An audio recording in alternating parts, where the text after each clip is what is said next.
playing Nut. But there's portable Nut. What? Yeah, it's a nut you can play with outside. PSP. It's like a nut you can play with outside.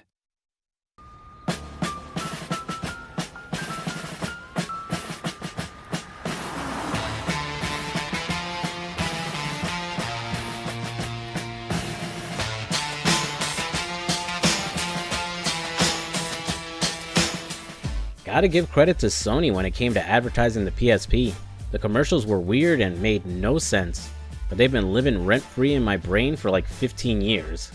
Ever since I started this series on Grand Theft Auto, I've been dying to go back and replay Liberty City stories. While I was technically playing both teams during the DS and PSP handheld wars back in the day, ultimately the PSP ended up being my favorite of the two consoles. It just had this sleeker look to it. More features like watching movies on it, but more importantly the games just felt bigger. Like Sony wasn't lying about their goal of bringing the home console experience on the go. It had some of the best games, like God of War, Chains of Olympus, Kingdom Hearts Birth by Sleep, Final Fantasy VII Crisis Core, and of course Grand Theft Auto Liberty City Stories. Oh, and like tons and tons of JRPGs that I have way too many to list for this video. And the DS was still a beast too. Still got my copy of Chrono Trigger for it. While still hooked on San Andreas at the time, I jumped at the chance to own a portable GTA game, especially one that went back to Liberty City. Funnily enough, my dad took me to the mall to the exact same GameStop we went to go buy GTA 3 originally. Though this time around he just hung around the mall while I went to the store and bought the game for myself. And no employee asking for ID or anything either. Just, here's the game. Want the protection plan? No? Alright. Have a nice day. My favorite type of retail interaction. Barely any of it. Once I started playing the game, I was hooked. While it was set in Liberty City again, it played more like San Andreas, with better driving, smoother gameplay, and now with motorcycles everywhere to drive around. Though I was bummed out you couldn't actually fly a plane or helicopter. Apparently it was cut out of the finished game, but using a cheat device or stealing one during certain missions would let you use one in-game. I must have spent hundreds of hours playing the game during high school, but I haven't actually touched the game since I graduated. Was it a perfect portable experience to Grand Theft Auto? Or am I being blinded by my nostalgia of the game? Well, let's dive in and find out. Liberty City Stories is set about 3 years before the events of Grand Theft Auto 3, and stars Tony Cipriani. In GTA 3, Tony was a quest giver and a capo in the Leone crime family. But outside his relationship with his mother, he wasn't particularly fleshed out. And you don't even see him again after Claude's relationship with the Leone family sours. Hell, the first time I played, I had no clue Tony was even in the original game. I thought he was just some new guy invented for the prequel. In terms of personality, Tony's basically Tommy Vercetti from Vice City again. A hardened criminal who doesn't take anyone's shit. But his goals are the opposite of Tommy's, where he wanted to cut himself a piece of the pie and become his own boss. Tony instead focuses on proving his loyalty to the Leone family, and climbing up its ranks. Tony was originally voiced by Michael Madsen in GTA 3, but after he betrayed Rockstar by switching sides and voicing John Tanner in Driver 3, they recast him. I mean, that probably wasn't the reason why, and most likely it was because the game was a portable game and had a smaller budget, so they probably couldn't afford to cast him again, especially for an entire game's worth of dialogue. This time around, he's voiced by Danny Mastrogiorgio, who you might know from, there we go, some episodes of Law & Order SVU. He does a pretty solid job, all things considered. He's got a good, gruff voice, and while the game doesn't exactly ask much of his acting chops, his interactions with certain characters are pretty hilarious, especially with Ma Cipriani. The game picks up after Tony returns from going into hiding, after he did the Leone family a favor by killing a high-ranking member in another family. Tony's ready to pick up his old life in Liberty City again, and go back to work. But things have changed since he left. Mr. Leone, I thought we got history. I mean, I've done a lot for this family. And now you're expecting me to take orders from this... Well, it just doesn't seem right. Tony, I know what you did, and no one is more grateful than me. Honestly. But the idea that you walk in here and start to question my leadership right away is, quite frankly, out of order. Capiche? Unfortunately, his time away has caused Tony to lose his status in the family, with other guys having moved up in the hierarchy. And despite his protests, Tony doesn't really have room to argue.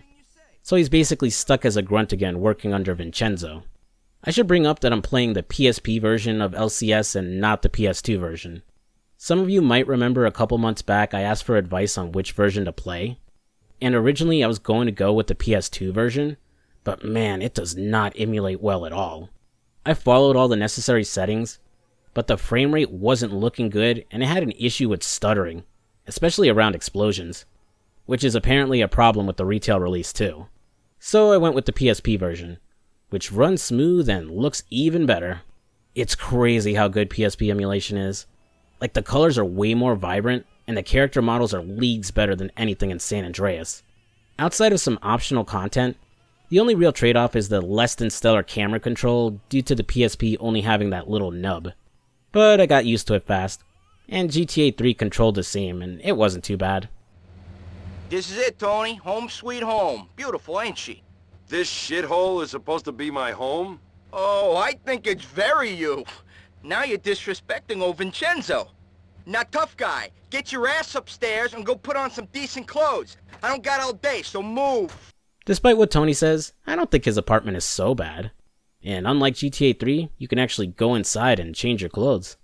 You can even heal yourself up in between missions. Like Tommy in Vice City, Tony will unlock various outfits throughout the game, usually after completing a mission or in order to do a mission. And I actually had a lot of fun changing up his look from time to time. It probably helps that these outfits lean more into, fun costumes, as opposed to just different variation of a mafia suit or something.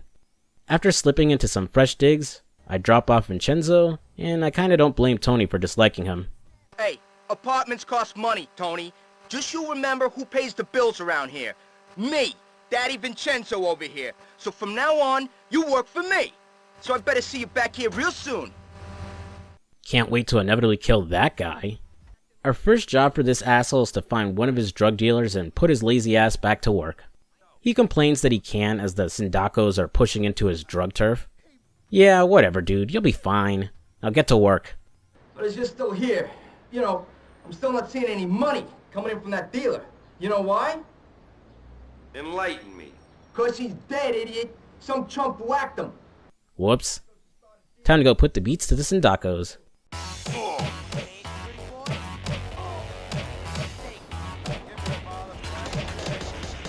You want some more, asshead? Something I noticed pretty quickly while playing is that motorcycles spawn everywhere in this game. Like way more than Vice City or San Andreas. Like I mentioned towards the beginning, you couldn't ride bikes at all in GTA 3. So I think the high spawn rate was to encourage players to grab a bike and get exploring. And explore I did. Man, I don't know what it is about Liberty City, but it just feels so much better to drive around its streets in a motorcycle. There's even new races and obstacle challenges you can complete while riding a bike.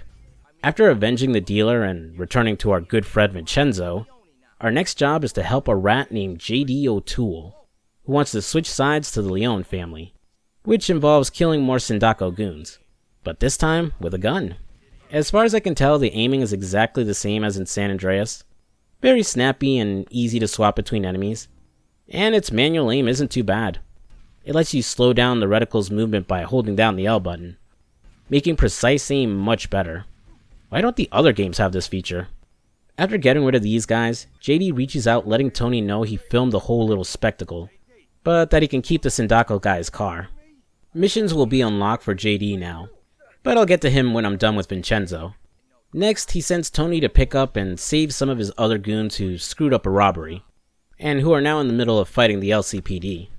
Nothing to it, just get a 4-seater, pick them up, and hit the pay and spray to escape. Returning to Vincenzo, we walk in on him enjoying some debauchery. Sure, Mama. I'll call you later. Yeah, Vincenzo. yeah, of course. Oh, of course. I'm being a good boy. Whew. Love you. Hey, Cheryl. Hey, sweetheart. Give it a rest now. Whew.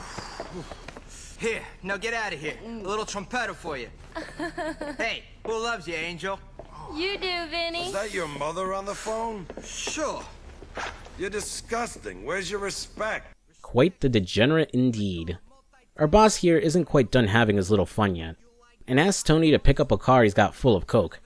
You know, it's interesting to see the Leone family dabbling in drugs here, considering a big part of their missions in the original game was getting the stuff out of Liberty City.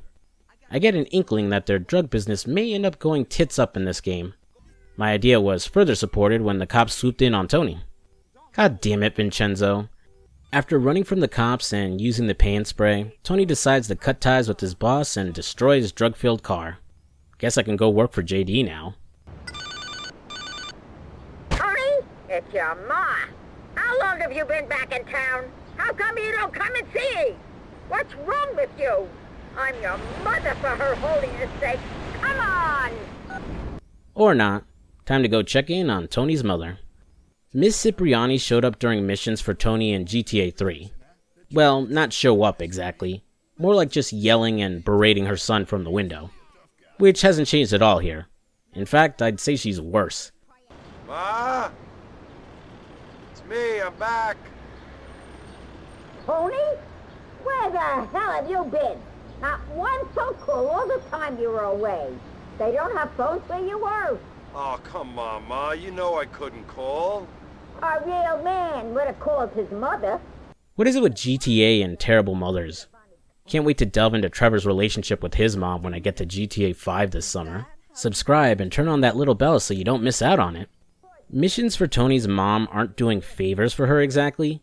They're more just Tony trying to prove he's better than the people she compares him to.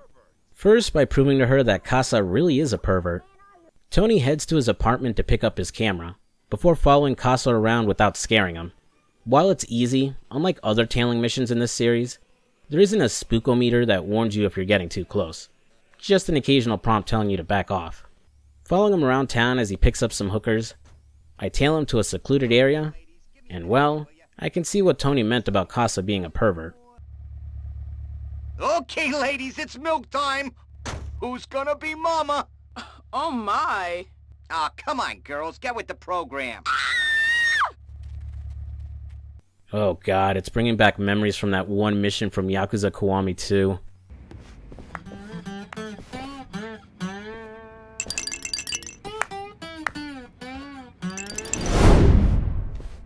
Doya, 楽しんどるが最高のプレイやろ. Taking the photo and showing it to his mother, Tony doesn't get the reaction he was hoping for. Hey, Ma! Take a look at my photo. It's of your good man Giovanni Casa wearing a goddamn diaper. Is this how you spend your time? Sneaking around in the woods, taking pictures of men? What is wrong with you, Antonio? You shame me.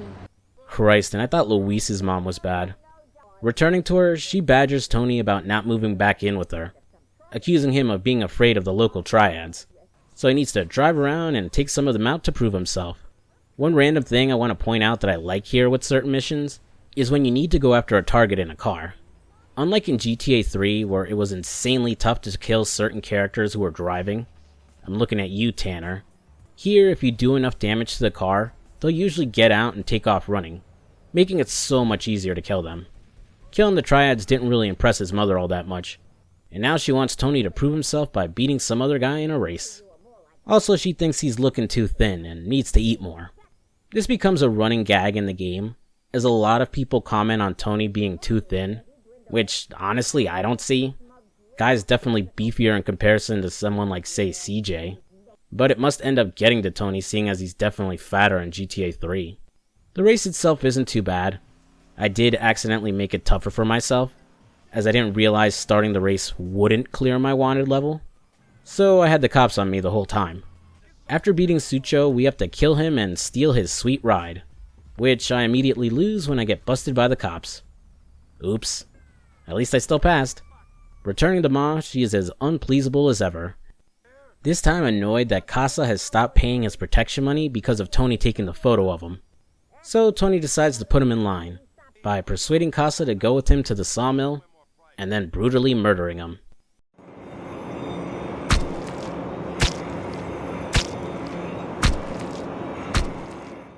And returning his meat chunks to sell back to his own customers. Christ, normally I'd say that's a little much, but if I had a mother like Tony's, I'd probably lose my shit and do something like this too. especially if she pulled some shit like this. Ma, you there? Tony? I'm just on the phone. Yeah, he's here now. Okay, I'll call him. Bye. Tony? Come to upset your mother again, huh? You spend all day playing the tough guy? You never come to see me, or bring home any nice girls. But who'd want you anyway? You look so pasty and thin. You're trying to kill me with the shame and the worry. Well, no more. From this point on, we're through. I've called a hit on you. It's really the only way, Antonio. What? Ma? You were always a disobedient boy. It's for the best, son. At least try to die like a real man. Try to stop shaming me. Really? Putting a hit on your own son? And for such petty-ass reasons, too? Miss Cipriani officially wins the shittiest mom award in all of GTA. You'll have to survive several waves of hitmen, and even after killing them all, they've already taken payment. So at random times throughout the game, more hitmen will show up to try and finish the job. Honestly, I barely noticed them. Ballers shooting at you in Los Santos were more of a nuisance than their hitmen. Now it's time to check in with JD O'Toole, who is set up at Polly's Review Bar, the future location of Luigi's strip club back in GTA 3. Though before I can work with him, I need a change of clothes, as the Sindacos are unaware that he's a rat working to betray them. So me still wearing the Leon suit is kind of a dead giveaway about what he's up to. A nice attention to detail. If you thought Casa was a perverted weirdo, JD is on a whole other level. What the fuck are you wearing? What? This? Oh, I'm an adventurous lover, you know, I like an experimental side, you know? Yeesh, was the nipple cutouts and assless chaps really necessary? Our first job with JD has us driving around and collecting money from all his hookers. Next he calls for help in getting Salvatore Leone out of the club, when the cops come in to raid the place. Another easy job, just a quick trip to the pay and spray and dropping the old guy off back home, now unlocking him as a mission giver. Returning to JD, while he's taking care of some special clients in his club, he asks Tony to protect the Leone gambling house the Sindacos are attacking. Another easy job, just kill the goons as they drive up, then drive their car bomb far away enough it doesn't destroy the building. Next, we're the ones who need to blow up a building, as JD tells Tony to take out the Sindacos casino. First, it's a trip to good old 8 Balls to rig a car, then just parking it on the Sindacos' doorstep and watching the fireworks.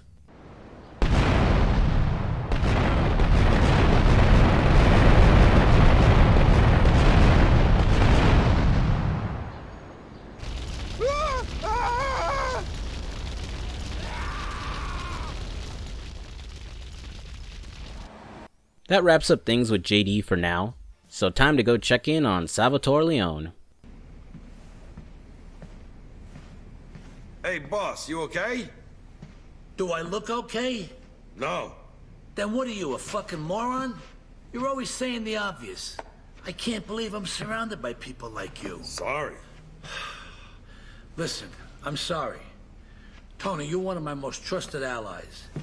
The old guy is in a tiff as the local union boss is demanding a bribe. If the Leone family wants access to the docks during the citywide ferry strike. Since she's got him by the balls, he has no choice but to pay up, sending Tony to go facilitate the deal. Too bad she welches on them, running with the cash before sicking her goons on Tony. After escaping and returning to Salvatore, he decides that maybe he can just bribe her underlings instead. But instead of cash, we're dropping off hookers. It's pretty much the exact same mission from GTA 3, where you had to pick up 6 hookers around town and drop them off at a certain place within a time limit, earning an extra money bonus if you bring more than 6 girls. Returning to Salvatore for the next mission, I like how it begins. Something about how it was shot makes me feel like it's a movie reference or something, with the two of them sitting on the bench while the sun rises behind them. Continuing our antics with the Union, next we need to scare some of the top brass, which involves driving around, smashing their cars and their faces. You're not supposed to kill them, but the game does give you some leeway, and lets you get away with killing just one of them. Unfortunately, threatening the Union bosses still isn't enough, as the Union leader is still mouthing off and planning to continue the strike. So Salvatore needs us to scare her straight this time. First by Tony disguising himself as her chauffeur, and then driving her around town, crashing into cars and speeding until she gets the message. And once she does, we drop her off at the ferry. This wraps up things with Salvatore.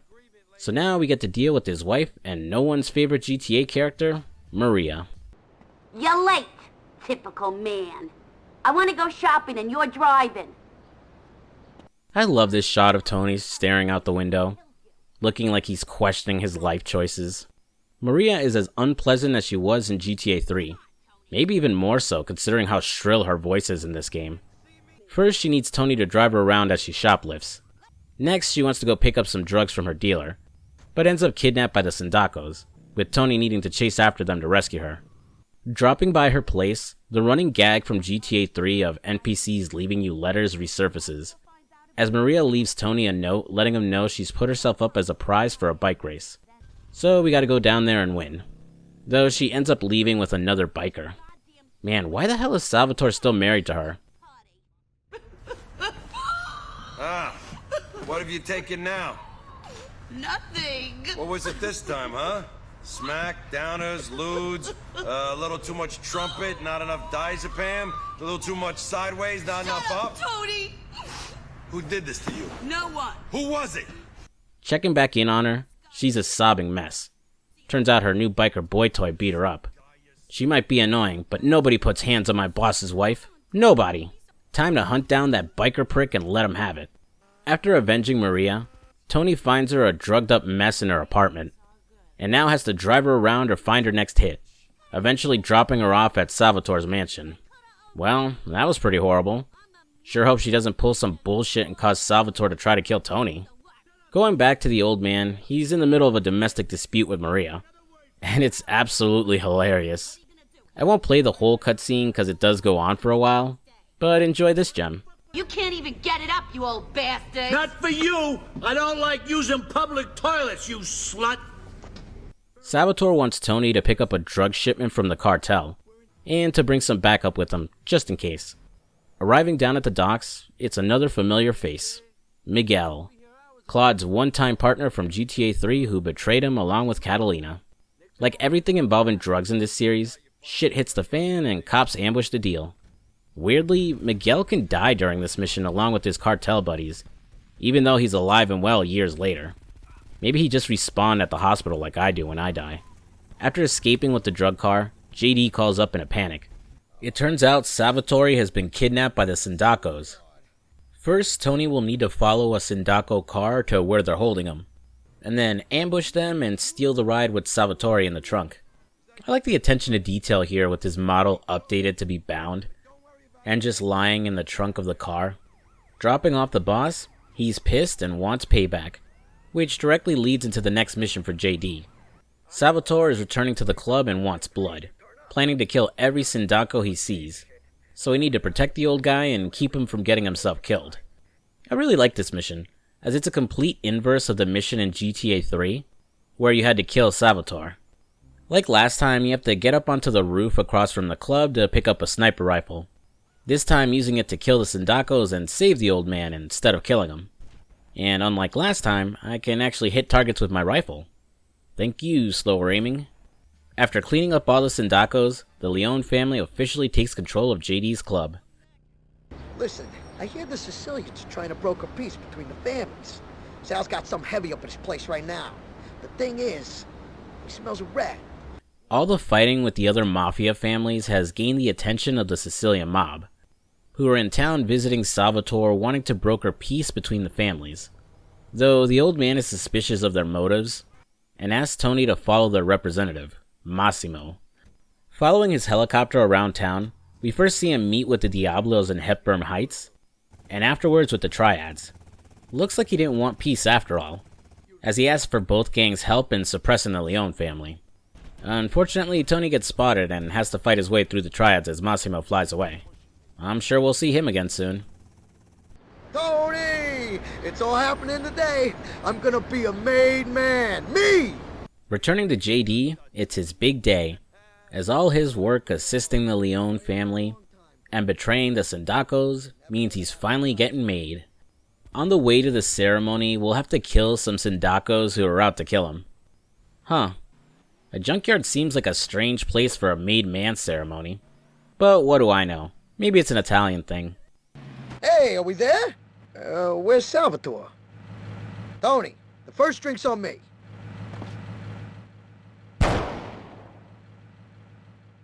Hey, the guy was a fucking rat. He screwed over his own boss. Disgraziad.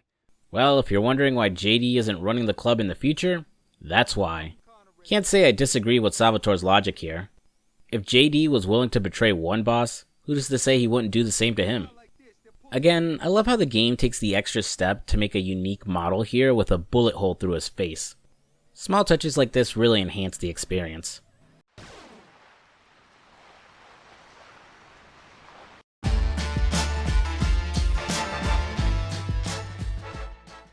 Arrivederci, JD. Enjoy sleeping with the fishes. Hey, it's me, Vincenzo. Oh, what the hell do you want? Someone to pick up your laundry or wipe your ass? Oh, come on, no, don't be like that. Listen, I feel bad about everything. Come on, drop by my place. I got something for you. Oh yeah, I completely forgot about that asshole. Well, I guess it wouldn't hurt to go see what he wants. I'm sure he isn't going to kill me or something. Yeah! I'm gonna cut you up, little man! Son of a bitch. Well, I can't say I'm surprised. Vincenzo sicks his chainsaw-wielding goons on Tony, and this is probably the hardest mission so far. It switches the camera to an overhead perspective as goon after goon chases Tony with a chainsaw. You have to put some real distance between yourself and them to kill them individually, running away each time to do it again, as their chainsaws can take a huge chunk off your health in an instant, and can easily one-shot you if you're low enough. And it doesn't get any easier when Vincenzo decides to take care of Tony himself. This is my town, Tony! My town! You ain't taking it away from me! I'm gonna enjoy this. As he has a machine gun that can drop you fast, and he can soak up some damage himself. After killing that prick, we unlock the overalls and hockey mask outfit, which lets us participate in Slash TV if we come back to the tanker at night. It's basically this same mission all over again, but with more waves of enemies. Returning to Salvatore, we're thrown into a gang war with the Diablos for control of Hepburn Heights. Tony has to race to back up the Leone family fighting off tons of Diablo gangbangers, and making sure that some Leone goons survive. It plays like the Turf Wars in San Andreas, though it's just one long wave instead of 3 separate waves. Despite winning, eventually the Leones do end up losing this territory in the future, as the Diablos will be driving around here in GTA 3. Catching up with Salvatore, he sends Tony off to collect some cash he stored in a warehouse near the docks. But the Triads beat Tony there, and after they blow up the place, he'll have to run around through the flames to collect the remaining cash before it burns up, all the while fighting off Triad goons. This is another ironic callback as Claude ends up blowing up this warehouse in GTA 3 when the Triads are in control of it. Well, we probably lost a few stacks of cash, but I'm sure the Dom will be fine with what Tony managed to save. Well? Well, what? Don't play dumb with me, kid. I was playing dumb when your mother was still turning tricks. What's your problem? I know what you've been saying about me. You think I'm an idiot? Huh? Is that what you think? Boss, I ain't been saying nothing about you. For a second, I thought Maria screwed over Tony by lying to Salvatore about her and him. All this stuff going on has put the old man on edge, paranoid that the mayor is going to take him down and blame him for the escalating violence. So he decides to try and fix it by confronting the mayor down at the docks during the ferry strike. Oh yeah, that sounds like a sound and reasonable plan. Jesus Christ, the cops are crawling all over this place. Get us the fuck out of here. Where are we going? Well, looks like we fucked up. Running from the cops, we hop over Callahan Bridge and decide to lay low in Staunton Island, bringing an end to our time in Portland for now. Conveniently, this little stunt apparently caused the strike to end, as the subway and the ferry are both now running, though access to Shoreside Vale is still cut off by workers striking. The subway and ferry work as fast travel around Liberty City. Well, the subway does anyhow. The ferry is about as fast as an actual ferry in real life. They're neat little additions and definitely make Liberty City feel more lively, but they don't feel necessary. Liberty City's map is so small you could get around it by driving much faster than hopping on the subway or ferry. Hell, now that there's actually an in-game map, it's even easier to get around. First order of business while we're lying low is to go and kill the mayor. Well shit, that really escalated. I would have thought Salvatore would want to go after the union boss or something, but okay then. Mayor R.C. Hole is jogging around the park with armed security. So I just need to run in there, take out his guards, and end his chances at re-election. Afterwards, things start a bit ominous. When Salvatore leaves Tony a note with instructions to wait and get picked up by Mickey, then getting dropped off to meet the Dawn at a remote location. But, unlike JD, who got a new hole in his head, Tony is rewarded for all his hard work, as Salvatore Leone officially makes him a made man. It's actually really nice to see. His mom is even proud. Tony, it's your ma. I just heard you've been made. I never doubted you for a second, son. And seeing as how you've finally proven yourself, I'm cooling off that contract I put on you. Let's just put it behind us. After all, I only did it with your best interest at heart. As she'll call up to tell Tony she's called off the hit on him. Looks like everything's coming up Millhouse. With the mayor dead, the city is going to need a replacement, and someone in the Leone family's pocket. Salvatore knows just the guy. Our old friend, Donald Love. 2, 2, 3, 3, 2, 3, 4, 2, 3, 5, 3. Antonio, how wonderful to see you! What's going on? We're having a party, dear boy, a party. Yes, a morgue party. The first of the season! Whoa, what the fuck you talking about? A morgue party? Love is a little different from the character we see in GTA 3. Well, actually, a lot different. Almost like he's a completely different character. In GTA 3, he's this really calm and professional businessman who had this air of mystery to him as you could never quite understand what he was thinking. Here, he's really over the top and flamboyant, is quick to lose his cool when shit goes south, kinda neurotic and a bit annoying at times. And now he's a cannibal, which is kinda awesome actually. Eat? He eats people? It's awesome. That's not awesome. Why do you guys think that eating people is awesome? It just is. It's really jarring, especially if you played GTA 3 recently like I have. Though Love does go through a character arc during the story, so you could argue the experiences here ultimately end up shaping him into the man he'll be in 3 years. Anywho, this first job for him needs us to steal a dead body to eat. Right on. Next, we're doing some campaigning, with Tony hitting up local areas to try and get Donald Love the vote. O'Donovan has 3 wives. Who ate all the pies? O'Donovan. O'Donovan is a junkie. Dropping in while Love is enjoying his meal, he suggests we use more direct means of trying to seize the vote, which means driving around and killing his opposition's campaign workers. Really gotta love the democratic process at work. But this still isn't enough to swing the vote in Love's favor. As it turns out, the Forellis may or may not be rigging the vote with their shady voting machines. So it's best to take no chances and destroy the ballots. This unlocks Phil Cassidy's weapon shop, where the best weapons in game can be bought. And Love went ahead and paid for a flamethrower to help Tony. I love the smell of burning Forellis and voting ballots in the morning. It smells like democracy! Unfortunately, 2 can play at this more aggressive campaigning, as the Forellis decide to feed us some of our own medicine, as they put a hit on Donald Love. Tony rides shotgun in his limo to protect him, but the pair are ambushed by the Forellis soon after. And despite surviving the encounter, Donald Love is now basically on house arrest, or else risk getting his ballot punched. Despite all the meddling we've done, the polls show that Love and his rival O'Donovan are neck and neck. Wow, either the Forellis are just as effective as we are at rigging this thing, or Donald Love is just a shitty choice for mayor. Whatever the reason, Love wants Tony to drive around and collect uncounted votes and replace them with votes for him. This wraps things up for Donald Love for now. Hopefully his mayoral campaign goes well. While I have the option to catch up with Salvatore Leone, all this murder and undermining of democracy has left me guilt-ridden. Time to head to church to be absolved of my sins.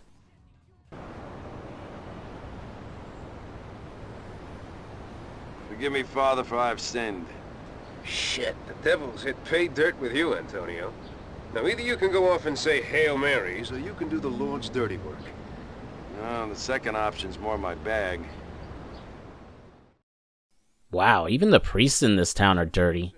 The father wants Tony to take out someone planning to turn over evidence to the FBI, that will expose a bunch of athletes who've been doping. First, Tony will steal an FBI car from a crime scene, and then head over to meet the informant. After he's made Tony, you just have to kill him and grab the report. Though, weirdly, instead of bringing it back to the father at church, you drop it off at the Liberty Tree newspaper building instead. Maybe the father knows a guy who works there or something.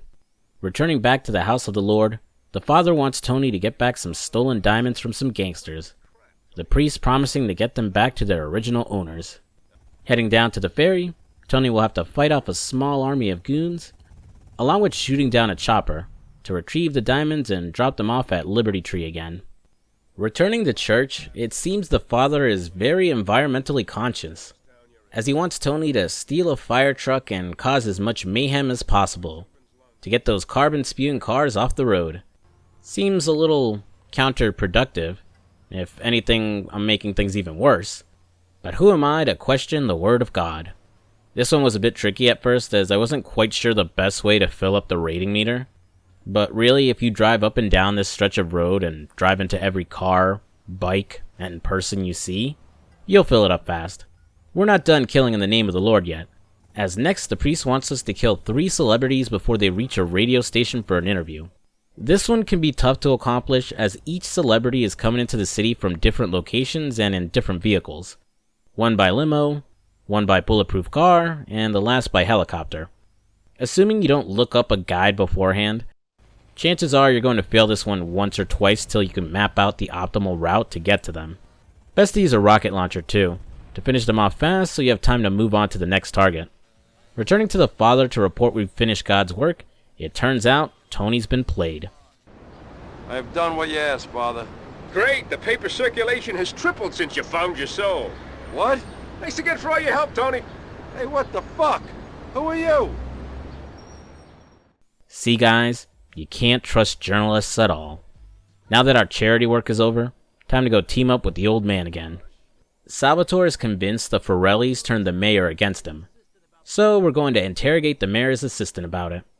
After kidnapping him, it turns into a turret section on the back of Salvatore's speedboat. I can usually tolerate turret sections, even if I'm not the biggest fan, but it's a little awkward here because of the boat's movement on water. Even with the use of the L button to slow down aiming, it can be hard to land your shots. Oh well, it's just a one-off. I'm sure we won't have to do this again. Salvatore will get the mayor's assistant to squeal, finding out that Franco Forelli is actually just a pawn of the Sicilian mafia.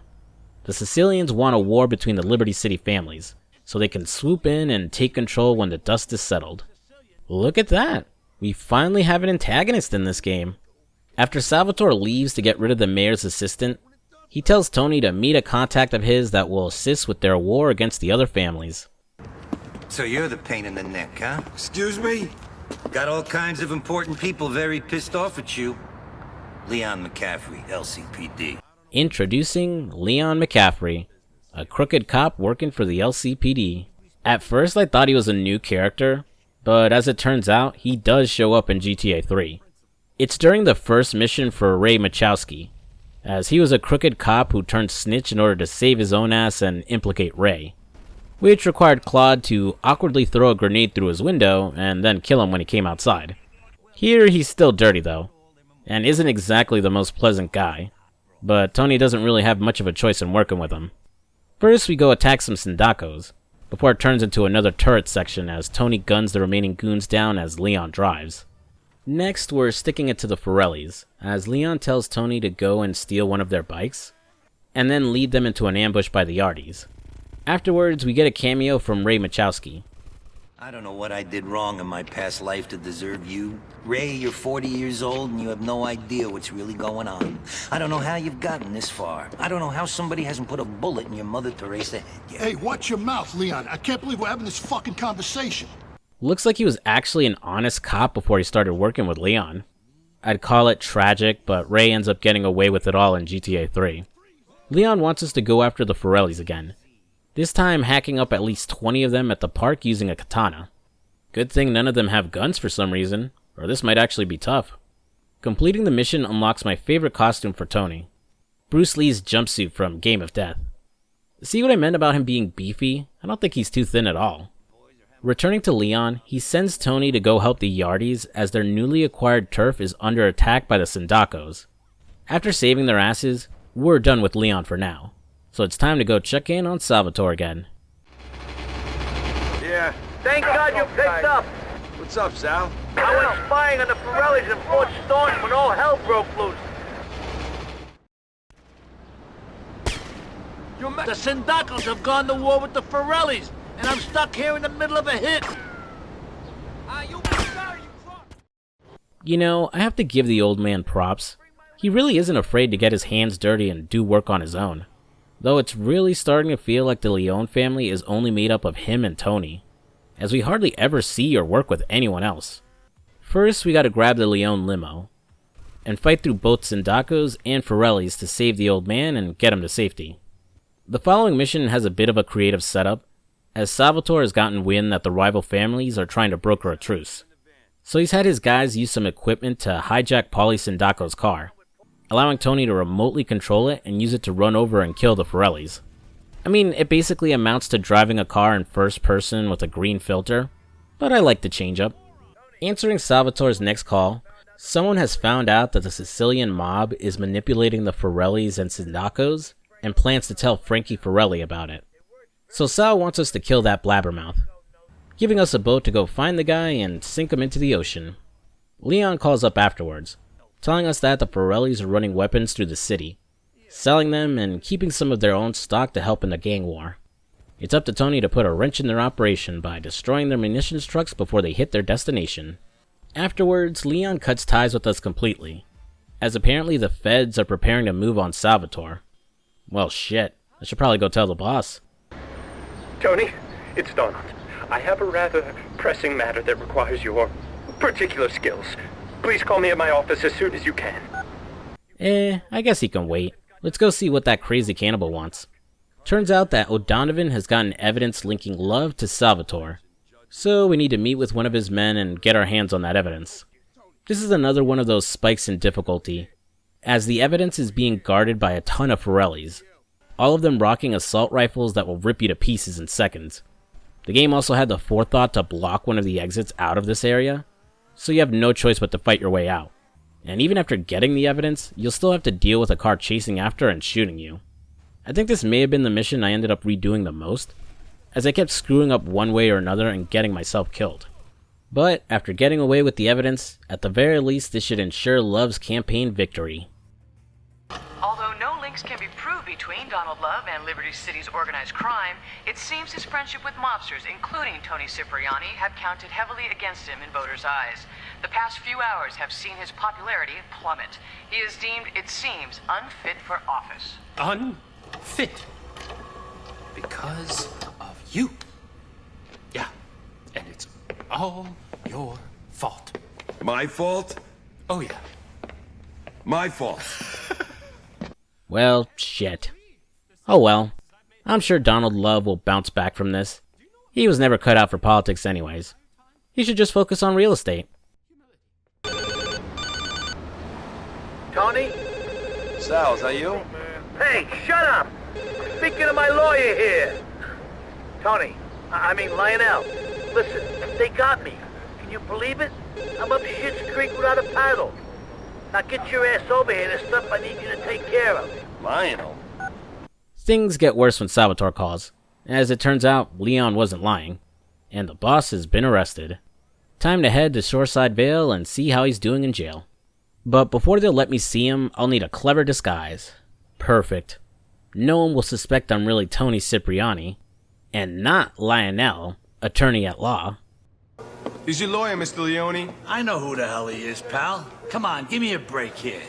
Go ahead, kid, run along. Say hello to your mother for me, gabish? You got 5 minutes. Listen, Lionel, you're looking good. Checking in on the boss, he's unsure which family snitched on him, so he wants Tony to go after both the Sindacos and Forellis. First, we deal with the Forellis, picking up some of the Southside hoods to assist in attacking them. The hoods show up in GTA 3 in control of this area, though I didn't talk about them at all in that video, as I ended up skipping the payphone missions in Shoreside Vale. I'd tell you it was for time, as it was technically an optional mission, but I legit just forgot to do it. Next, we're putting an end to the Sindacos, as Sal has us ambush Paulie Sindaco and his men at the dam, killing him before he can escape by speedboat. Ladies and gentlemen, Paulie Sindaco has left the building. While the other mob families are now out of the equation, it's not the end of our troubles, as the Yakuza have moved into Staten Island to fill the power vacuum. While Sal thinks we don't stand a chance with all their weapons, Tony decides to take his chances, ambushing their weapon storage and getting his hands on a tank. Oof. It always feels so damn good when these games give you a tank and just let you run wild. Unfortunately, we're not allowed to keep it and have to destroy it. I probably could have driven it into the water to get it done, but instead the game suggests taking it to 8 balls, to arm it with a bomb and blow it to pieces. Such a waste. But at least the Yakuza can't use it against us. After destroying the tank, Donald Love reaches out with a proposal. Yeah. Tony, it's Donald. No, wait, don't hang up. I've got a very exciting proposition for you. Please come by my current, residence, and I'll fill you in. Tony? Please, Tony, have a heart. I'm calling you from my last... Kind of bold of him to call asking for help considering he blamed Tony for his campaign loss. But it can't hurt to hear him out. Also, around this time, a mysterious woman offers us some work. Is this Mr. Cipriani? Who's this? How'd you get my number? If one puts their mind to it, one can achieve much. I shouldn't have to tell you that, Mr. Cipriani. I need your help in a delicate matter. For this help, you'll be richly rewarded. I will explain when you arrive at my apartment in Torrington. Not sure what her deal is, but we'll find out later.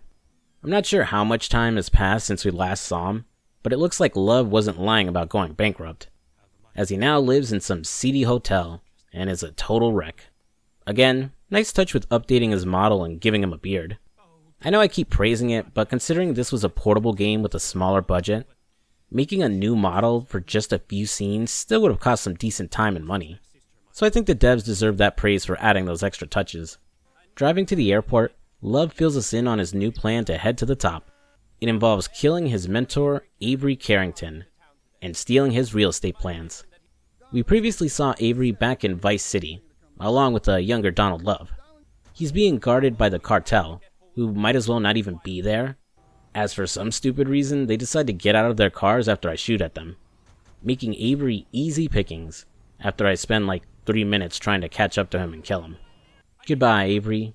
You were pretty cool in Vice City, but they didn't get Burt Reynolds back to voice you in this game, so you might as well be a nobody. Unfortunately, someone saw our murder of a millionaire real estate tycoon in broad daylight, and we gotta get rid of the photos he took. Love tells us he's some undercover reporter working out of a church. Where are the goddamn photos? Don't hurt me. Where are they? Please, no. Come on, you little pussy, give them up. Okay, I'll get you the photos. I stashed the film in my lockup. Hey, wait, I know this guy. Scaring the reporter, he leads us back to his lockup where the photos are, but bamboozles us one last time and takes off. Cue a very long moped chase that I'm embarrassed lasted as long as it did, until I finally caught up and killed him. May God forgive you, because I sure don't. With all obstacles out of our way, Donald Love wants to celebrate with another morgue party, though instead of eating some rando, he wants to devour his recently deceased mentor Avery and that reporter. First we steal the ambulance with Avery's body and leave it at Donald Love's jet hangar, and then go grab the reporter, Ned Burns' body before he's interred. What a way to go. We have one last job for Donald Love, the first part of which requires visiting 8 Ball to order some explosive hardware. It'll be a while till it's ready, so in the meantime, let's find out who that mysterious lady was. So, this is the big tough gangster? You don't look so tough. Thanks. This is Toshiko Kasen, the wife of the Yakuza leader, Kazuki Kasen, who just so happens to be the older brother of Kenji and Asuka from GTA 3. Sorry, I meant Azuka. Some of you guys really harped on that dumb Asuka joke in that video. Someone remind me to make it even more obnoxious if I ever make a compilation video of all 3 PS2 GTA games. Toshiko here feels trapped in a loveless marriage and despises her husband.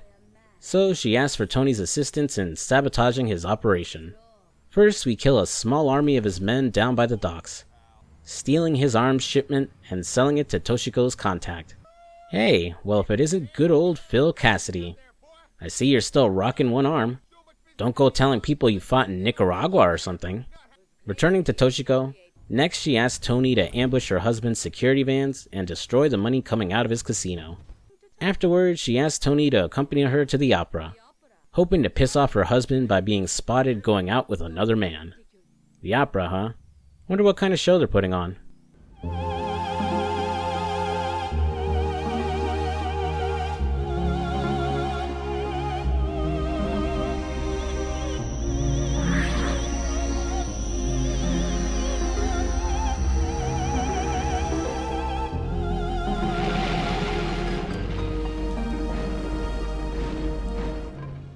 Wow, that's some pretty good special effects for an opera.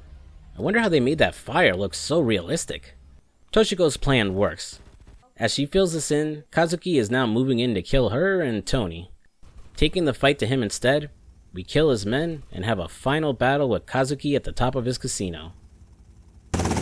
My men dishonor me, but it is fitting that I kill you myself. You too, leave us. I am going to enjoy thrusting my sword into you. Yeah, I heard that about you. Sorry, Kazuki. You shouldn't have brought a katana to a gunfight. After killing him, we bring his sword back to Toshiko as proof of his death.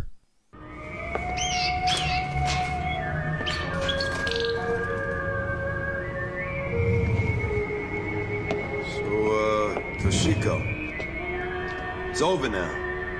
She thanks Tony for what he's done, freeing her bird from its cage, before freeing herself from life, and throwing herself out the window. A metaphor, you see, for escaping her own cage. It's too bad there wasn't more to Toshiko. I liked her dynamic with Tony. I think they could have made a good couple. Now's around the time 8-Ball calls up, having finished getting the explosives ready for Donald Love's final plan. He wants Tony to head under Fort Staunton and drive the truck full of explosives through the unfinished tunnel. While down there, you have to keep the car from being destroyed, while also setting the explosives in key areas.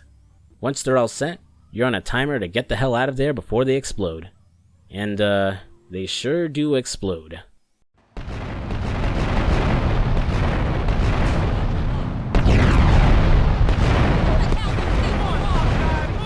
Now, I'm a decent guy.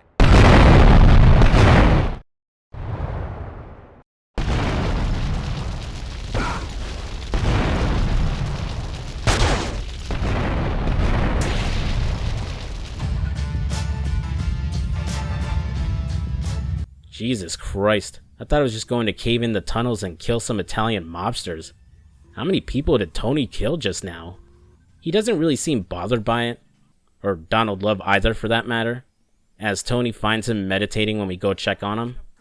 Love is now back on top, having cleaned himself up and landing the development deal to rebuild the chunk of the city we blew up. He's got one teensy problem though. The Colombians are on their way to kill him for refusing to pay them a bribe. So we need to protect him, fight our way out, and get to the airport. And in another callback, or call forward I guess since this game is a prequel, the place Love was staying at just so happens to be the same mansion that Catalina was staying at during the final mission of GTA 3. With Love escaping, we're at the end of the game, with just a few loose ends to tie up. First, all of our antics have somehow helped Salvatore get arraigned, and get him his day in court to fight the charges against him. But he's worried the Sicilians will kill him on the way there, so we need to steal a cop car and act as an escort for his security, taking out the assassins and driving through their barricades. Interestingly, the devs put a hard anti-cheat method into this mission, as if you activate or have certain cheats running here, Salvatore will get shot before you leave the police station. I couldn't find any footage of it, but plenty of forum posts discussing it. From what I can tell, either using the health cheat or the pedestrian riot cheat will cause it to happen. Considering this is one of the harder missions, and the second to last mission of the game. I guess this was a way for the devs to punish cheating players right before the end. With Salvatore surviving, we just have one loose end to clean up: the Sicilians. Hey, Tony! So, you're back where you belong. Hey, we're both back. You and me, we did it, huh? You know it. We cleaned it up with the Forellis, the Sindacos we sent into the fucking sea. Now I got the Sicilians on the phone wanting peace. Salvatore refuses to accept the Sicilians' deal for peace, especially since all this crap going on was caused by them in the first place. Instead, he'd rather be the one in control of the city, on his own terms. And to do that, we first gotta get the mayor to drop the charges against him. On the way there, we'll have to fight off Sicilian wise guys. And when we do make it, the mayor's already gone. Massimo had beaten us to the punch and kidnapped him. What, don't you remember him? You know Massimo. This guy. Yeah, the main antagonist of the game we've seen only once before now. We'll head to the pier and hop on a boat to give chase, going through another turret section as we fight off dozens of Sicilian boats trying to kill us, till eventually we corner Massimo at the top of the lighthouse. Torini, it figures. Give him up. The mayor is mine. This city is mine. Salvatore, Sicily never wanted questo schifo di città. But when tribute drive out, what could we do? It was nothing personal. Nothing personal. After what you put me through, I'm gonna tear your fucking heart out. Then it's one final battle against his chopper, mirroring the ending to GTA 3 as we shoot it out of the sky. Afterwards, the mayor gives us his thanks for saving him, dropping the charges against Salvatore and pledging his loyalty to the family. Before the game ends, we meet up with Salvatore's uncle, a member of the Sicilian mob there to confirm the peace and that there will be no retaliation from the old country. Though, as he leaves, he does drop this line. Every dog has his day. Foreshadowing Salvatore's fate in GTA 3. And for all our hard work and loyalty, Salvatore gives Tony the money he promised him. So I got you that $500,000 I promised. Half? Ooh, I thought you, said a couple. I said $1 million. For what? You can put a price on friendship? The kind of friendship you and me have? Shame on you. Come here. Well, half of it anyways. And that was Grand Theft Auto Liberty City Stories. So what did I think? I'll be honest, I feel a little conflicted, but also mostly positive. This game is definitely the easiest GTA I've played for the channel, with simplistic missions that tend to be very short, most of them barely lasting a couple minutes. The cast of the game is also probably the smallest, as there's a severe lack of mission givers, the majority of the missions you do in-game coming from Salvatore Leone. Important NPCs are also part of that problem. As I brought up earlier, the game makes it seem like only Salvatore and Tony are part of the Leone family. We get 2 glorified cameos of Mickey, but there's no sign of Luigi or Sal's son Joey, even though he's mentioned in-game and his garage is already set up in the city. Its story is a step up above 3's, but not by much, as it still has the feeling of being a loosely connected set of missions.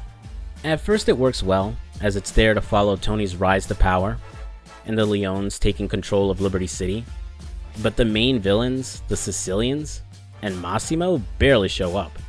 Massimo himself only having one appearance till the final mission.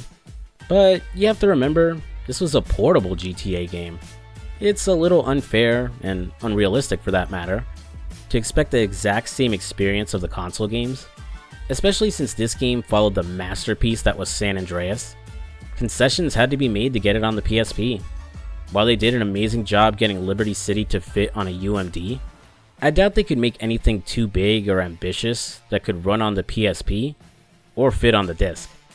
And as I mentioned a few times before, the budget for this game was no doubt a lot smaller compared to its console brothers, explaining why we revisit Liberty City in the first place. No doubt it was cheaper to reuse the assets from an existing game than try and build new ones from scratch. And of course explaining the lack of big-name celebrities voice acting this time around. Though that's equally explained by the fact that GTA was on top of the gaming world at that point and hugely mainstream. so any celebrities signing up was definitely going to be asking for a fat check for even just a few line reads. Side note, this is why devs should prioritize actual voice actors and not celebrities. You won't be forking over millions just for a name on the box, and voice actors will always sound better than their regular acting counterparts. But returning to the missions, they were short and overwhelmingly easy, but that's to be expected for a portable game. Before mobile games erased them from existence, the point of handhelds and portable games was to be easy to pick up, play for a bit, and then put down. You know, booting up a game to play for a half hour while you were on the bus, waiting for a haircut, or sitting in the back of your parents' car. And while we could argue back and forth about the difficulty, I'm not saying portable games can't be hard. Trust me, I've played plenty of frustrating RPGs and games on the Game Boy Advance.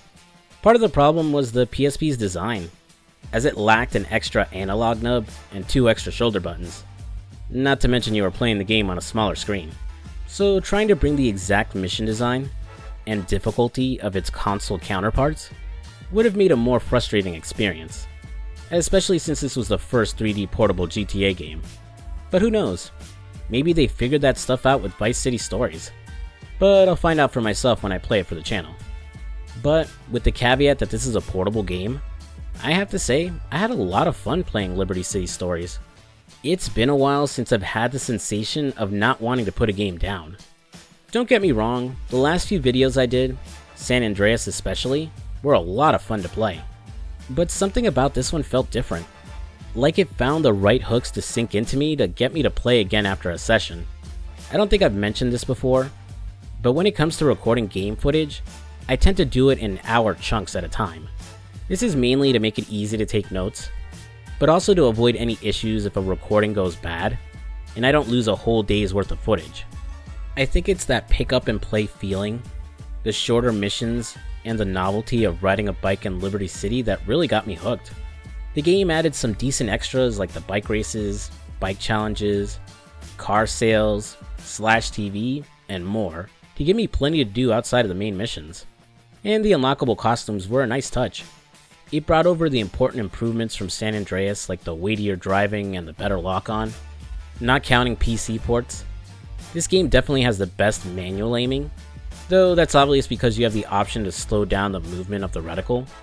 Overall, I really enjoyed playing Grand Theft Auto Liberty City Stories. I wouldn't call it my favorite, but it's definitely up there.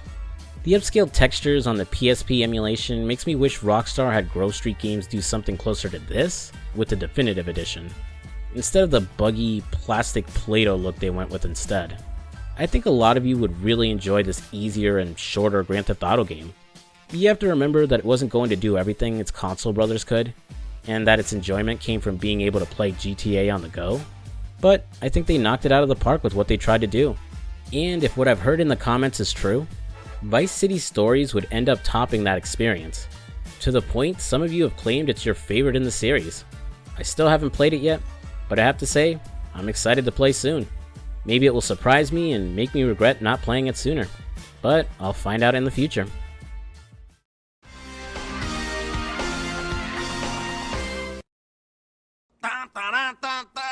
Hey! We're gonna roll outside! Wanna come? I can't. I'm watching carpet. Ow! But there's portable carpet! You've got to be kidding! Hey! Have you ever heard of Dustball Kid? Not really. Well then, believe me when I tell you there's carpet, you can watch outside. Dun, dun, dun, dun, dun, dun, dun. PSP. It's like carpet. You can watch outside.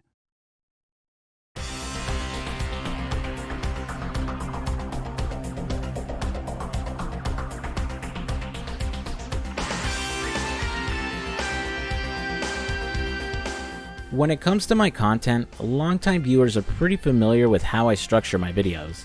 I usually begin with an anecdote about my life and how it relates to the game I'm going to be talking about, discuss some minor history about the game, its popularity, and usually musings about whether its quality still holds up, before I dive in and discuss my most recent playthrough of it, structuring as a sort of long-form review that covers the full length of the game.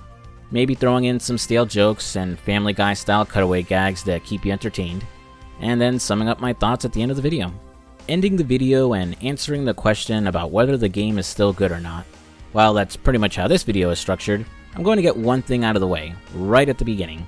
Vice City Stories is amazing. I hate myself for never playing it until now, and I think you should absolutely go try it if you've never played it before. After you're done watching this video, of course. Also like, comment, subscribe. Honestly, I'd go as far to say that it beats the original Vice City in terms of quality.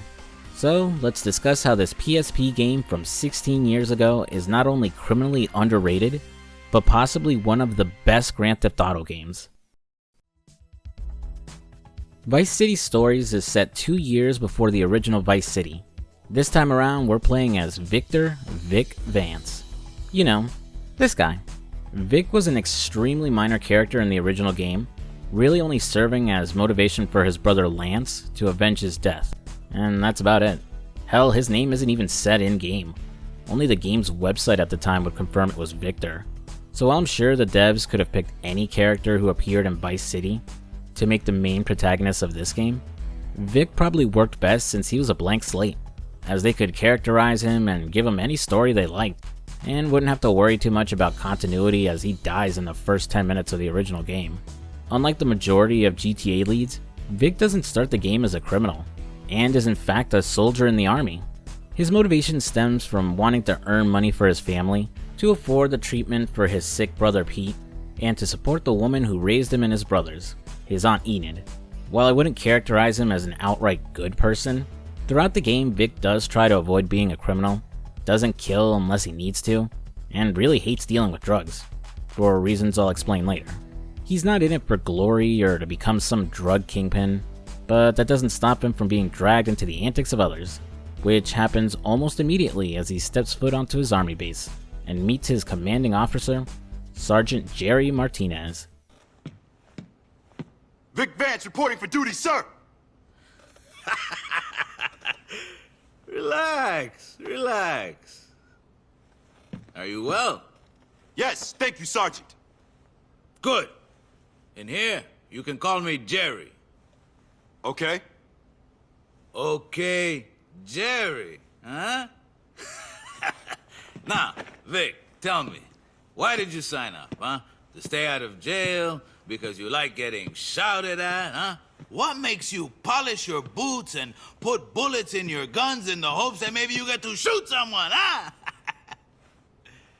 I got a difficult family. I got responsibilities.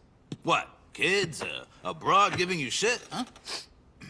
No, brothers. One is real sick, asthma, and I gotta pay the bills. The other, well, maybe he's sick too, but in a different way. My mom's a mess. So you joined the army to get rich? Not exactly, but, you know, my dad, he came here from DR. We didn't have a lot of opportunities. You know, what else was I supposed to do? Why did you join up? To get rich! Why are you messing with me, Sergeant? I ain't. Chill. Relax. Take a seat. Unlike Vic, who is completely serious and disciplined at first, Martinez is the complete opposite, having a very jokey demeanor and lacking the professionalism you'd expect with his position in the army. Though Martinez is deceptively manipulative, as after grilling Vic for his motivations on joining the army, he doesn't waste time in trying to exploit him when finding out about his money troubles, pressuring Vic for a bit before convincing him to head to the airport to pick up a package for him. Vice City's map isn't all that different than it was in the original game, though this time around it starts us on the opposite island first. While I enjoyed Liberty City Stories, I'll admit it did feel almost too like GTA 3, especially with how the other islands on the map were unlocked in the same order. So having Vic start on the opposite side of the map does help make his adventure feel different from Tommy Vercetti's right off the bat. Leaving Fort Baxter, I arrive at the airport and meet Martinez's contact outside his jet, before we get on his boat and he gives me the stuff for my sergeant. I was confused at first why he didn't just give me the drugs on the plane, but then I realized this scene is here to establish something very important. You can swim in Vice City now. I don't think I brought it up at all in either video, but when I played Vice City for the channel, I could have sworn that you could swim in the game and a shark could eat you. As it turned out, I was actually thinking of Scarface The World Is Yours, as that's something that can happen to Tony while bleeding in the water. While I never found Tommy's inability to swim all that annoying, I think it's a nice addition here, especially since the game was released 2 years after San Andreas. Swimming isn't as robust, unfortunately, as you can't dive underwater or swim for long before running out of stamina and drowning. But it helps mitigate some difficulty issues, as it doesn't feel like an automatic loss if I have to abandon a burning boat. Escaping with the package, I head back to Fort Baxter and hold on to the sergeant's drugs in Vix's barracks. Sure, no worries. Oh, look, I gotta go. The cavalry just turned up. Okay, bye. Corporal, what can I do for you? Listen, Jerry, you gotta get rid of that stuff. It's making me nervous. I'm not into drugs, and Chill the fuck out, my friend. You're really getting on my nerves. Speaking to Martinez, he brushes off Vic's worries about the drugs he's holding onto being found, and sends him to collect money from a guy who sells guns for him. Heading down to the firing range to meet him, we're introduced to our old friend, Phil Cassidy.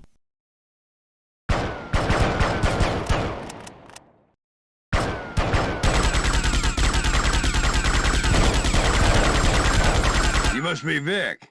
Jerry told me about you. Hey, I used to be in the service. Despite this game being a prequel, Phil Cassidy bizarrely looks and sounds older than he does in Vice City. At first I thought it was because his voice actor was recast, but as it turns out, it's the same guy. And it's Gary Busey of all people. Yeah, I kind of forgot to bring it up in that video, but if you've been watching my GTA videos, you'll know I'm pretty inconsistent with naming voice actors. It boils down to whether I knew who was voicing who in the first place, and if I remember to add it into my script. Don't you just love watching a content creator with such good consistency in his videos? Despite what I just said about him looking and sounding older, there are actually explanations for that. He only really looks older because of the sweet stash he's rocking in this game, and only sounds older because he's slightly more serious here. And he hasn't become the full-on drunk gun nut that we knew in Vice City yet. Phil has the cash he owes Martinez back at his old place. He asks Vic to drive him there before giving him a lesson on cholos. I've been having trouble with them Cholo boys. Some of them have What the hell is a Cholo? Bunch of Mexican gangbangers, bad boys, trying to take over all the gun running in town. Clearing the cholos out, I grab the cash and then bring it back to Martinez. Hey, Victor Vance. Wow, did anyone ever tell you got a really dumb name? No, no one's ever mentioned that before. Oh my, look at that. Hey, is that legal? Can animals give consent? Checking in with our superior officer, he's in the mood to get laid, and asks Vic to go pick up and bring back a hooker named Mary. Mary, yeah, oh, Mary, quite contrary. Not quite sure how Martinez expects to sneak a hooker into an army base. Seems like it'd be smarter to just go out and visit her instead, but whatever. First I'll have to go meet Phil Cassidy to pick up a gift, before I can go looking for Mary. But before I do, I just want to point out this one little addition on the map. This wooden bridge here at this corner of the road that leads to the airport, it may seem insignificant, but it fixes a small annoyance I had with Vice City's map. Because of its location, going out to the airport always felt a little annoying, as there's only one way to get there, and it was easy to get turned around and go in circles trying to leave. But this bridge over the water, connecting it with the main landmass, makes it so much easier to come and go from this area without having to take the long way around. Meeting up with Phil, he gives us a car to pick up Marion, and after asking around in Viceport, another hooker leads us to a party where Mary is currently at. Taking out the guys with her, I drive her back to the army base and get busted as soon as I go through the gate. Corporal Vance, would you care to explain why there's marijuana hidden under your bed? And who the Sam Hill is this? Hey, buddy. Listen, I charge more for groups. You brought a whore onto the base? Have you no shame, boy? Are you a moron? Is that it? Drugs, whores, you're out of here, soldier. You're a disgrace! And with that, Vic's time in the army comes to an end. I mean, I figured he wouldn't be a part of the army for long, but I didn't expect his service to amount to only the first 30 minutes of the game. Oh well. But it's not all bad, as Phil will let Vic stay at his old rundown place, and will offer him work now that he needs it. Dropping in on him, we get a glimpse of the drunk most of us are familiar with. Oh, put your hands where I can see 'em, boy. You think you can come here and rob me, probably try to rape me? I know you're kind. Phil, it's me, Vic, your brother in arms. I'm gonna teach you a lesson. Lower your pants and prepare to cry. I'm gonna give you a shotgun suppository. Whoa! Phil! It's me, Vic. Oh, my. Vic Vance. Vic! Why didn't you say so? Good to see you, brother. Come here. Let me squeeze a fart out of you. He wants Vic to drive him around and look for a cholo to kill. And after he does, we'll use the pay and spray and drop him off back at his place. A simple mission that's really just a tutorial on how to do drive-bys and get rid of your wanted level. Phil, what's going on? You're a mess. I'm not drunk. I'm just resting my eyes. Okay. So, what's going on? Returning to Phil, he's a full-blown drunk mess this time, as the cholos are about to blow up his warehouse full of boomshine. Since sitting around drunk isn't going to save his liquor, Vic convinces him to lead him to the warehouse so they can try and save his booze. They arrive just as the place catches fire, and Vic will have to use a forklift to load the liquor onto Phil's truck before the whole place explodes. And this mission sucks. A combination of the camera and the way the forklift handles makes it hard to navigate through the warehouse. And for every crate you successfully save, more of the warehouse collapses, blocking more and more of your path. You're also being timed, so if that heat bar reaches the end, it's game over.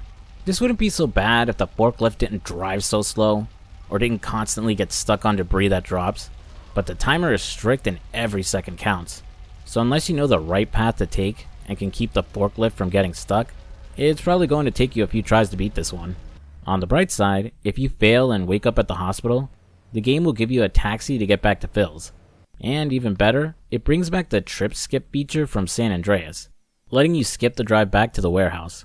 Returning to Phil afterwards, we're reunited with our shitty sergeant.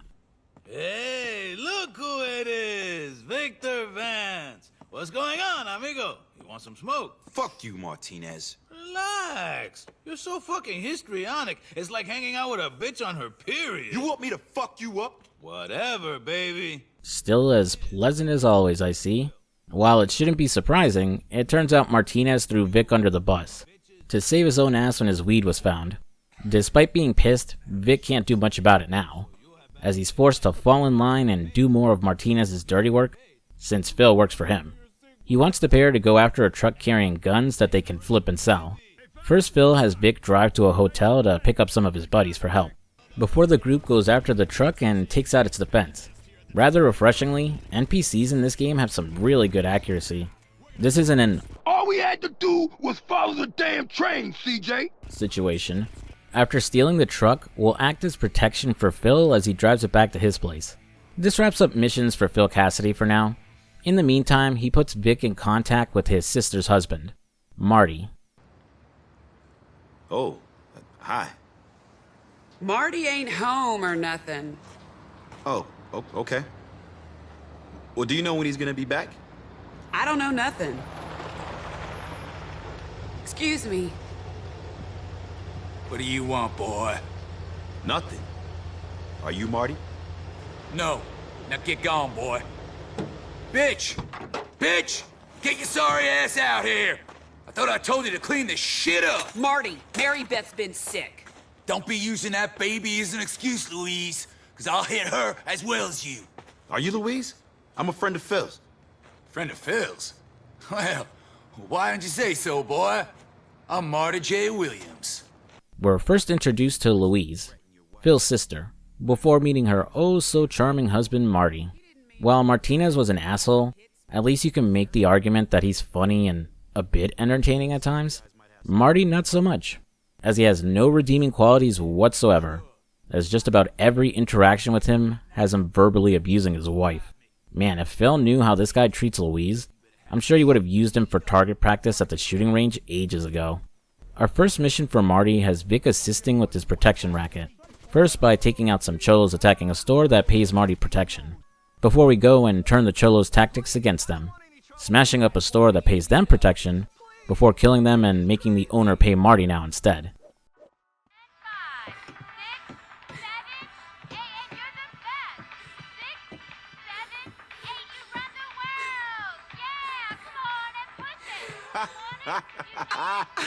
Hey, Louise.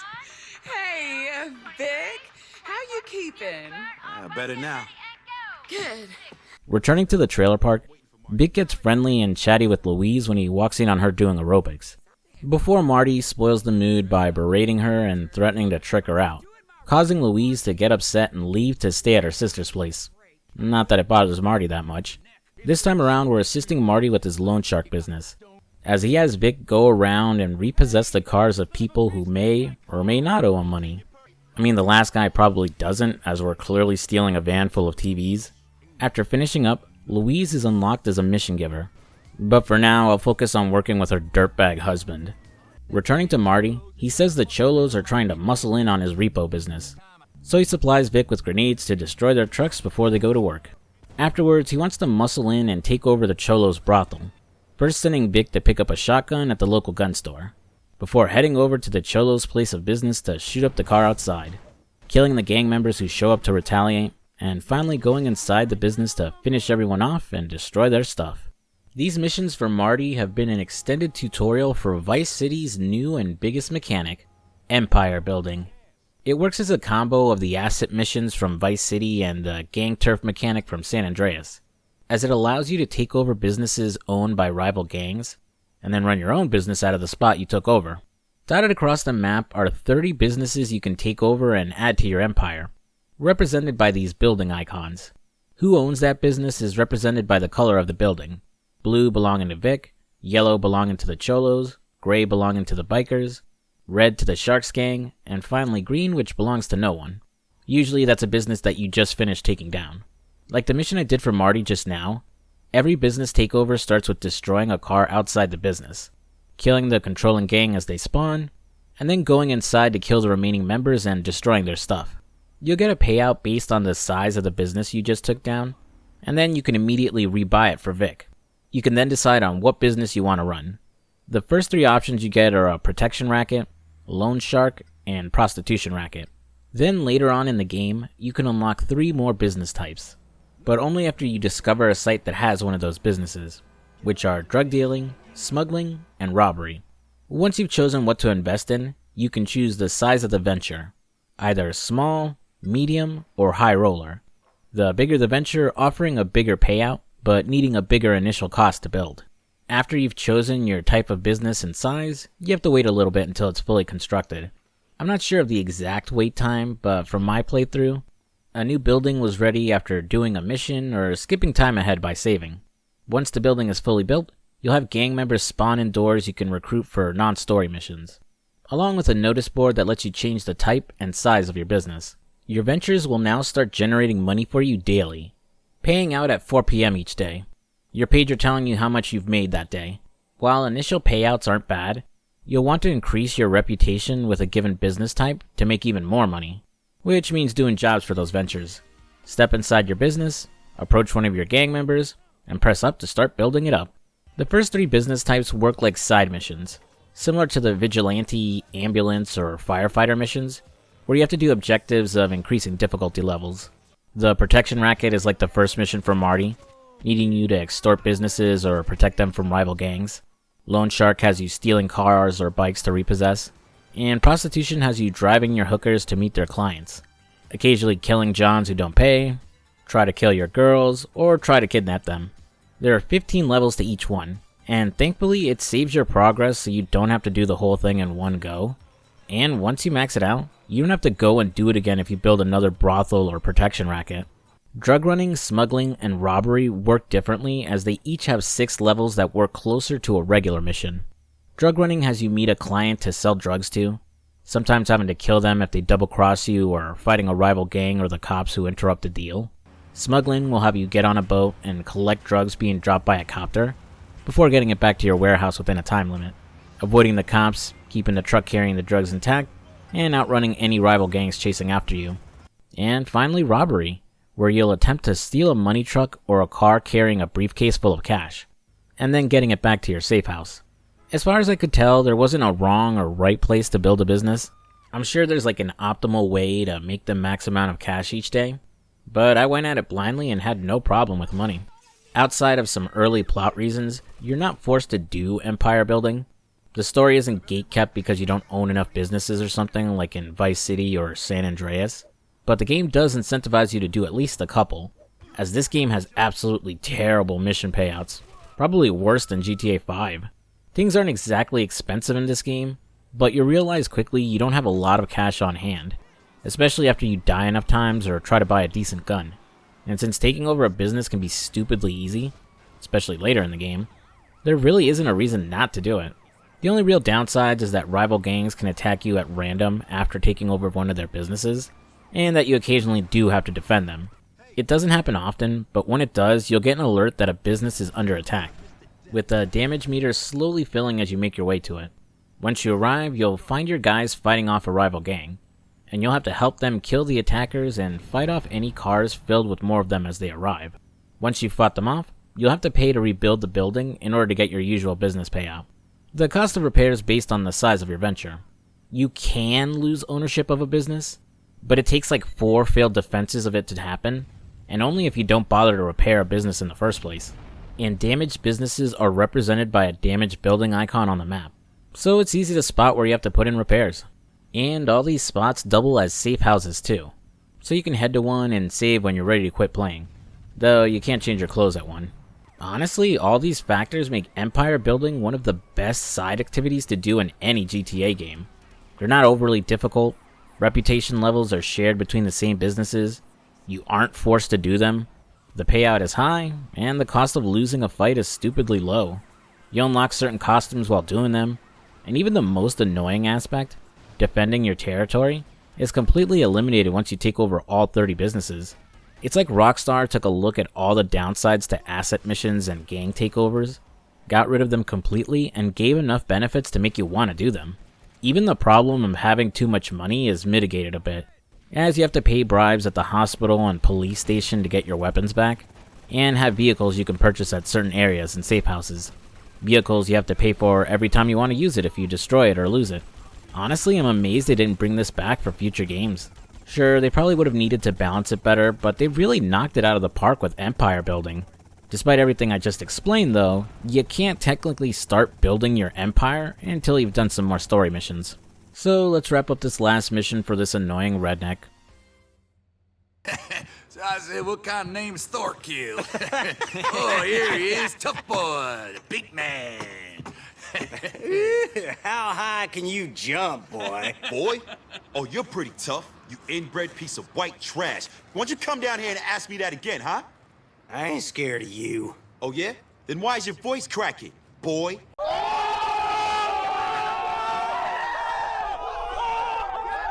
All right, enough. I ain't scared. You stop disturbing the goddamn neighbors with this bullshit. After things get a bit heated between Vic and one of Marty's other guys, we find out the boss man works part-time as a Discord mod. Anyway, I told him, you bring her over to me. I don't care if she's 14. I like her boobs. Nothing crazy to this last mission. Just need to save the prostitutes the Cholos kidnapped. And with that, we can go check in on Marty's wife. Hey, Louise.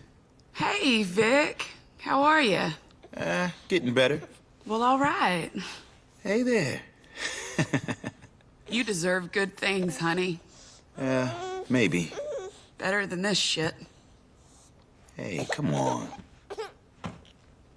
Louise is down in the dumps due to her shitty lot in life, and is losing hope at the prospect of something better.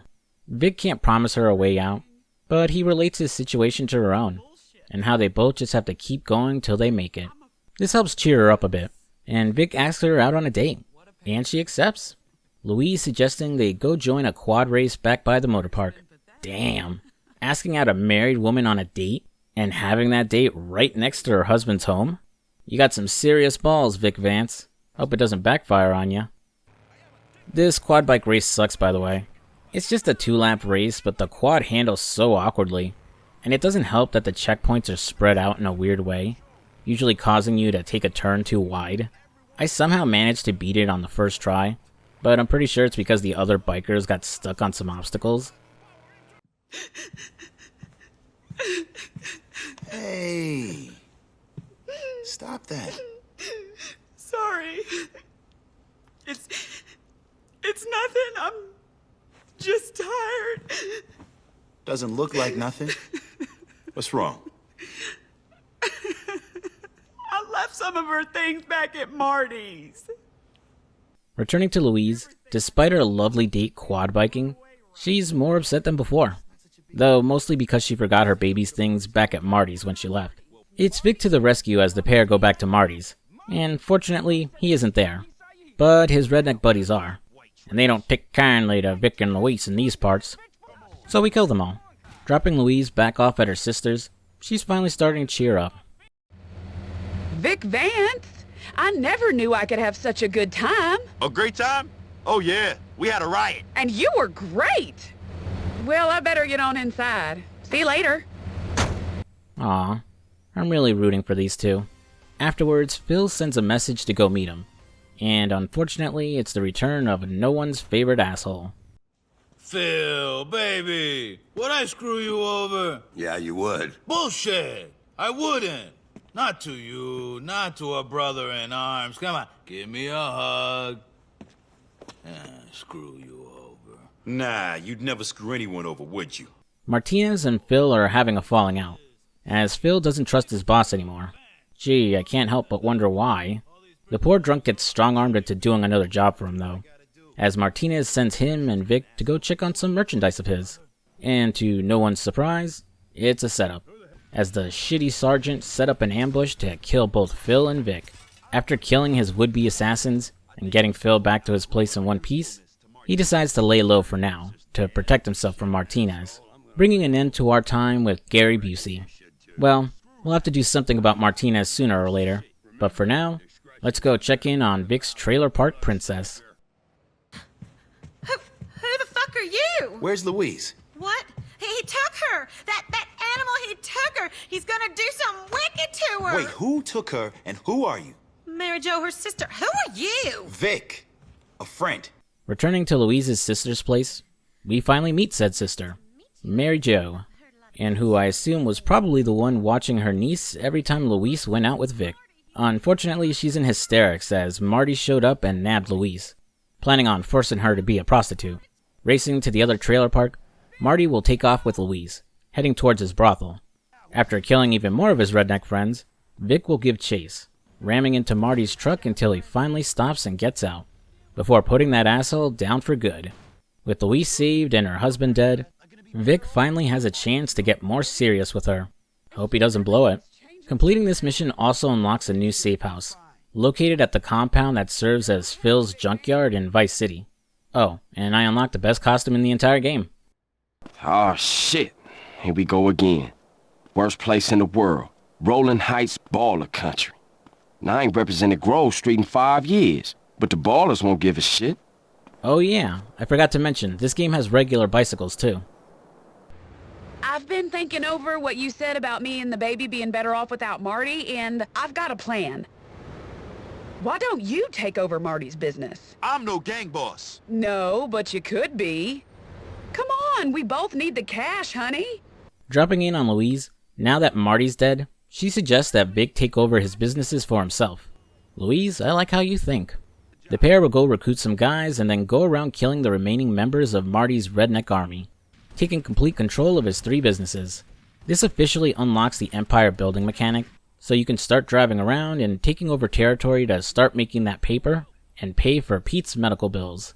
On the topic of Vic's family, we unfortunately now have to deal with the arrival of his brother, Lance Vance.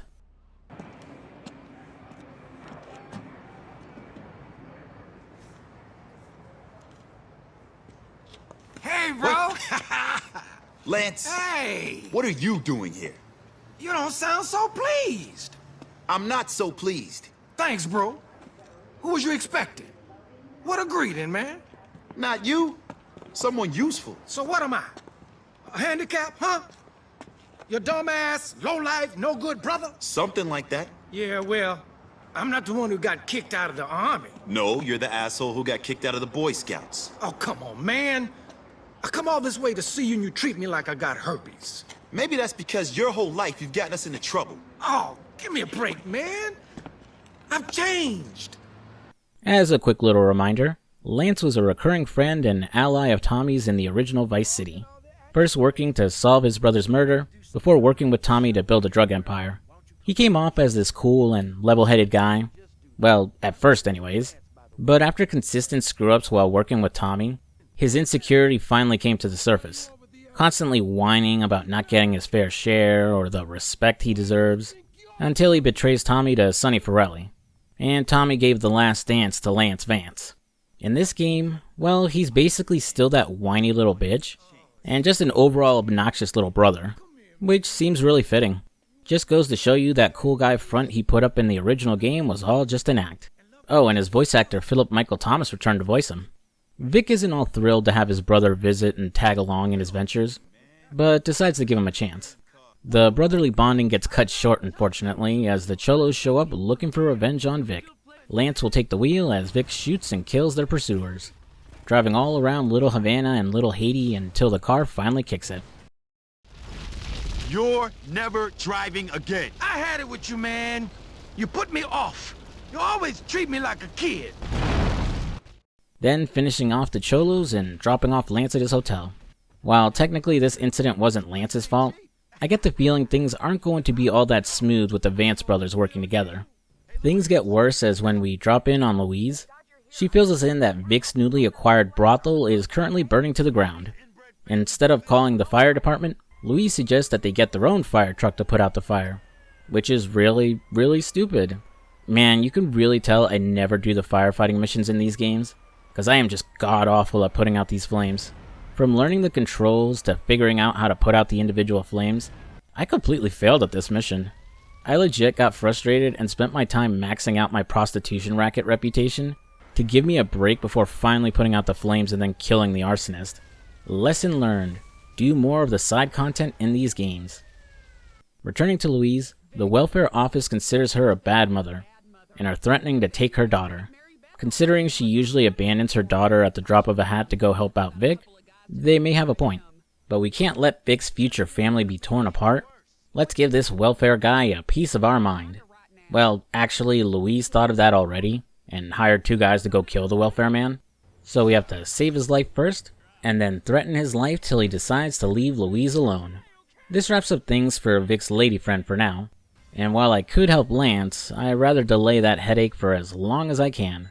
So let's drop in on another familiar face from Vice City. Hey, you Umberto? Did somebody order a stripper? Excuse me? Because I like my bitches a bit less balding. What? Are you a comedian, Frank? No, no. I'm a man, just like you. Uh-huh. Umberto Rubina. You must be Vance. It's good old Umberto Rubina, leader of the Cuban Street Gang, and with Danny Trejo returning to voice him again. In the original game, you'd meet Umberto at his father's cafe, where he would talk a big game, but would usually come up with an excuse to not help his own gang. He also had a weird obsession with balls, and all of that is still the same here. Umberto and Marty were business partners, and while he doesn't care that Marty is dead, he won't work with Vic until he proves he's a real man, with big balls. So he sends Vic to pick up a package for him, but he's testing some other guys too. So it's a race to get it and then bring it back to him first.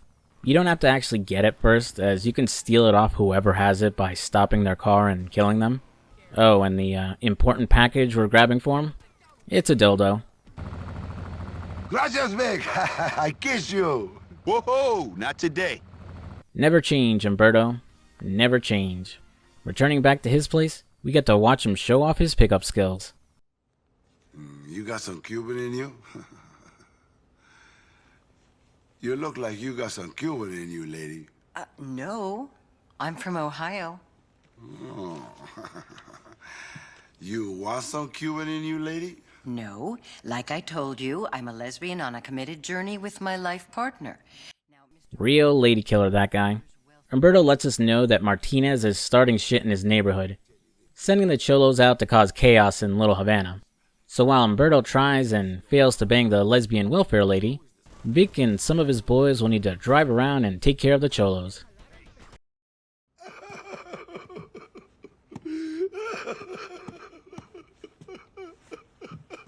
You even got any balls. Coño, man, I didn't know. And you, I've seen shit with more guts. You didn't say your father was going. Shut your mouth, lady boy. He's my daddy, and I love him. I can't believe you would do this, and you left him there to die. Returning to the big guy, we find him a sobbing mess. Turns out his dad is dying. Or about to die, technically, as he went to go see a wrestling match at the stadium, and the Cholos were spotted heading his way. And Umberto is being way too overdramatic to go get his dad, or send his guys to go get him. So it's up to Vic as the only intelligent person in the room to go save the old man. Picking up Alberto, you're on a timer to take him back to his cafe so he can open it up on time. Though it weirdly turns into a sort of stealth level. The old man has a bad heart, so if you drive too fast, or crash the car too often, you'll cause his heart to pop. Which doesn't sound too bad, but there are Cholo patrols on the map, and if they spot you, they'll give chase and open fire, guaranteeing Alberto will die in seconds. So you have to keep an eye on the minimap, avoid any streets with Cholos on it, and be patient in waiting for them to go through an area. It's a nice little shake-up to the usual go drive here or go kill these guys missions. After saving Alberto, I decided to change up my wardrobe, trading out my CJ cosplay in order to LARP as Lewis from Left 4 Dead. Such a goddamn good series. I haven't played the games in like a decade maybe. Was really hoping Back 4 Blood would end up being better, but I don't know, man. I wasn't feeling it. Levels felt too long and the characters weren't really doing it for me. Come on, Valve, just make Left 4 Dead 3 already, you assholes. Or better bots so I can play solo easier, because none of my friends ever want to play Left 4 Dead. Anyways, what was I doing? Oh right, helping out Danny Trejo. So I ask you once more, are you man? Yeah.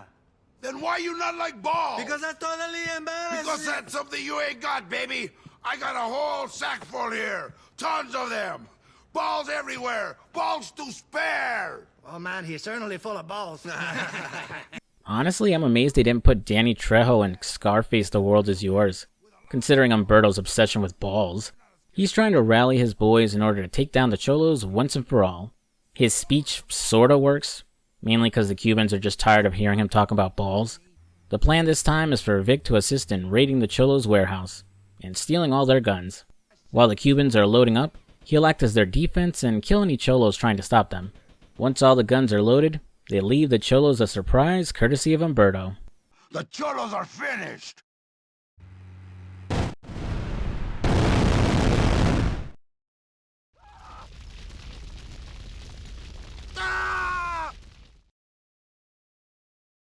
Humberto Rubina says, you are a true friend. You can count on me for anything. I love you, man. Like a son or a dog.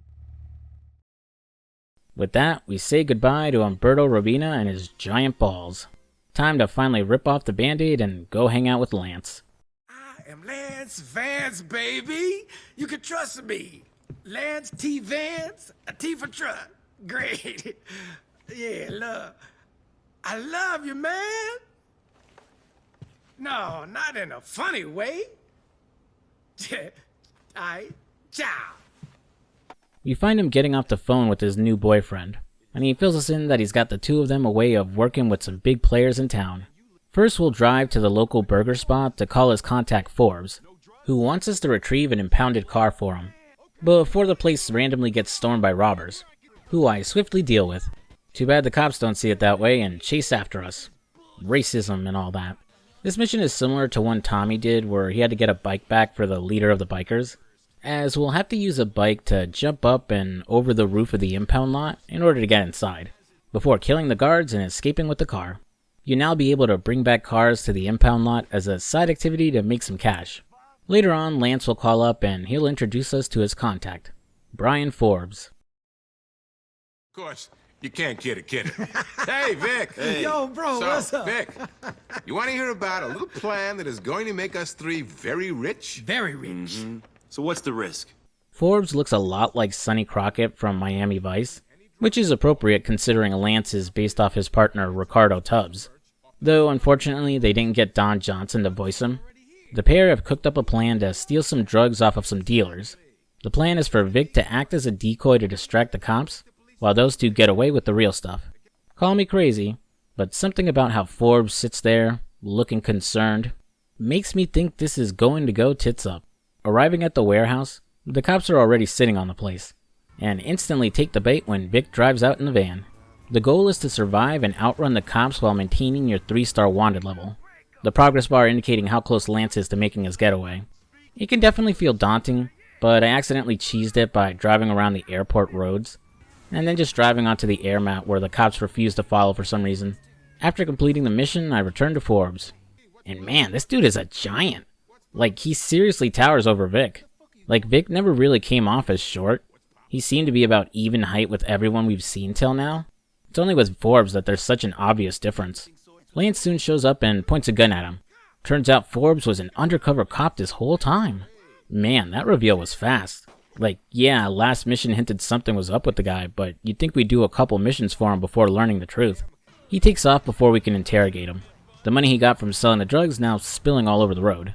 You'll have to stop his car and pull him out of it before all your cash is gone, with pedestrians slowing you down as they run into the street to collect the green. It can be tougher than it seems, as his car is insanely fast, and you have to find a way to pin his car down long enough that you can yank him out of it.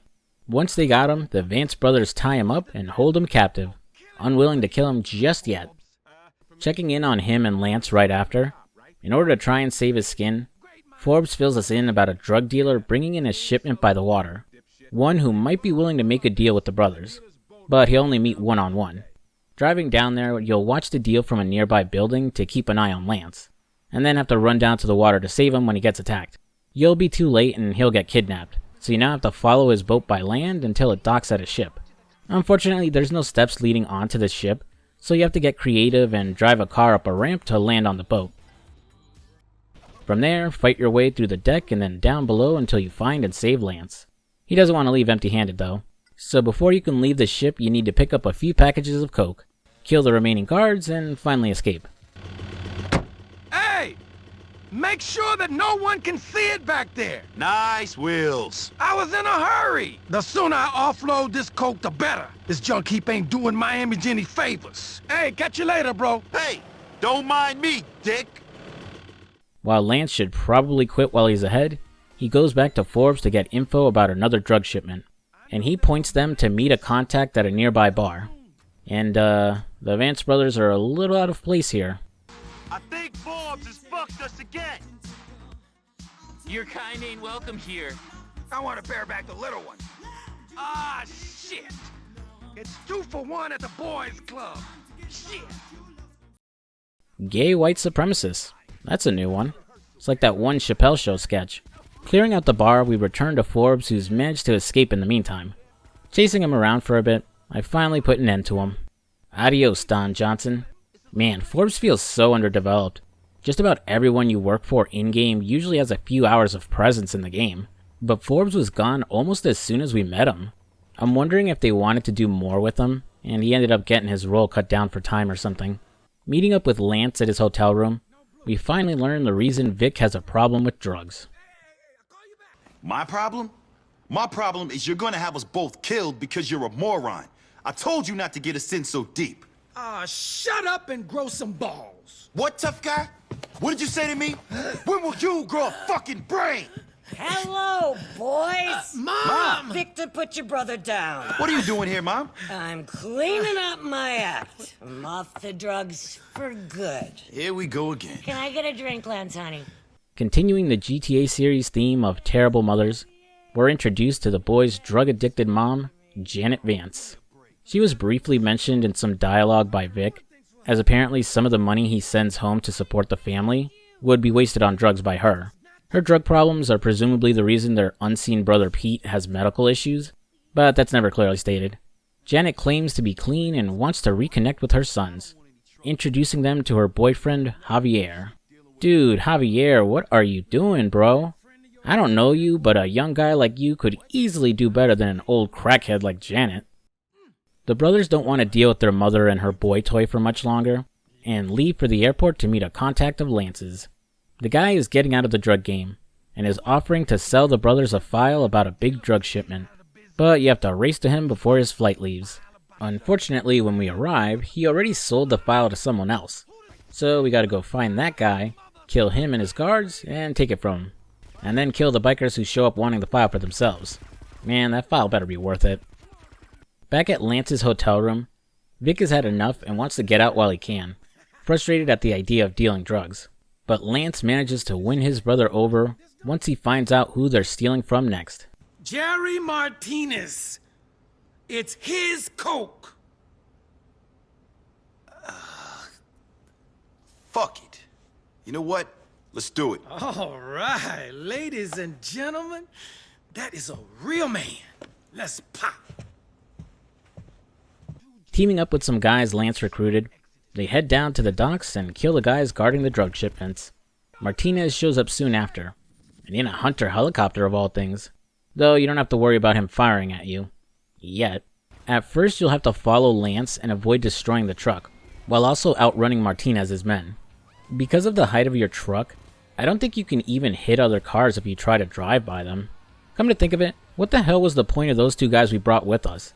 They would have been a lot more helpful here protecting the truck while Vic drives. Eventually, as we try to cross the bridge, Martinez finally reappears, firing a volley of rockets that you need to avoid or else risk completely destroying the truck. But eventually, we make it to Lance's safe house, and unlock the second portion of the map, Vice City Beach. With the entire map unlocked now, you'll be given a new safe house too. It's super swanky, but what's really dope is your own personal helipad, where you can buy a little chopper to fly with. I forgot to mention it until now, but flying is back in Vice City Stories after being missing from the last game. And man, was it sorely missed. Vice City wouldn't be the same if I couldn't fly around its buildings and take in its scenery. Checking in with Lance, despite getting one over on Martinez, we may have actually dug ourselves even deeper. Yeah. Thanks for the coke, Martinez. Now you know how it feels to get fucked. Oh, you fucked us both, Vic. That coke you ripped off belonged to the Mendez brothers. I was just the shepherd. Now, we're all on their shit list, and the only way off is in a fucking bag. I'm turning states. I'm gonna ruin you, your brother, Mendez, everyone. Happy holidays. Lance! You useless, degenerate asshole!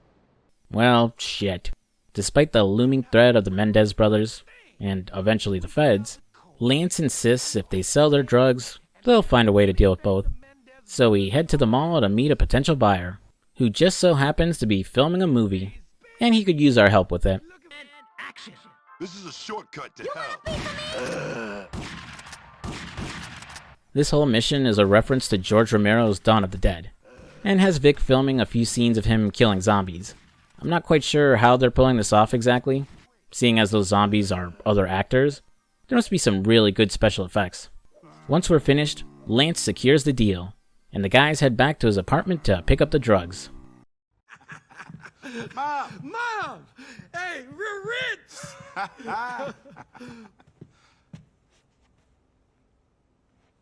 Where is she? Never mind, man. Just get the yayo. Yeah, it's in the spare room.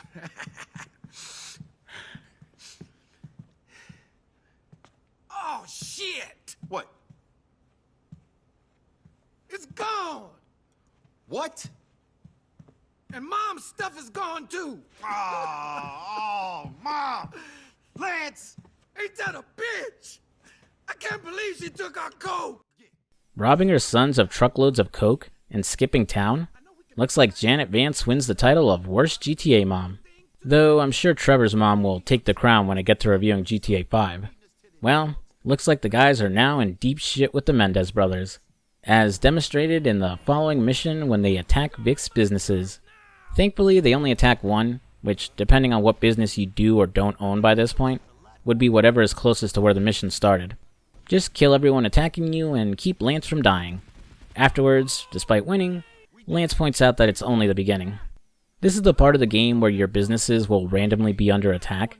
Usually it's pretty close by and you don't have to drive across the map to go save it, though you don't have to drop what you're doing to protect it if you don't want to, as usually starting a mission cancels the attack. And like I mentioned earlier, it's cheap to fix your businesses, so a lot of the time I just ignored attacks and only showed up to pay for cleanup. This wraps up missions with Lance for now, so I've got the choice of dealing with the Mendez brothers, or this guy named Rennie. Let's go see what his deal is. Frankie, who is this gorgeous man? I don't know. Who are you? I'm looking for someone called Rennie. Ta-da! Yeah, Spitz said you might want something. Something? Ah, cocaine! Darling, I want cocaine. Mommy wants some snort and she wants it now.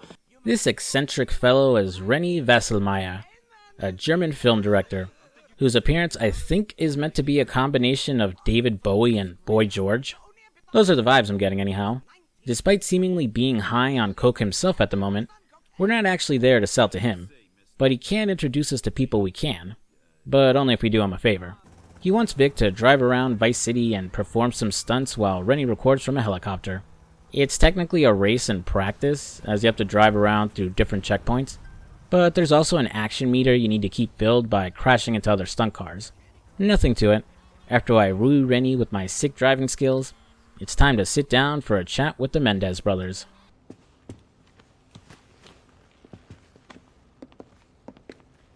Ah, siblings, just like me and Diego. How apt. Listen, Mendez, we don't want no crap. Hey, mother. Listen, Vance brothers. You want me to kill you now? No problem. Or we can work together. Your call. Armando and Diego Mendez seem to be based off the Diaz brothers from Scarface, though technically those guys didn't appear in the movie. They were just mentioned in passing. They didn't make their full debut until the game. Armando himself has a resemblance to Alejandro Sosa, the main villain of the movie. The Mendez brothers grill the Vance brothers about who ripped them off, which is a bit confusing as I thought they already knew from Martinez, and when they attacked Vic's businesses before, though this might just be them fishing to see if anyone else is involved, or to see if the Vance brothers are just fall guys for Martinez. Lance finds a chance to clear their names, pinning the whole thing on Martinez, but Armando won't bite unless he sees proof. So he cooks up a scheme to convince them that Martinez was actually an undercover cop all along. Since he told us that he'd be turning state to protect his own ass, the plan is to take photos of him with the feds and then use Forbes' ID to create a fake ID for Martinez. First you'll head to the police station to take a photo of him, then follow his car down to the pier and snap some more photos before he leaves by boat. You'll then get a 4-star wanted level that you can't remove at the pay-and spray, so you have to outrun the cops to go to get Forbes' ID, and then meet Lance at the printworks. Despite the stupidity of the idea, it does seem to work for now, as Armando is on friendly terms with Vic the next time we drop in on him. This next mission for him is basically an empire building mission, as he wants Vic to go take over a drug operation belonging to the bikers. If you hadn't taken over a drug smuggling business by now, this will officially unlock it for you. Lance! Oh no. Lance, get over here and explain yourself. Shh. Stop acting like a child. Shh. Don't you shush me. Keep your voice down. No. You can barely tie your own shoelaces. You telling me how to behave? Will you shut up, you stupid gorilla? The place is bugged. The DA is on to us. Happy now? Dropping by to check on our idiot brother, it turns out Martinez wasn't lying about giving us up to the DEA, as according to Lance, his place and all of Vic's businesses are bugged and being monitored. Since it'd take too long to go through each business to find the bugs, Lance's big brain idea is to destroy the police antennas receiving the signal. Well, it's not the worst idea in the world. First, I'll pick up a free rocket launcher from Ammunition, and then race to the first police station to blow up the antenna. From there, I can nab a police chopper and fly out to take out the other two. Though I do have to drop that 5-star wanted level in order to pass. Renny will reach back out again, having found Vic a drug contact. But for now, it's back to the Mendez brothers. And we get our first conversation with Diego.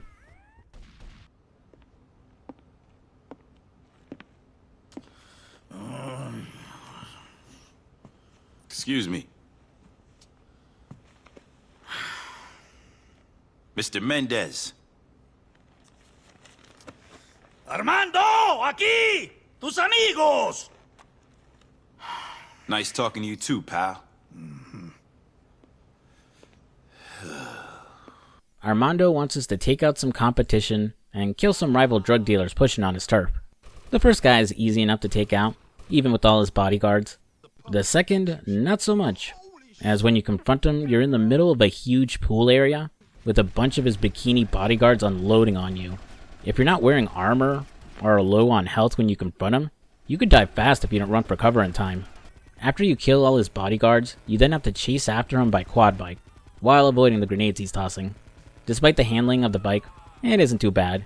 Just make sure you have a machine gun on you to save yourself the headache of chasing him for long. Returning to Armando, he fills in Vic that the cops have confiscated one of their drug shipments, and threatens to pin the drugs on him if he doesn't steal it back. Lovely. We get a little creative with getting them back though, as you'll make use of a chopper with a large magnet attached to yank the containers out of the compound. It's basically the same as that one mission in San Andreas, where CJ had to steal a money truck they could use for the casino heist. First you'll grab a container right out of the compound, then the second from a police truck moving through town. Simple enough, but it's the last part that's annoying, as one of Mendez's men is under attack and begs Vic for help to save him. But instead of killing the bikers chasing him, I have to use the magnet to lift his car to safety, and it is very finicky. A combination of him constantly moving, along with the way the magnet clips against his car, makes it so much harder to latch onto than it should. And this is one of the longer missions too, so if you fail and restart, you have to go and get those first 2 containers all over again. This will wrap up things for the Mendez brothers, so time to go check in on that German weirdo, Rennie. Darling, you're here to lighten my heart. Not exactly. I love you. I love this man. Kiss me. Hey, give me a break. He tells us the contact he mentioned before needs assistance in moving a ton of coke. And heading down to the water, we're introduced to Gonzalez. He works for Colonel Cortez, Tommy's contact and friend in Vice City. Gonzalez himself actually showed up as a minor character, as Cortez found out he was skimming off the top and working with Diaz, so Tommy would end up killing him. Here, he's still loyal to him. Well, at first anyhow. The coke we're moving belongs to the Colonel, and Gonzalez needs help protecting it as they move it by boat. You'll hop onto a chopper with 2 of Gonzalez's guys hanging off each side of the plane, and follow the boat while fighting off any attackers. The chopper comes with built-in machine guns, but honestly it's better to just let the 2 goons do all the work, as they're insanely accurate at taking out all the other boats. The only time you need to step in is when an enemy chopper flies in to attack the boat. This is where I was glad swimming was in the game, as after my plane got shot down, Gonzalez was still able to get to safety while I was still in the water. Afterwards, he'll thank us for the help and we'll keep in touch when he has more work. So for now, it's time to go back to Rennie. He doesn't know? No, and let's keep it that way. Of course, he is an artist. The pressure could kill him. I mean, I perform well, knowing people want to drill me full of holes. But I am unique, darling. Darling! Hey, Rennie. Hi. Darling, this is darling. Darling, wunderbar. So now we are acquainted, no? Who wants to I'm Vic. All right, Barry, mate. He introduces us to Barry, who wants Vic's help in driving around and protecting his big client. Seems Barry borrowed $3 million from Giorgio Forelli and hasn't paid him back yet, so he's threatening to kill him and his client. While technically he doesn't show up in Vice City, Giorgio Forelli is mentioned, as one mission has Tommy going out to intimidate some jurors who are ruling on a trial for Giorgio Forelli. We'll first go with Barry to pick up a bulletproof limo, before heading to the meeting point to pick up his client. Predictably, it's ambushed, but after killing everyone, we'll meet Barry's client. Look, Barry, when I agreed to play Vice City, I didn't expect it to be my swan song. It's no problem, mate. Just some nutcase trying it on. Hey, aren't you? Phil, mate. Phil Collins. Let's do the meet and greet another time, eh? Come on! Yeah, it's Phil fucking Collins. And he's playing himself too. There's no voice impersonator here. I'm not gonna lie, this really surprised me. Like, I had no clue Phil Collins of all people was in a GTA game, let alone a prequel on the PSP. I think he's the first celebrity to play himself in Grand Theft Auto 2. I don't think I brought it up in that video, but when hitting up a comedy club in GTA 4, you can catch stand-ups from Ricky Gervais and Cat Williams. And, before anyone says it, no, I didn't forget about Dre. After I'm done being starstruck, I outrun the remaining hitmen and drop off Mr. Collins at his hotel. And as a cool bonus, we get to keep the bulletproof limo. And even better, if I end up destroying it, I can buy it again at Sunshine Autos. Meeting up with Rennie on what looks like the set of Castlevania, he needs me to be a stuntman again. It's the same as last time, as I drive around while he gets footage, first by jet ski, and then by motorcycle, ending the mission with this line. All because she can't get enough. Yeah, I really didn't get it. I thought it was just a pun because the cheese brand is named Cock. But apparently it's a parody of Cadbury milk tray ads that aired in the UK. Yeah, I've never heard of them. According to my analytics, approximately 10% of my audience is from the UK. So comment down below and tell me how accurate this mission is to those ads. Taking a break from Rennie, it's time to meet up with Gonzalez. We got a much simpler mission than usual. Just chatting away, playing some golf. It's like that mission in The Ballad of Gay Tony, where Rocco had Lewis hit golf balls at some guy to get him to talk. Only difference here is that it has a more explosive finale. Bueno, you bastard! No one sells me out! Remember how I said that Gonzalez was still loyal to the Colonel? Well, here's where he starts skimming off the top and selling products under his nose. He's arranged a deal to sell some coke and wants Vic to facilitate the deal. Alright, should be easy enough.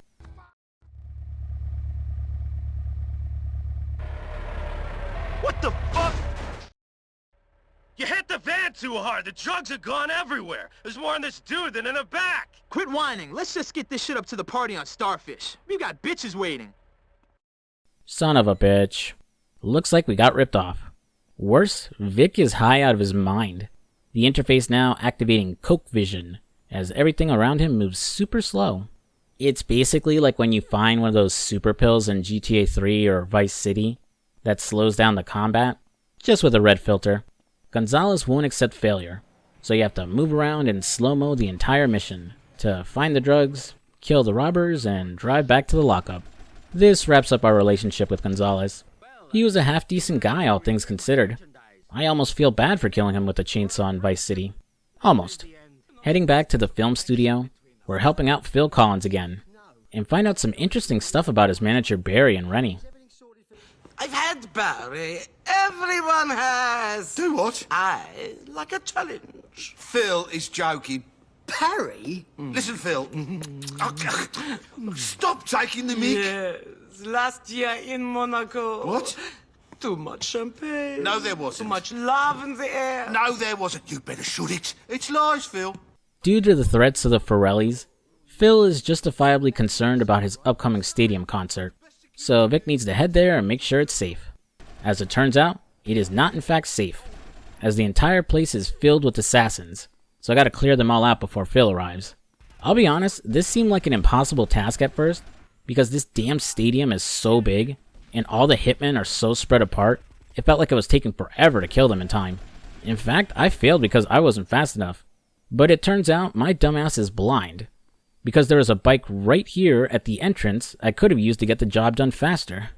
Oof. People like me are why devs started putting yellow paint everywhere to tell you where to go in modern games. After tapping into my dormant Dave Mirra BMX skills, I managed to kill the assassins in record time. But I'm not done quite yet, as the hitmen have armed a bomb downstairs to blow the place. So I gotta head down there and kill everyone. Though I don't disarm the bomb, instead just telling Barry to call the bomb disposal instead.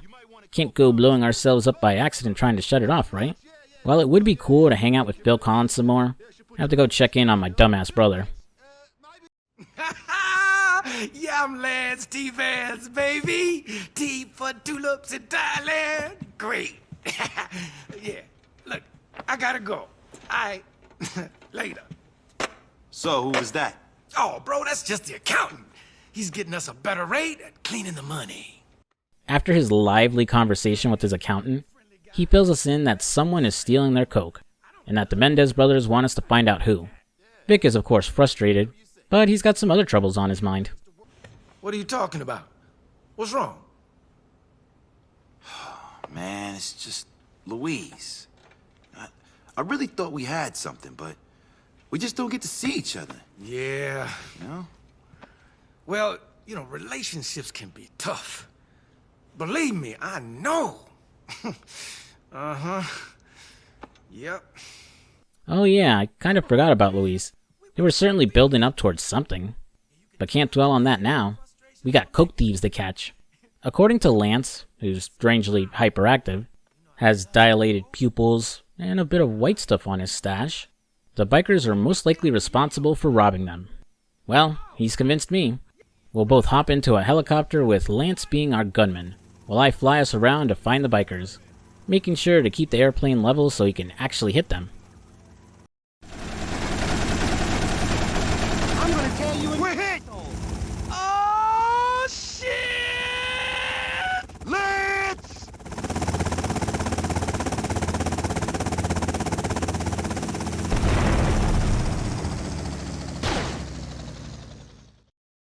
After a while, we push our luck and get shot down, with Lance falling to his death.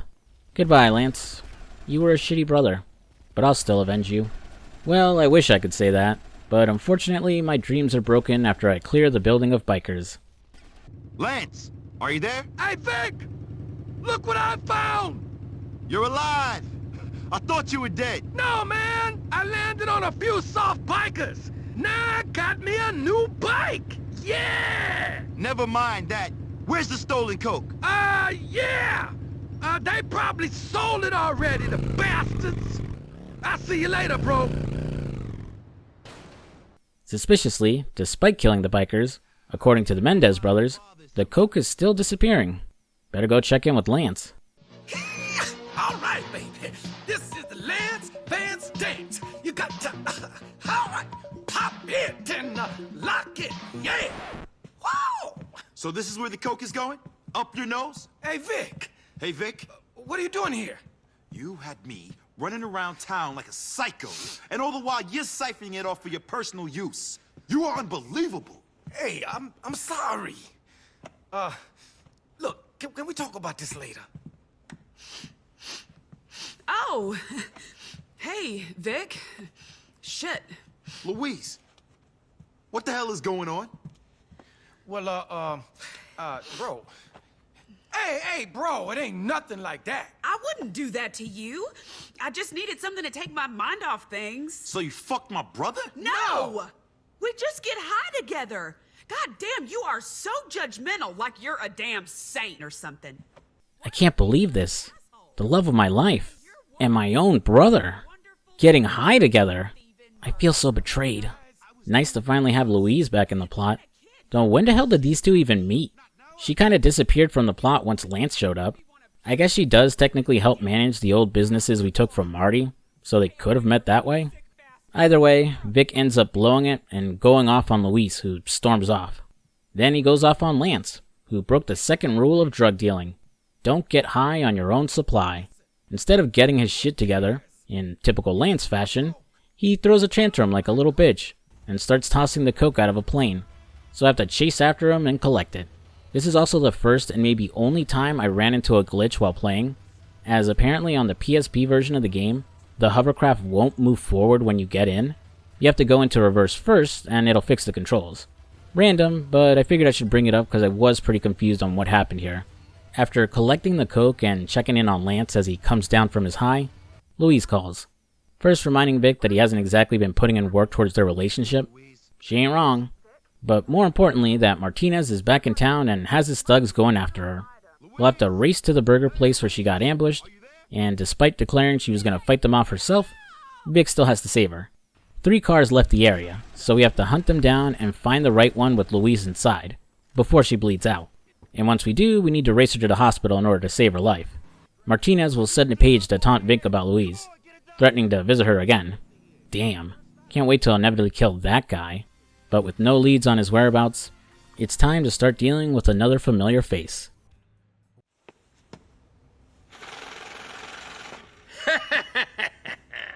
So, you're Vic. Yeah. And you? You Diaz? No, I'm Santa Claus. I heard a lot about you. Mr. Big, buddies with the Mendez. I don't think we're exactly friends. Whatever you say. I heard you wasn't exactly low to last, amigo. But crack a fucking smile. It's Ricardo Diaz, the sorta main villain for the first half of Vice City, who Tommy and Lance work for until they find out that he was the one who ambushed the initial deal that screwed over Tommy and killed Vic. Allegedly. If you saw my Vice City video, it wasn't really confirmed that he did it, and there's enough evidence supporting the idea that Sonny Forelli was behind it all. Here, Diaz is still as unpleasant as he ever was. And they got Luis Guzman back to voice him. Thanks to Rennie, he's heard about Vic's reputation and is willing to hire him for some work. Also, as it turns out, he's already well acquainted with our brother, Quentin. Remember like, I don't know, 10 to 15 minutes ago in the video where we helped Gonzalez move his drug boat? Well, Diaz wants us to go steal it, since Gonzalez didn't pay him tribute to move it. Unfortunately, we don't know where they moved the drugs to. So Lance comes up with the great idea to stake out a strip club and see if one of Gonzalez's goons comes out so they can follow him. I don't know, that seems like a reach. Keep your eyes peeled. If you see one of Gonzalez's men, holla. This is nuts. There's no way I don't believe it. That's one of his guys right there. Man, I'm good. I scare myself sometimes. Alright, whatever. Even a broken clock is right twice a day.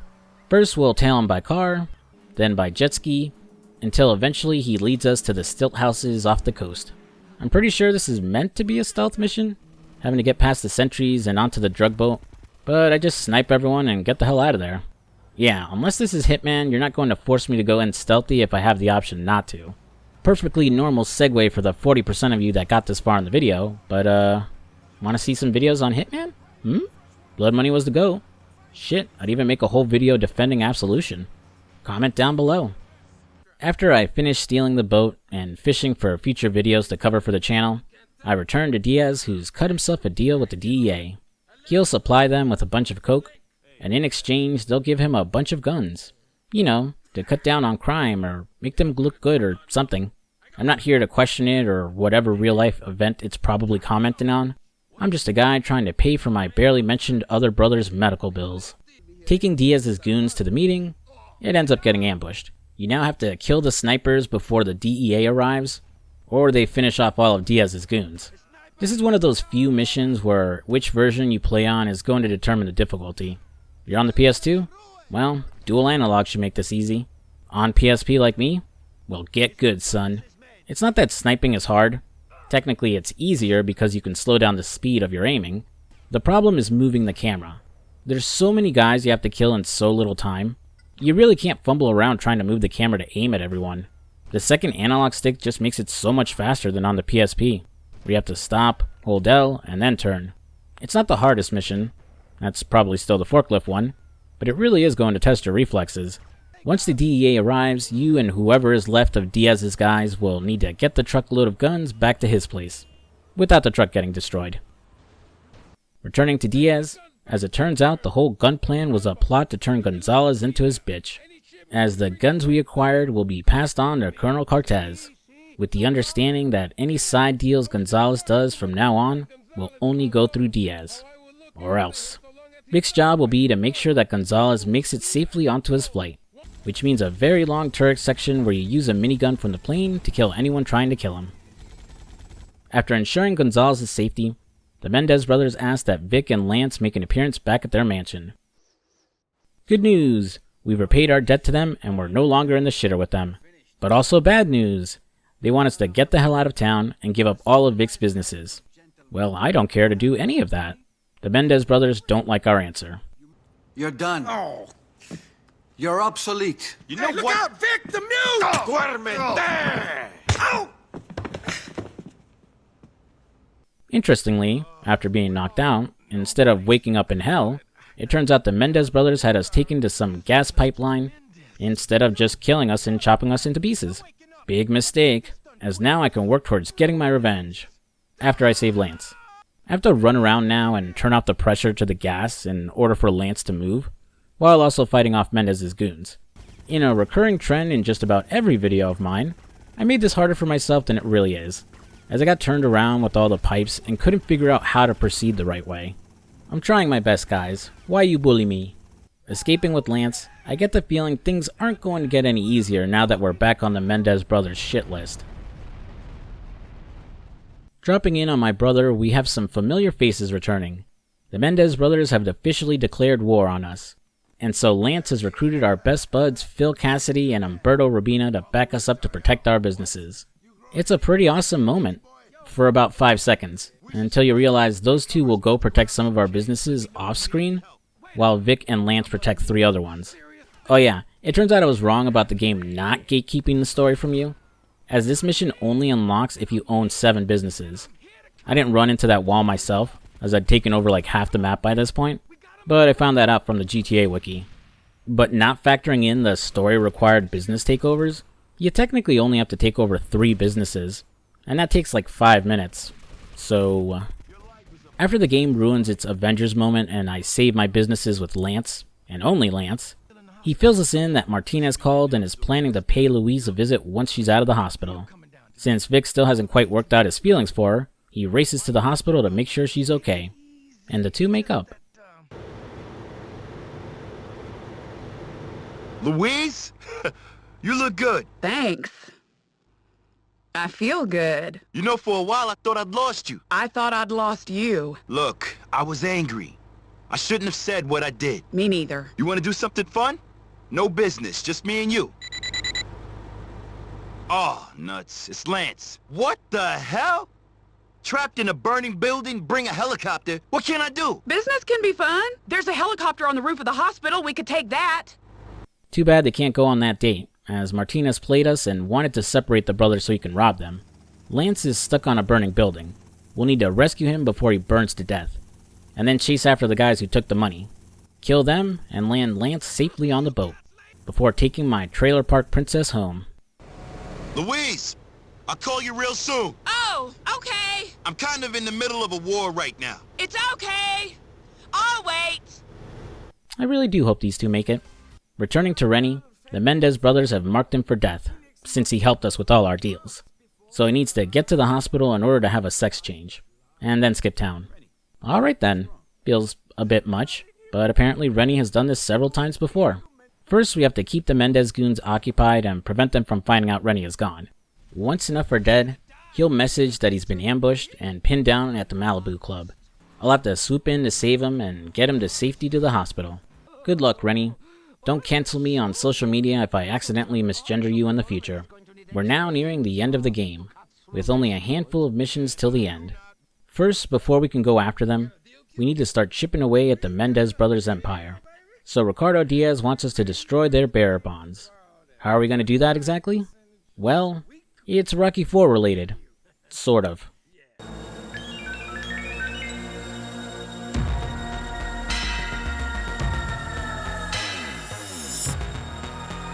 Happy birthday, Molly.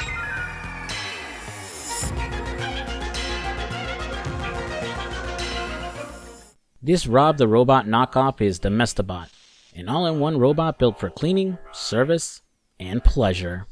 Using some tech that Lance ordered, I have hacked and taken control of it, now able to use it to search for the bonds and destroy them. It's not a simple search and destroy job though, as I have to follow Armando's orders and complete the cleaning tasks he commands, or else he'll get suspicious and wreck the robot. In between orders for him, I can use Domestabot's tracking feature to search for the safe, and after finding it, I need to figure out the code to unlock it. I have zero idea where you're supposed to find the code, as every guide I look at just tells you the number outright and not its location, but it's 8423. Domestabot! You lousy piece of crap! You've ruined me! Do you require a light? Thank you for your sacrifice, Domestabot. I hope they honor your memory by putting you on PlayStation All-Stars. It's time to say goodbye to our buddy Rennie once and for all. And dropping by the hospital, they're definitely a brand new woman. Also, we're reunited with Barry and Phil Collins, who requests Vic's assistance one more time in protecting him during his live concert. We agree, and after dropping off Rennie at the airport, we head back to the stadium for a mission that is simultaneously one of the best missions in GTA, and one of its most annoying. As Phil Collins is about to perform, Vic spots someone up on the lighting rig above, and heading up there, he has to stop anyone he sees from cutting the cables to the lighting rig. It sounds simple on paper, but it isn't, mainly because you have no weapons and can only take them out with melee. And I'm not sure if it's because of the perspective shift or what, but your melee attacks get wonky during this mission, as when you run up to whoever is cutting a cable, sometimes Vic won't lock onto them or use the right melee move to actually hit them. On top of that, other enemies will spawn and basically magnetize themselves to you, blocking your path to the guy cutting the cable. Oh, and you have to keep on going to stop them for like a solid 5 minutes. If they succeed 4 times, say goodbye to Phil Collins. Alright, all that sounds pretty shit. So where's the awesome part then? Well, the whole time you're doing this, Phil Collins is playing his concert, and in between bouts of taking out hitmen, it'll cut to him performing, and he just happens to be singing In the Air tonight, and it is awesome. They could have just had the song playing in the background, but no, they went out of their way and animated his performance. Like Phil himself being in the game, I had no idea he did a whole performance too. Yeah, it's just the audio from his live no ticket required concert, but still, it's amazing. I've always been a huge fan of Phil Collins and Genesis. Couldn't tell you when it started, probably after the first time I saw Tarzan and heard the soundtrack for that. So this really was a treat. I really wish I could play this entire performance for you guys, but I'd get instantly copyrighted. It's a great finale to that whole storyline, and really sells how underrated this game is. You would think this would have been spoiled everywhere online, but here I am in 2023, playing it for the first time and just finding out. Wild. After the mission is over, you can even rewatch the performance if you want for 6K. Totally worth it in my opinion. I gotta tell you, I was on a pretty big high after this mission, and it got deflated pretty fast due to what happens in the next mission. Dropping in on Lance, Vic is looking for Louise, finally trying to actually build the relationship. Her sister shows up right after, filling us in that she's been kidnapped by the Mendez brothers. Vic decides to end this once and for all, and despite his lazy-ass brother trying to weasel out of saving her, he forces Lance to help, though he finds the right motivation after his car gets blown up. Come on, move it, Lance! Man, we're wasting our time. The bitch is dead already. Armando's got two things to say. One, get out of ice now and the girl lives. And two, my car!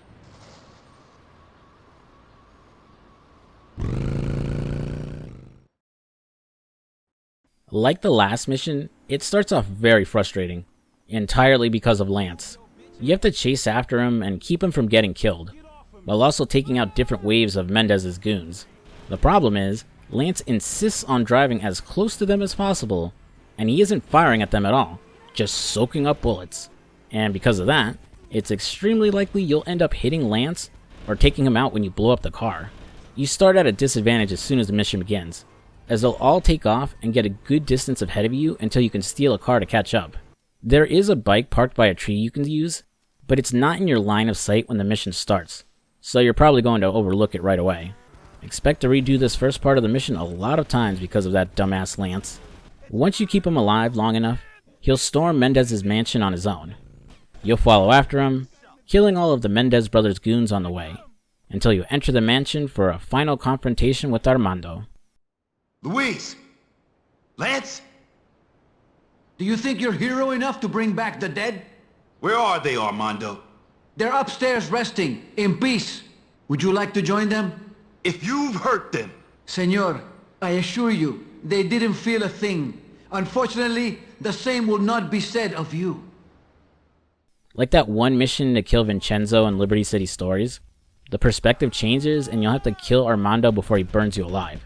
Fun fact, you can completely trivialize this fight if you did all the firefighting missions beforehand, as you'll be completely fireproof and take no damage from him. I think the devs may have planned for that, as he does summon some of his men to come in and help. Not that they do much, but he's still not that tough. If you have full armor and health, and use an assault rifle, you can kill him before he burns away enough of your health. Luis! Hey, Vic. You came for me. No one ever really did much for me before. That's sweet of you. Hey, come on, let's get you to a hospital. I don't think there's much point in that. Come on, Louise. We could have had something special. Yeah. No, we did have something special. Make sure Mary Jo takes care of my baby. Oh, Louise. Damn. I genuinely feel sad for Luis and Vic. Like the Phil Collins stuff, I had no clue she didn't make it. In Vice City, Lance has a throwaway line when talking to Tommy about how he wants a piece of his brother's old lady, which I took to mean he was referring to Louise, and that she and Vic got married before he died. But I guess not. If you watched my GTA 4 video, You'll remember I was pretty critical of Nico's and Kate's relationship, as it never did enough legwork to convince me they cared about each other. So when she dies in the revenge ending, I didn't really feel anything. It just didn't feel earned in my opinion. Here, not so much. Louise and Vic have had chemistry since the first time we saw them together. They did several missions together. He saved her from her abusive husband, and was able to build a connection with her over their crappy lives. Even with her leaving the plot for a bit, she's still mentioned, and Vic is frustrated all this drug empire shit is keeping them separated.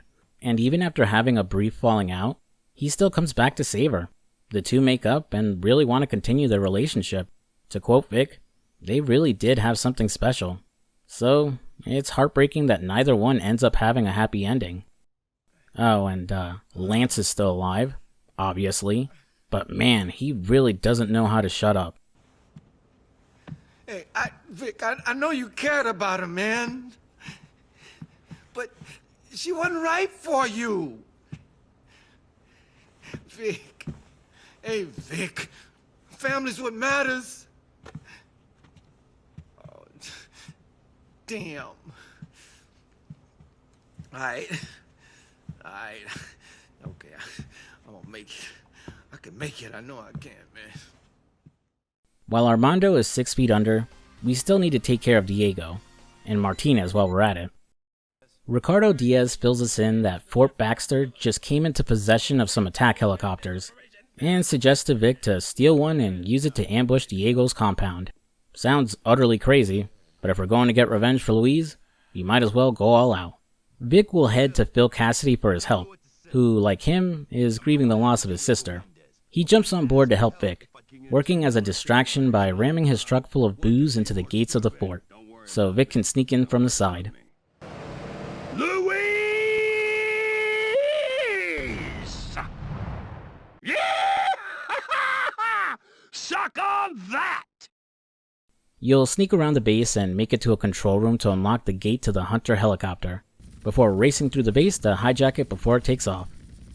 Bringing it back to Diaz, he gets the Hunter prepped, and it's time for the final mission. It goes full-blown 80s action movie, as you'll head to the building where Diego and his men are located, using rockets and machine gun fire to sweep through the windows and kill his guards.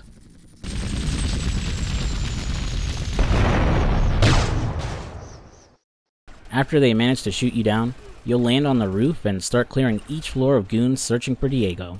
And partway through, a certain asshole arrives to settle the score. Looks like Vic's partying without me! Sweep the building! Flush that turd up to the roof so I can finish this!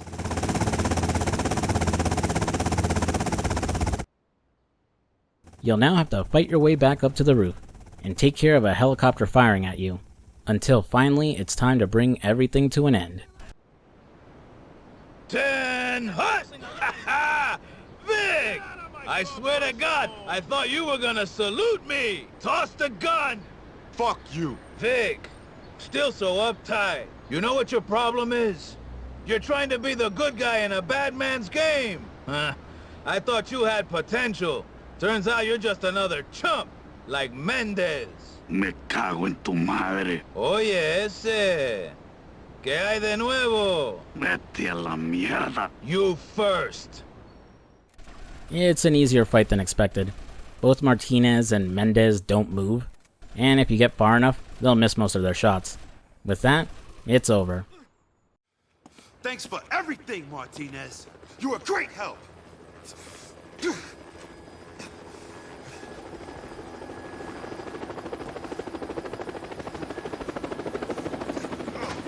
Okay, brother, let's waste these punks! Lance, it's done! Playtime is over, bitches!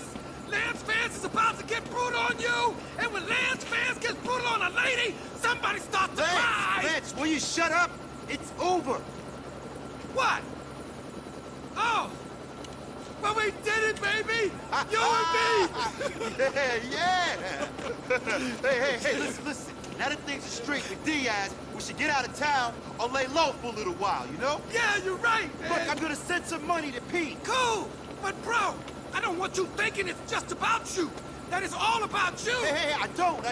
It's about you, me, Pete, Mom, wherever the hell she is. Wait! I've been making moves. I got a hold of 20 keys, Are you man. crazy? Get rid of it! No! All we gotta do is sit on it. It's hidden out of sight. Out of town, man. We lay low and then sell it. No! No! No! I am not interested! Got it? Okay, man. Whatever you say. That's right! Come on. Let's pop.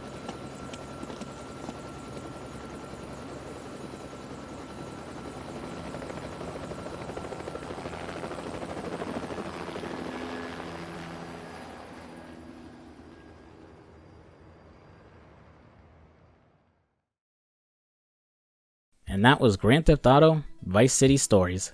God damn.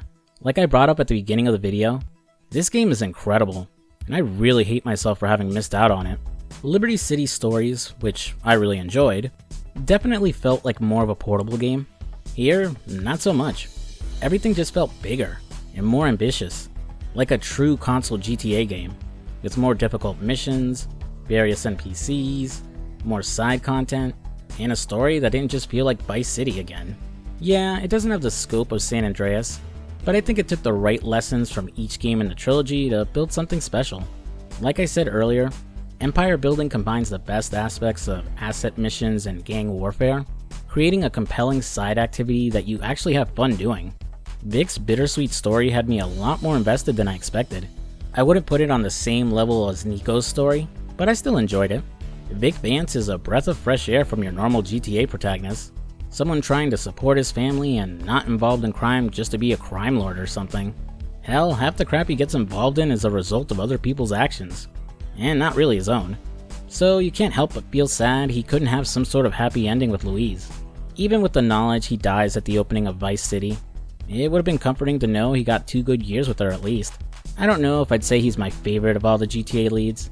That's probably Luis Lopez, but he's pretty high up there. It's crazy to me that more people don't talk about it. I figured since both PSP games got ported to PS2, they'd have more attention, but I guess not. It's not a perfect game for sure. Some missions feel like trial and error, get wonky with the controls, and gang attacks can be pretty annoying too, as a lot of the times they'd ambush me at the hospital just after killing me. But I walked away from the game seriously impressed. Like a lot of fans of GTA, these 10 years without a new game have really left me drained, and desperate for a new game. And this one I overlooked hit the right checkboxes, and provided a new and fresh experience. I'm not sure where I would rank this game in relation to the others. San Andreas is still my favorite overall, and GTA 4 easily a close second. I'd probably need to finish GTA 5 again, and maybe do some quick playthroughs of the other games, but right now Vice City Stories might take 3rd place. I don't know, maybe once I've covered GTA 5 I'll make a tier list video ranking them or something. To sum up my thoughts, don't sleep on Vice City Stories. It's an incredible game, and equally as good as its console counterparts. If GTA 6 really does give us a modern day Vice City, I'm hoping they take some lessons from this game. Maybe bring back empire building or at least Phil Collins. Like Liberty City Stories, it deserves an updated port to modern consoles and PC. Just keep gross deep games away from it. Don't need another definitive edition. Vice City Stories is truly an underrated game, and a fitting finale to the 3D era of GTA, before we transition to the HD era with GTA 4.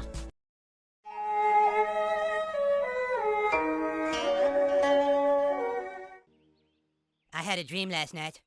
I was in a field, and I had Grand Theft Auto Chinatown Wars right next to me. But then the sky went black, and Grand Theft Auto Chinatown Wars just melted in my hand.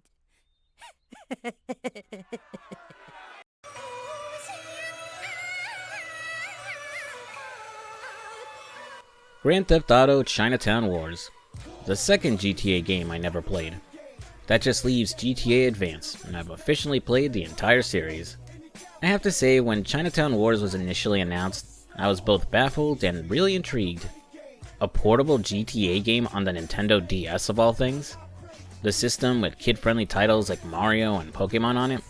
I mean, don't get me wrong, I owned a DS back in the day, and some of my favorite titles of all time were on it. But after 2 back-to-back GTA spin-offs on the PSP, I couldn't understand why Chinatown Wars would head to the DS.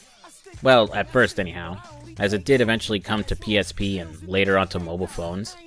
But considering the DS had shifted the tide in the handheld war to become the clear winner by this point, I guess Rockstar wanted to maximize their profits by launching on the more popular handheld.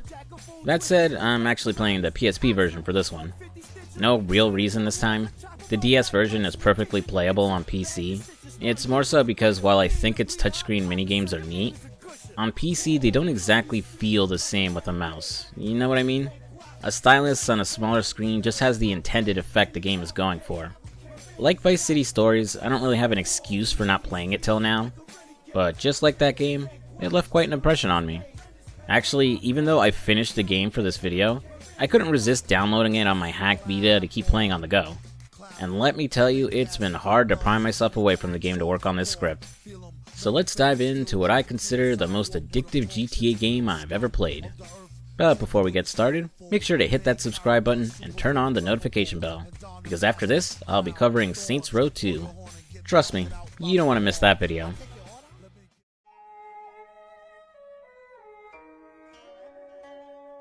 The game is set in the new continuity set up by Grand Theft Auto 4, taking place 1 year after the events of that game and taking us back to Liberty City. Your playable character this time is Huang Li, the son of a big shot triad. And before anyone gives me shit, I googled it. It's pronounced Huang and not Huang. I can guarantee I'll still mispronounce some other names though. While Huang's dad wasn't exactly father of the year, more interested in doing drugs and cheap women than actually raising his son, Huang still feels obligated to avenge his father when he's killed, swearing on his grave he'd bring his killers to justice. This is what brings him to Liberty City. That, and to pass along his family's sacred sword, Yu Jiang, that will allow his uncle to ascend and take over the Triads. Unlike the previous two games on the PSP, Chinatown Wars isn't the usual 3D open world, and instead returns to something closer to the series' roots, going for an overhead 2D look with cel-shaded 3D graphics. The overhead look is a style that I don't mind. In fact, I really dig both Hotline Miami and Shakedown Hawaii. But as someone who was raised on the 3D GTA games, it's hard to go back to that style. It's kinda why I haven't done videos on the Grand Theft Auto games before 3. They're fine for what they are, they just don't interest me. Here though, it really does click. Maybe because it's not exactly the same style, still technically being 3D, just in an isometric view. And because I'm going through the familiar streets of the updated Liberty City, it's amazing they managed to squeeze this place on the DS and PSP. Yeah, it's missing Alderney and it's definitely scaled down, but I can easily pick out and find all the recognizable places from GTA 4. Returning to our protagonist, if I had a word to describe Huang, it's sarcasm. Like non-stop sarcasm. Sure, pretty much every GTA protagonist is snarky to a degree, but Huang is in a whole other level, pretty much undermining and backtalking every single person he speaks to, even ones he should really keep his mouth shut around like the higher-ups of the Triads. I don't mind it at all. It's a bit refreshing to see a character question all the dumb shit he's forced to do, or call out other characters for their own fuck-ups. If anything, it made me wish the game had voice acting. Instead, we cut to 2D cutscenes anytime we get into a conversation with someone. Yeah, I know it was initially developed for the DS, so they probably couldn't fit full voice acting onto the cart. That, or they would have had to compress it down into a garbled mess of audio. But it would have been cool if Rockstar ponied up some cash to add it for the PSP version, and considering how underpaid VAs are in this industry, I doubt it would have cost much. The cutscenes are fine for what they are, though I would have preferred a text box and character portraits showing up over the gameplay. Think like what you see in RPGs like Persona. Arriving in Liberty City, things go tits up for Huang almost immediately, as despite his uncle's bodyguards picking him up at the airport, the group ends up getting ambushed, with his protection getting killed and Huang taking a bullet to the head.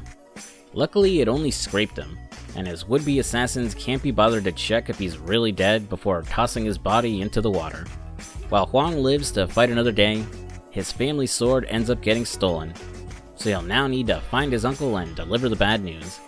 Right away, the game introduces its unique novelty, minigames. On the DS, it would have made use of the second screen and stylus. Here on the PSP, it's just button inputs, basically just QTEs. But I like them. Something about having to hotwire a car by using a screwdriver or smashing up a lock just feels right. They're brief, not very intrusive, and you don't have to do them constantly, but it adds a little bit of extra fun when stealing a parked car or trying to break into a place. After stealing a car and driving through Liberty City, we reach Huang's uncle's place, formally introducing us to Kenny Wu. Uncle Kenny is the first in a long list of assholes that Huang will be interacting with during his stay in Liberty City. He's not really all that concerned with his nephew's well-being, and is more upset that Yu Jiang was stolen, as he'd promised the sword to the current leader of the Triads, Xing Yaoming. Yeah, I thought this was a sacred tradition type of thing, he who owns the sword rules the city type of deal, but it's more like a tribute, with Kenny Wu having promised the sword to his boss to secure his position, and hopefully be his replacement when the old man retires. Also, the sword isn't even a secret family heirloom, as Huang's dad just won it in a card game. Despite the predicament their family is in, Kenny Wu tells Huang to rest up at an apartment he's arranged for him, while he figures out a plan of action. After arriving at his new pad, the game introduces you to its PDA system. Instead of characters calling you up on a cell phone for missions, they'll instead email Huang, which most likely was to make up for the lack of voice acting, and again because it was built for the DS, with its dual screens and clamshell design kinda giving it a PDA look. Emails can be pretty funny, usually showing other sides to the characters you meet, mostly that some of them are delusional and can't grasp the concept of oversharing.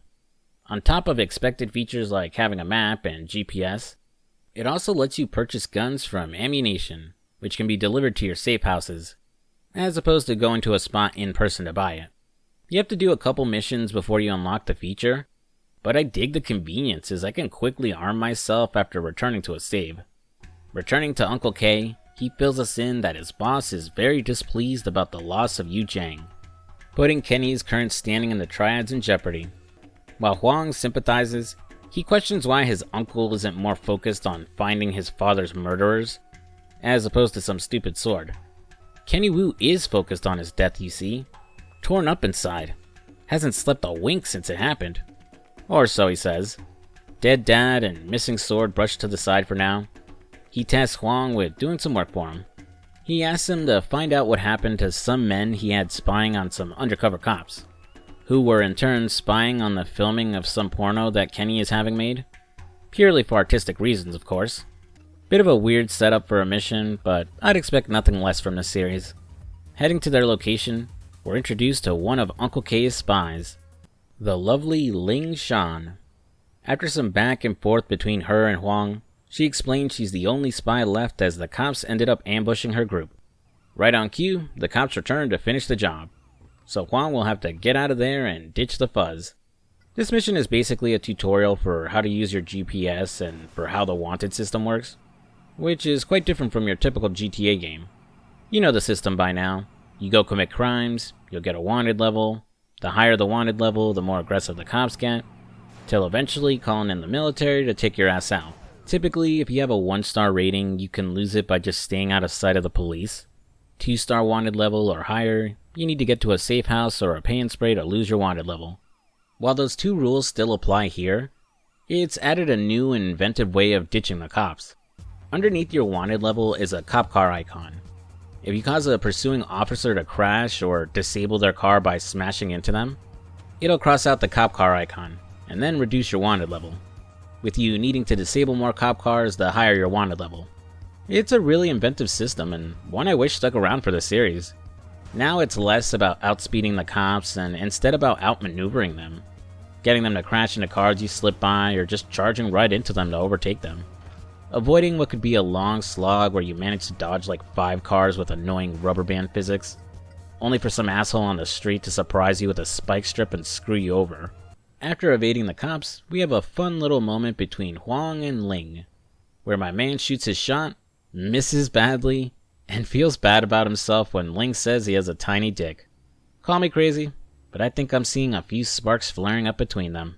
Back at Kenny Wu's place, our uncle informs us that he's had to step down from his position in the Triads, due to the debacle with the sword. Even worse, the local street gangs are now muscling in on his turf because they think he's finished. So Kenny wants his dear nephew to get some combat training to better prepare for the fights to come. Sending us out to meet his master-at-arms, it turns out it'll be Ling who will do our training. And Huang is so damn excited he comes in his pants. Like seriously, what is this portrait? Come on. After he cleans himself up, Ling teaches Huang how to throw some sweet kicks.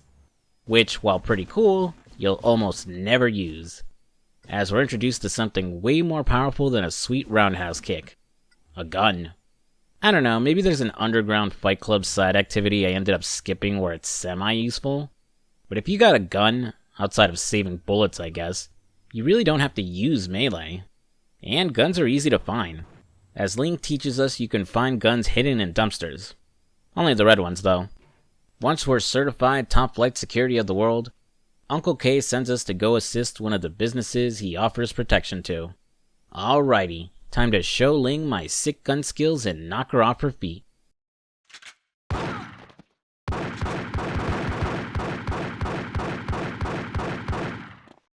Wait, Ling dies? Already? It's barely 30 minutes into the game. I thought she was going to be a recurring character and love interest for Huang, who inevitably betrays him or something. I mean, why did Rockstar bother getting so much character art of her to promote the game if she only shows up for 2 missions? And then they ended up redesigning her in-game anyway, making the whole thing pointless. Oh well. Goodbye, Ling. Maybe I'll use your character art for the thumbnail of this video.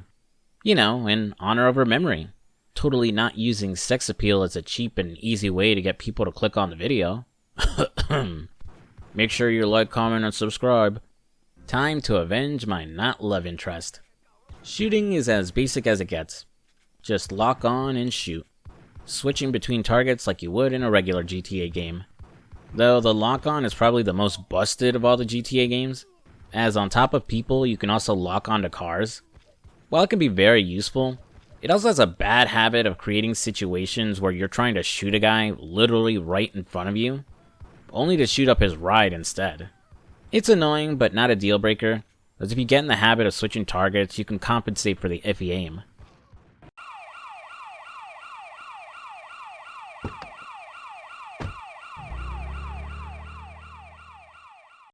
By the way, you might think that ambulance leaving the scene is meant to be a subtle bit of foreshadowing, that Ling survived and will show up later at a crucial plot point, but toss that game theory in the garbage, because Ling is dead and barely mentioned ever again after this point. Serious waste of potential. She didn't have to fall in love with the guy, but it would have been refreshing for Huang to interact with someone who wasn't a complete asshole all of the time. To pile it on, despite the fact we saved the restaurant owner, he was displeased with our competency, and bitched to Uncle K about it. Though considering Kenny Wu's master-at-arms was killed instantly by some nameless grunt, maybe he has a right to complain. Man, nothing is going right. Dad's still dead. Potential girlfriend is dead. Uncle is an asshole. I'm gonna hit up the local convenience store and find a way to keep my mind off things.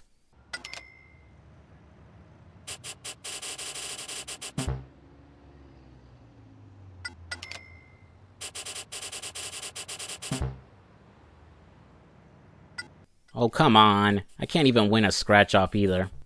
Checking in with Uncle K, he's unsurprisingly indifferent to Ling's death, and sends Huang out to finish off the gang who pushed into his turf.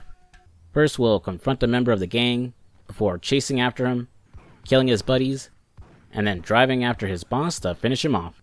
Your killers have been brought to justice, Ling. May your spirit rest in peace. Returning to Kenny Wu, he's even saltier than usual, as Shin's son, Chan, wants him to work for him.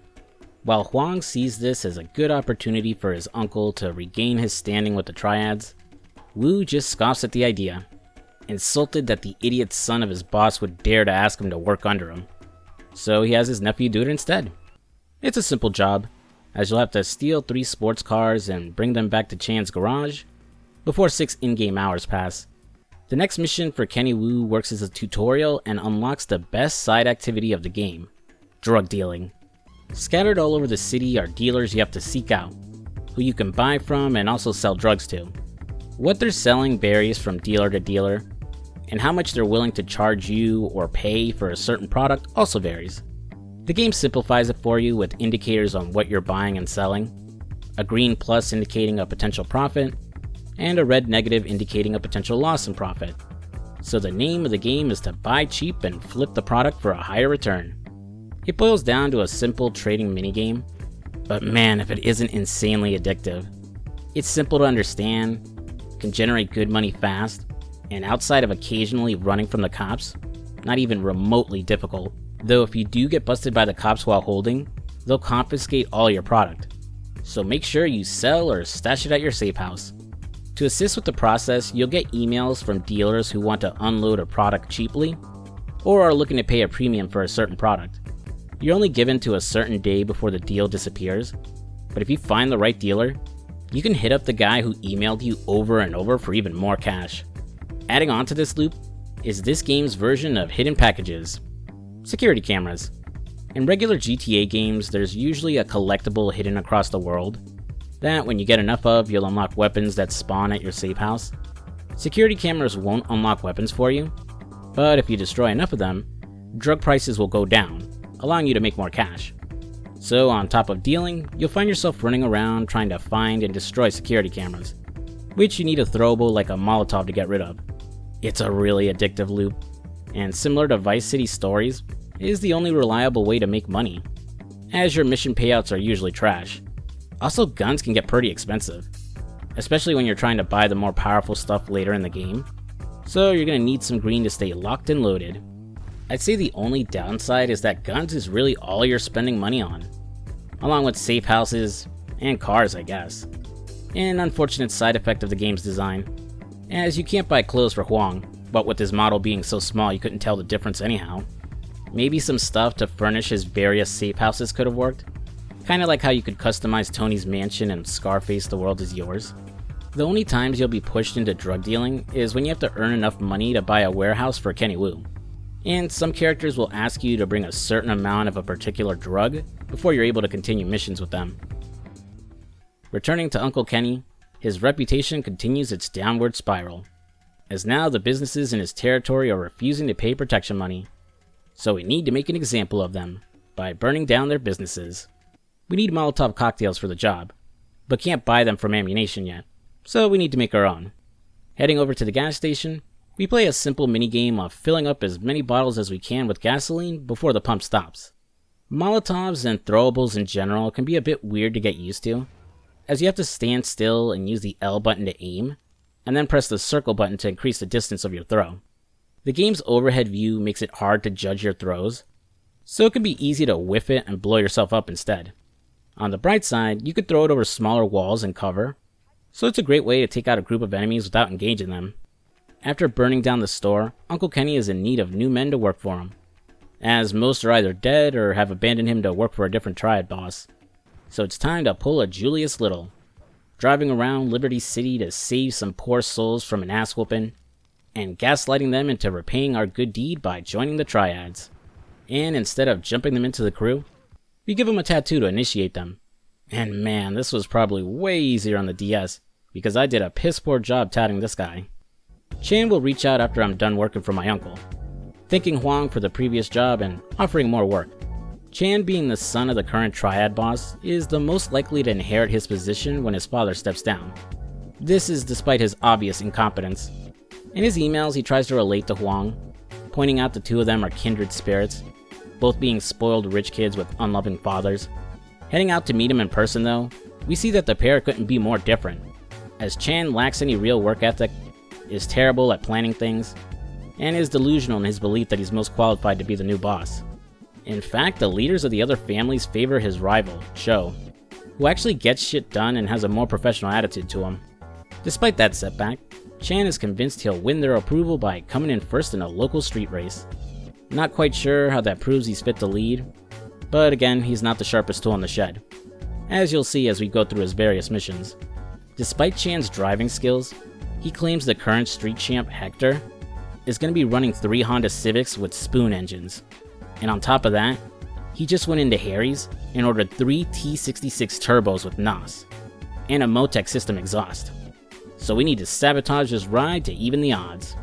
But first follow the champ around for a bit, steal his ride when he parks it outside a garage, take it back to Chan's for some alterations, and then drop it back off where we found it.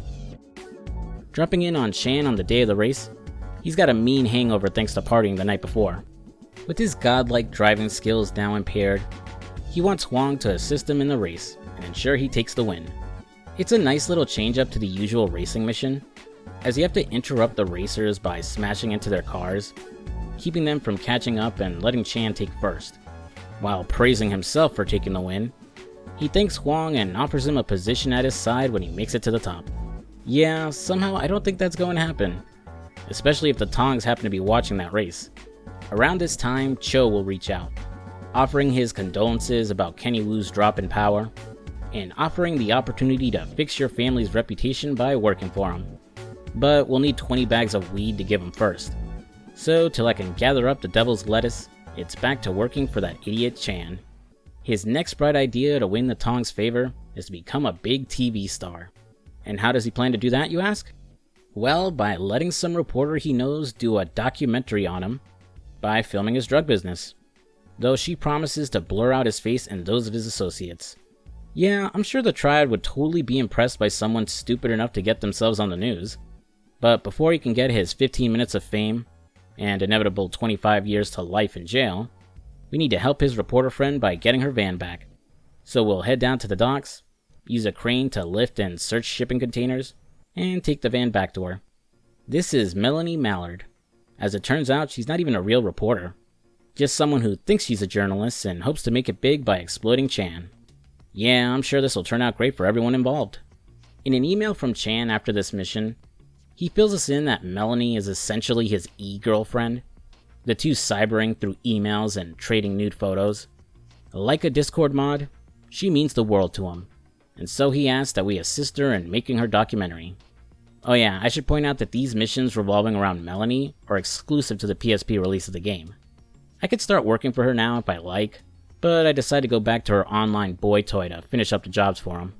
Stopping by his garage, one of Chang's guys fills us in that he's been kidnapped after the other street racers found out he rigged their race. Heading out to save his dumbass, I have to kill his kidnappers, then after his car catches fire, steal a fire truck and put out the flames before he dies. Is it any wonder that everyone has zero faith he'd be capable of running the Triads? I'm done with that idiot for now, so let's go help out his fake girlfriend. Melanie is just as delusional as Chan, convinced she's some do-gooder that will expose criminals to justice, when in reality she's just self-serving and trying to further her career. Huh, maybe she's a real news journalist after all. We'll drive down to the docks so she can record Chan's men receiving a drug shipment, but Huang is forced into the spotlight thanks to an ambush from the Yardies. He'll have to protect Chan's men while they load their shipment, protect Mel when she gets too close to the action, and finally finish off the Yardies. Despite keeping her alive, she's a bit of an ungrateful bitch about it, as she calls out Huang for killing the Yardies. I'm sorry, what the hell was I supposed to do? Call the cops and tell them some guys were trying to steal our drugs? According to her, yes. Which is why she called the cops and I have to ditch them after finishing the mission. Chan, I swear, a girl you were actually banging isn't worth this much trouble. Let alone one you sexed online. Returning to Melanie, she wants some more footage of illicit activities. But this time, instead of filming Chan's guys, we're going after the Yardies. Busting into their drug factory, she records footage of their operations, along with the shootout that breaks out when they catch us. And in a callback to San Andreas, she tells us to destroy their weed crops making use of a convenient flamethrower.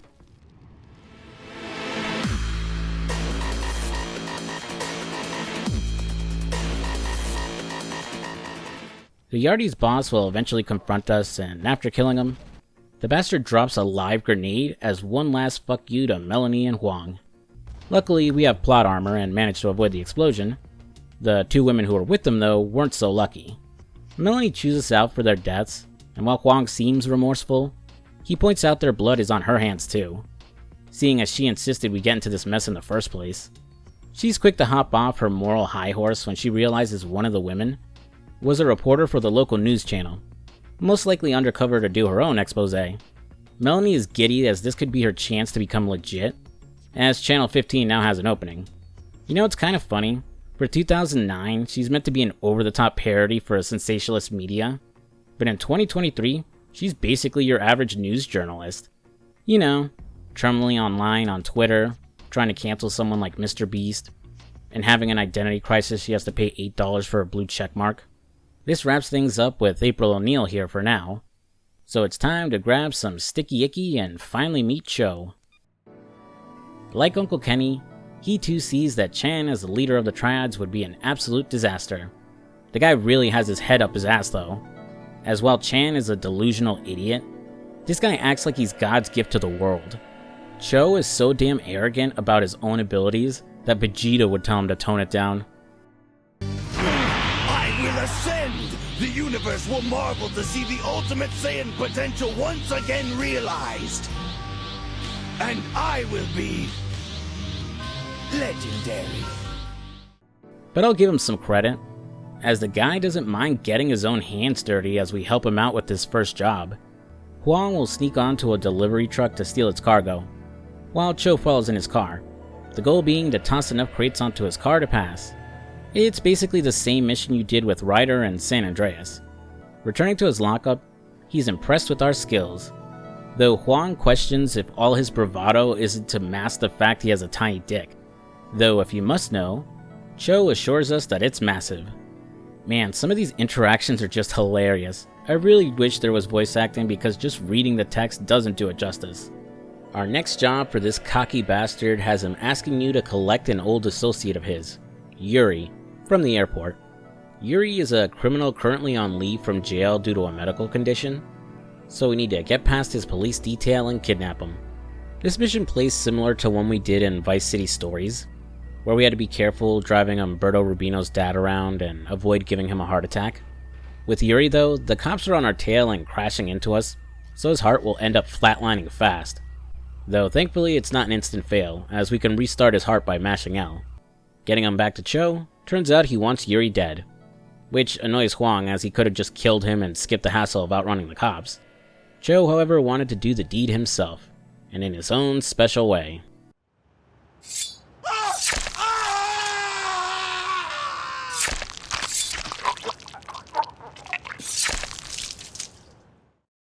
Brutal. You know, I talked a lot of shit about Chan. He's an incompetent idiot for sure, but at least he's not a deranged psychopath. Note to self, don't piss off Cho. Returning to Chinese Patrick Bateman, he tells us Shin's time as boss is coming to an end. Some dealers under his employ aren't giving him his cut of their earnings, so he plans to blow up their drug stashes. But instead of helping him, we're going to stop his guys from blowing up the drugs, so Cho can steal them and give them back to the boss's tribute. Well, that's certainly one way of getting ahead in this criminal life. We have to head out to the designated drug cars, stop Shin's men, and disarm his car bombs till Cho can pick up the cars. Thanks to our earnings in the drug game, we can now afford good old Uncle Kenny the warehouse of his dreams. Sure hope I didn't sign off on some high-interest mortgage I can never afford. Hearing rumors of some guy buying exotic items in Liberty City, Kenny Wu wants Wong to ambush a van belonging to the Spanish lords, in hopes of maybe finding the sword Yu Jiang.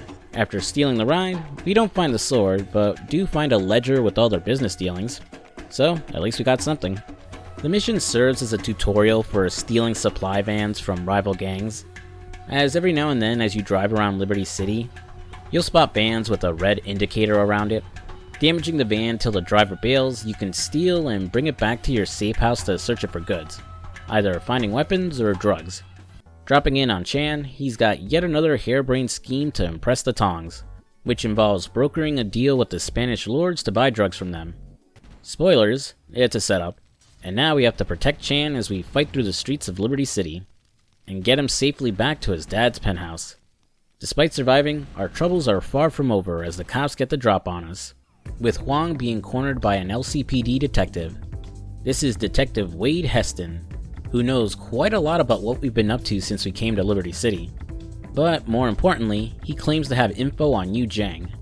Despite Huang not willing to work with a cop, the detectives got him by the balls, dangling the chance at solving his dad's murder, while also threatening to arrest him for all the crimes he's committed. So unfortunately, he's forced to work with them whether he likes it or not. Before we can dwell too much on that though, it's back to working with wannabe reporter Melanie Mallard. Reaching out to Chan for help with her next shoot, one of his guys gives us some new drug that came into town, which not only gets you high, it turns you into an unstoppable rage monster too. So the plan is to drive around town, toss the drugs at addicts in the street, and record the frenzy that follows, while also creating a new drug epidemic in Liberty City. Guess Melanie is using a page from the Reagan administration playbook, and once again, despite the fact that this was her idea again, she gets all uppity and self-righteous about us ruining people's lives. Ugh, I'm so over her. Why couldn't she have died instead of Ling? Returning to my favorite psycho, Cho, he wants to kill some rival dealers, so I'll drive him around the city while he guns them down with a minigun from the back. Is that excessive? Yes. Is it awesome to see dealers cut in half from the sheer power of the minigun? Big fucking yes. Returning to Uncle Kenny, we're defending one of his stores under his protection instead of destroying it this time, which requires setting up some blockades on the street and killing all the waves of Spanish lords that spawn before they destroy the place. Triad work done for now, let's go see what that cop wanted. Wade Heston is an undercover LCPD officer, currently investigating the Triads and the Korean gangs working under them. He isn't a shining beacon of the law though, as a combination of his substance abuse and believed corruption has internal affairs investigating him and watching his every move. So Heston's trying to make a huge bust to salvage his mess of a career. Also, he's convinced himself his pathetic life is worthy of a movie. Which, spoilers, it's not. This is also the first time we've had any type of real lead about the whereabouts of the sword, and who could be behind Huang's father's death. According to Heston, he thinks the Koreans are behind the whole thing, as they're tired of working for the Triads and want to be independent of them. Unfortunately, he needs more proof, and wants his fellow officers to put more eyes on them, which involves stealing a Korean gangbanger's car, planting drugs on it, egging on the cops, and then ditching the ride at the station so they can arrest the guy later. This little stunt depleted Heston's personal drug stash, so instead of going to rehab or reevaluating his life choices, he needs 2 bags of coke before he can do his next mission. A washed up cop with a drug problem. Ah yes, super original idea. Hollywood would eat that shit up. After getting my hands on some nose clamps for Heston, he says that despite the frame job we did, the cops are releasing the Korean they arrested. After the guy leaves the precinct, he'll drive around to meet his underbosses and let them know he's free. So we'll follow him, kill the bosses, and then kill him. Huh, how is this supposed to help us find proof of the missing sword again? I didn't even interrogate anyone. After this, we're properly introduced to the leader of the Triads, Shin Jiaoming. Remember how I said everyone in the game is an asshole? Well, he's no exception. He's still pissed about the missing sword and thinks less of Huang because Chan saved him during that last encounter. Yeah, I don't quite remember it going that way. Pretty sure I remember Sonny Boy here shitting himself. The old man orders Huang to redeem himself by destroying some gambling den. And despite the fact that Shin is the big boss and could probably kill him on a whim, Huang can't help himself, and mouths off to the old man, fed up with all the shit that's happened and uninterested in honor. Thankfully, this doesn't end the game prematurely, as the old guy appreciates his bluntness, so after saying please, Huang agrees to blow up those gamblers. See kids, always remember your manners. Politeness costs nothing. The plan is to steal a gasoline tanker and crash it into the gambling den to blow everyone to smithereens. We hit a snag though when a stray bullet causes the tanker to start leaking gas and ignite, so we now have to outrun the flames chasing us before it blows up the tanker. Not quite sure how that works exactly, but this isn't the least realistic thing I've encountered in a GTA game. We'll get a message from Chan afterwards, and to absolutely no one's surprise, Melanie has gone back on her word, as she's got her slot on Channel 15 to show her documentary, but isn't blurring out anyone's names or faces. Chan, being the fedora-wearing neckbeard that he is, still has feelings for his internet girlfriend, and asks us to steal the incriminating tapes and bring Melanie to the docks. After infiltrating the station, fighting off the cops, kidnapping Mel, and killing her camera guy, we bring her to Chan for one last tearful meeting. And I'll give that idiot credit here, as while Mel tries to manipulate him into letting her go, he does the smart thing and puts an end to her. Goodbye, Mel. You were literally the worst person ever, and deserve to burn in hell. Returning to Uncle Kenny, we have to defend his merchandise from getting destroyed by the Spanish lords. Afterwards, following the chopper that was involved in the attack to learn the location of their warehouse.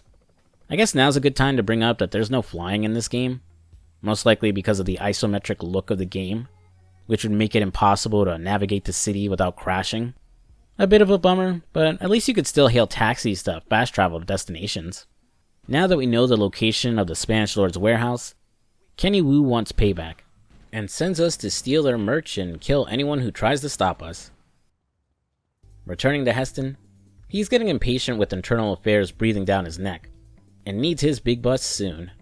The plan is to cause a huge distraction, Huang attacking and getting the Koreans to chase after him, so Heston can sneak in and bug their HQ. Sure hope he has probable cause, otherwise any evidence he gets might not hold up in court.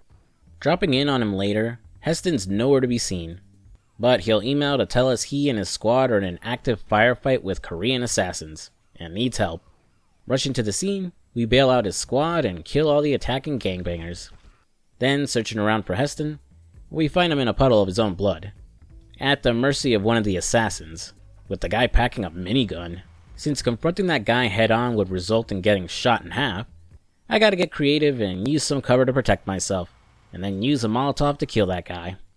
Despite saving Heston, Huang kinda blows it, as in his dying breath the assassin confirms his boss has the sword and ordered the murder of his father. Too bad the guy doesn't live long enough that we can interrogate him and find out who his mysterious boss is.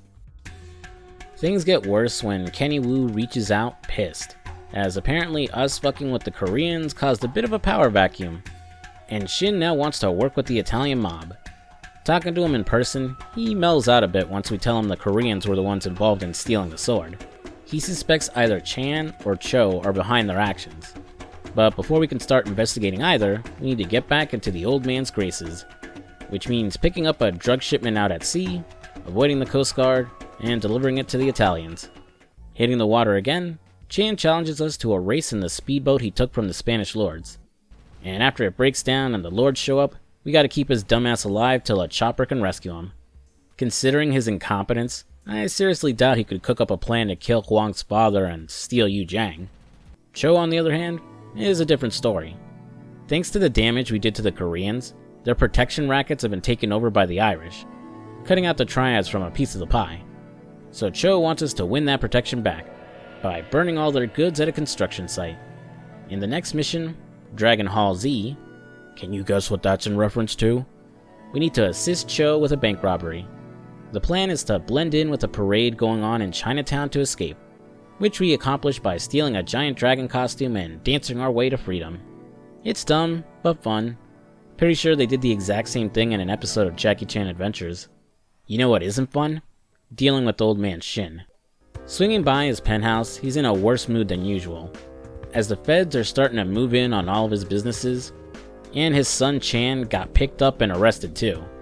Not that he cares that much, but what he does care about is a large amount of dirty cash he needs to launder out of the country. We'll first need to free his men from the back of a news van, find his accountant who's carrying the cash, and then get all of them to the helicopter to escape. Returning to the boss, Chan has managed to get out on bail, and thanks to some feds on his payroll, Shin has discovered that one of Chan's men is responsible for snitching to the cops. Time to go put a bullet through his brain. This is the first time we get to use a sniper rifle in the game, and because of its isometric view, it doesn't work like you're used to. After assembling it, instead of changing the point of view to zoom in on the target, you instead scan the area for the right guy, using the reticle to aim and shoot at him. Yeah, it makes literally no sense from where you're standing and how you're aiming, but there wasn't really any other way to use a sniper for a game designed like this. After I've dealt with the traitor, Chan, who's apparently my best friend now, reaches out begging for help. Despite being out of jail, the feds are planning on raiding all of his counterfeit operations, which means he's screwed if they link it back to him. Since Chan's lazy ass can't be bothered to fix the problem himself, he sends us out to destroy all the goods before the feds show up. Next up, we need to drive Cho to meet some triad bosses, and kill any paparazzi that are following him around. Apparently, he has a public presence as a philanthropist, which is why the media have been following him around. You know, kind of like what Wilson Fisk was doing in the first season of Daredevil to hide his criminal empire, and his identity as the Kingpin. Man, I miss that show. I just know Disney's going to ruin it with its revival. Checking in with Chan, he's getting impatient waiting for his dad to step down as the boss, and is pissed he killed one of his guys. Huang points out that the guy was a rat, and according to Chan, everyone who works for him is, so he's going to wipe them all out. I'm not 100% sure if that's true. On the one hand, Chan is very drunk at the moment, so he might just be paranoid. On the other hand, he's a complete idiot, so it wouldn't surprise me in the least if everyone working for him was a rat. True or not, he'll fly a chopper over Happiness Island where he gathered all his guys, and Huang will blow them all to hell with an infinite supply of Molotovs. Detective Heston reaches out afterwards. He's ready to go cold turkey and stop doing drugs once and for all. But unfortunately, his dealer has too much evidence on him, and he'll expose him if he stops buying. So, as his trusted sponsor, we'll need to rig a car with a bomb, follow his dealer back to his hideout, and then detonate the car to blow the place up. The next job for him is a little more questionable. His contact with the feds claims he knows the name of the informant snitching on the triads, but we have to do him a favor to get the name, which involves blowing up one of Chow's contraband boats. Yeah, I'm not so sure I want to go pissing him off, but I don't have much of a choice. But as Heston points out, as long as I leave no survivors, no one could squeal that I did it. So I take a police boat, fire some torpedoes to blow up his boat, and then head to the jetty to blow up the guy driving the drug van. Ironically, Cho will reach out to us for help afterwards to recover the goods we just got done sinking. It's actually a fun little mission, as you'll use the boat's sonar to ping and search for the contraband to yank up with a crane. Reminds me of searching for treasure in Wind Waker and the Phantom Hourglass.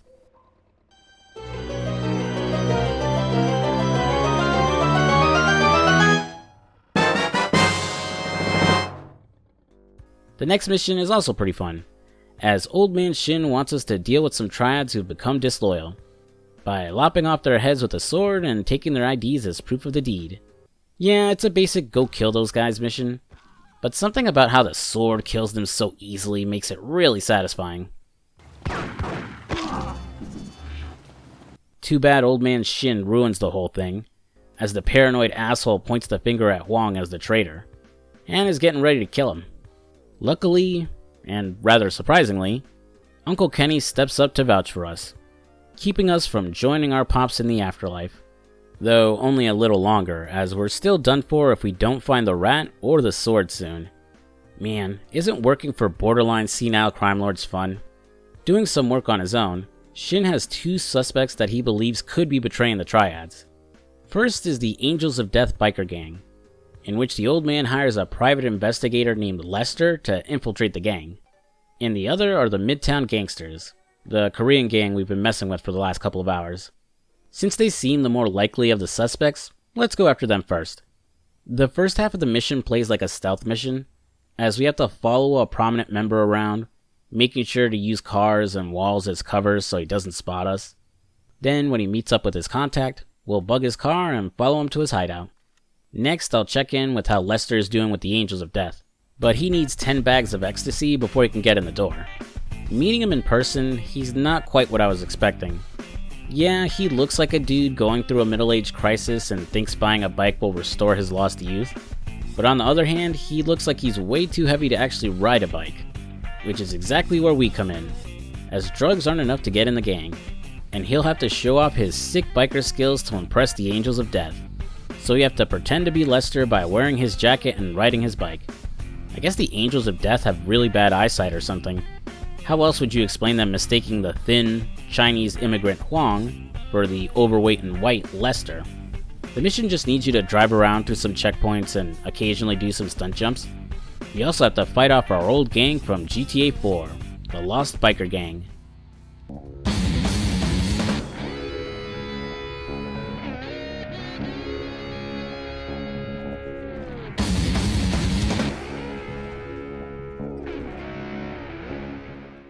Unfortunately, they're basically the only real tie to the game, despite being set in the same city and taking place a year after its events. So no cameos from Nico, Roman, Johnny, or Luis. Technically, the Lost showing up doesn't make much sense, considering the civil war that split the gang and then being disbanded at the end of the Lost and Damned DLC. I don't know, maybe some of the members started a new chapter when Johnny left for Los Santos. I still love her. cowboy. Hey, I know. Hey, come on. I don't mean nothing by it, man. I know. I'm messed up. I know, cowboy. It's okay, man. Give me a hug, yeah. Ooh boy, I can't wait till we get to that mess in GTA 5.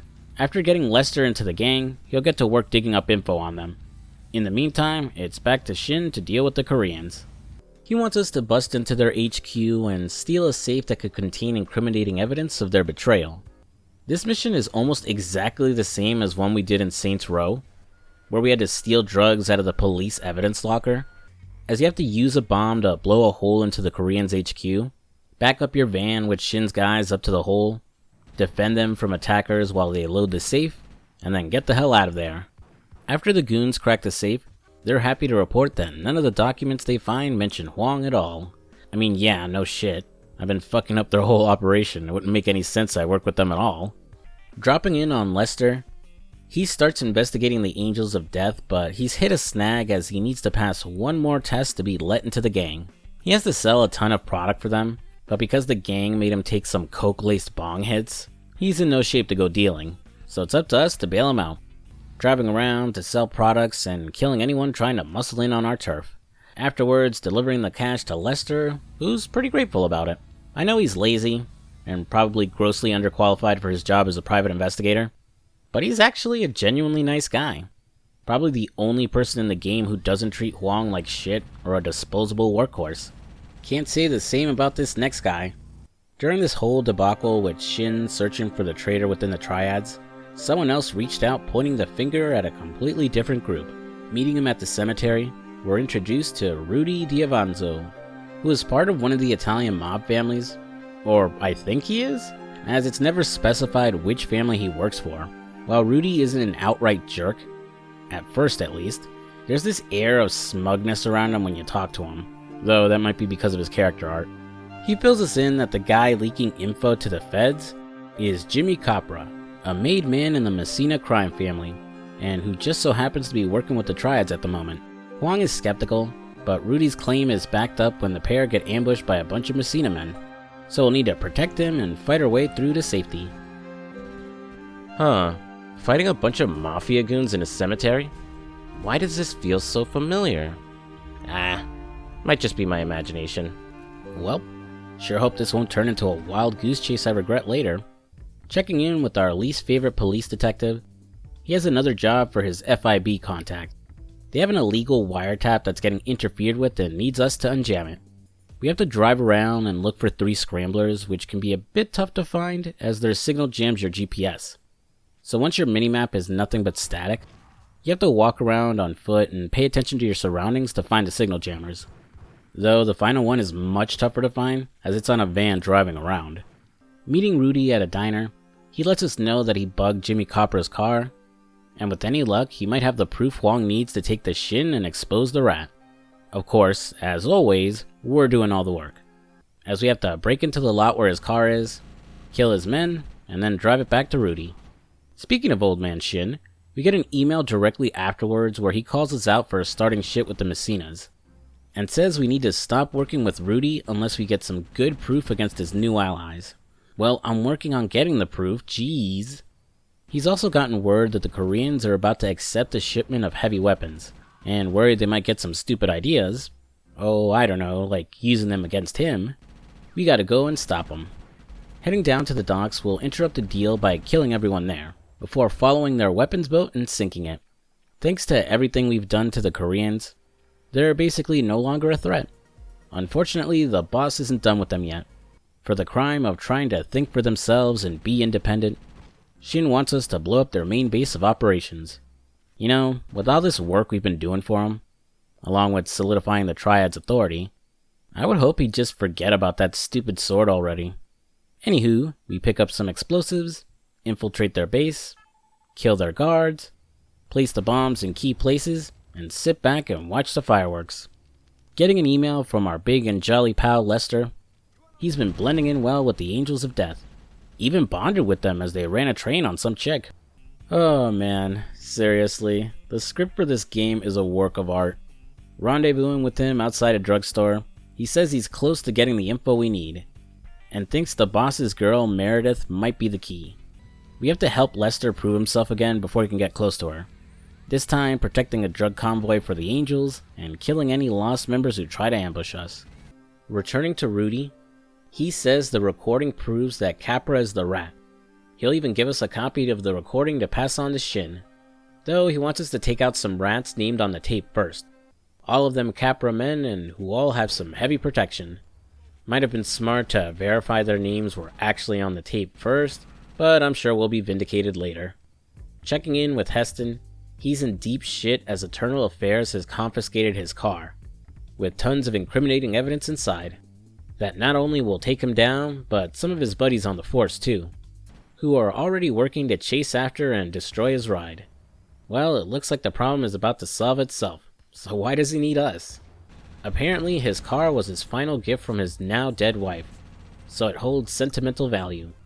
We need to stop his buddies from destroying the car, steal it, fix it up, destroy the files inside, and bring the wheels back to the widower. Though he comes clean that his wife isn't dead, and that she cheated on him with his best friend, with that being the catalyst for his drug problem, supposedly. Every time you talk to him, he has a different backstory about himself. So for all I know, he was never married in the first place. Though that does beg the question why we bothered saving his car at all. I don't know. Maybe he sleeps out of that thing now. He is down in the dumps after all. Getting a message from Lester, he succeeded in getting close to Meredith, and having her loosen her lips. Though not in the way we wanted, as the Angels of Death now want him dead for screwing around with the boss's girl.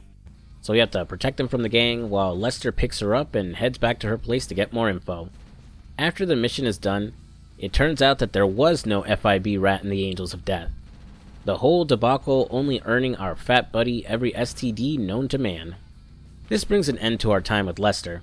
He was an idiot, but at least he put in the work and was still a nice guy, all things considered. Returning to Rudy, Huang has become impatient trying to get that recording for Shin, but Rudy promises to hand it over, after he helps take out Capra. He'll go meet the guy in person for peace talks, with Huang watching over the meeting from the rooftop with a sniper rifle. Since Capra isn't an idiot, and knows Rudy has been going after him, he has his goons ambush the deal, and now we have to snipe everyone and keep Rudy safe. We probably should have killed that bastard too, because as we find out when summoned by Shin, we were completely fooled. Which, yeah, no surprises there. Kind of stupid to move to take the advice of a complete stranger and start attacking a group with no proof, right? Actually, kind of think of it, we ended up doing the same thing with the Koreans, didn't we? Whoops. Searching around town for Rudy, we eventually find him in a compromising position with one of his goons.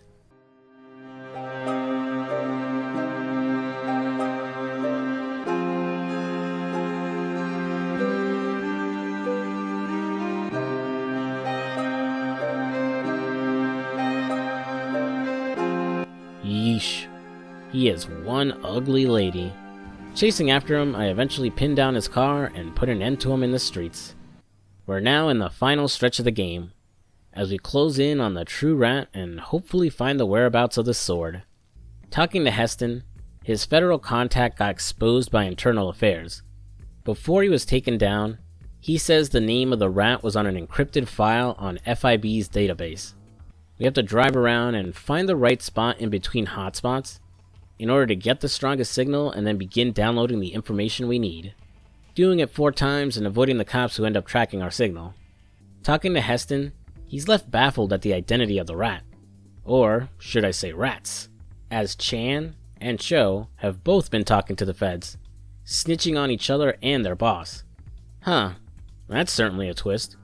While I could see Cho doing it as a way to get Shin out of the way so he can take over, it doesn't make much sense for Chan, seeing as he inherits his father's position by default, assuming of course he wasn't just tricked into being a rat, which really wouldn't surprise me at all.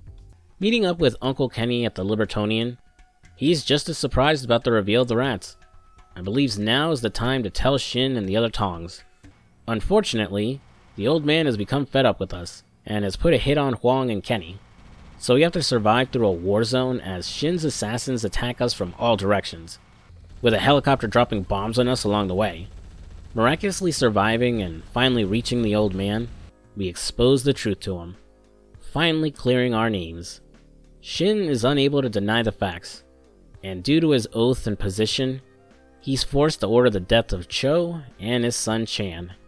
Fed up with all that's happened, and the fact he's ordering the death of his own son, he officially steps down as the boss and passes leadership to Kenny Wu. While that's all fine and dandy, we still have to figure out which of the two is the one who ordered the death of Huang's father, and ended up stealing Yu Jiang. First we start with Cho, killing a bunch of his guards before confronting him at his construction site. He claims his innocence, and that Huang is being played yet again, before his guards open fire on us. What follows is essentially a boss battle, as in between bouts of killing his armed guards, we'll be fighting Cho's helicopter on the rooftops of his construction site, dodging the missiles he fires, avoiding his spray of machine gun fire, and retaliating with a conveniently placed rocket launcher.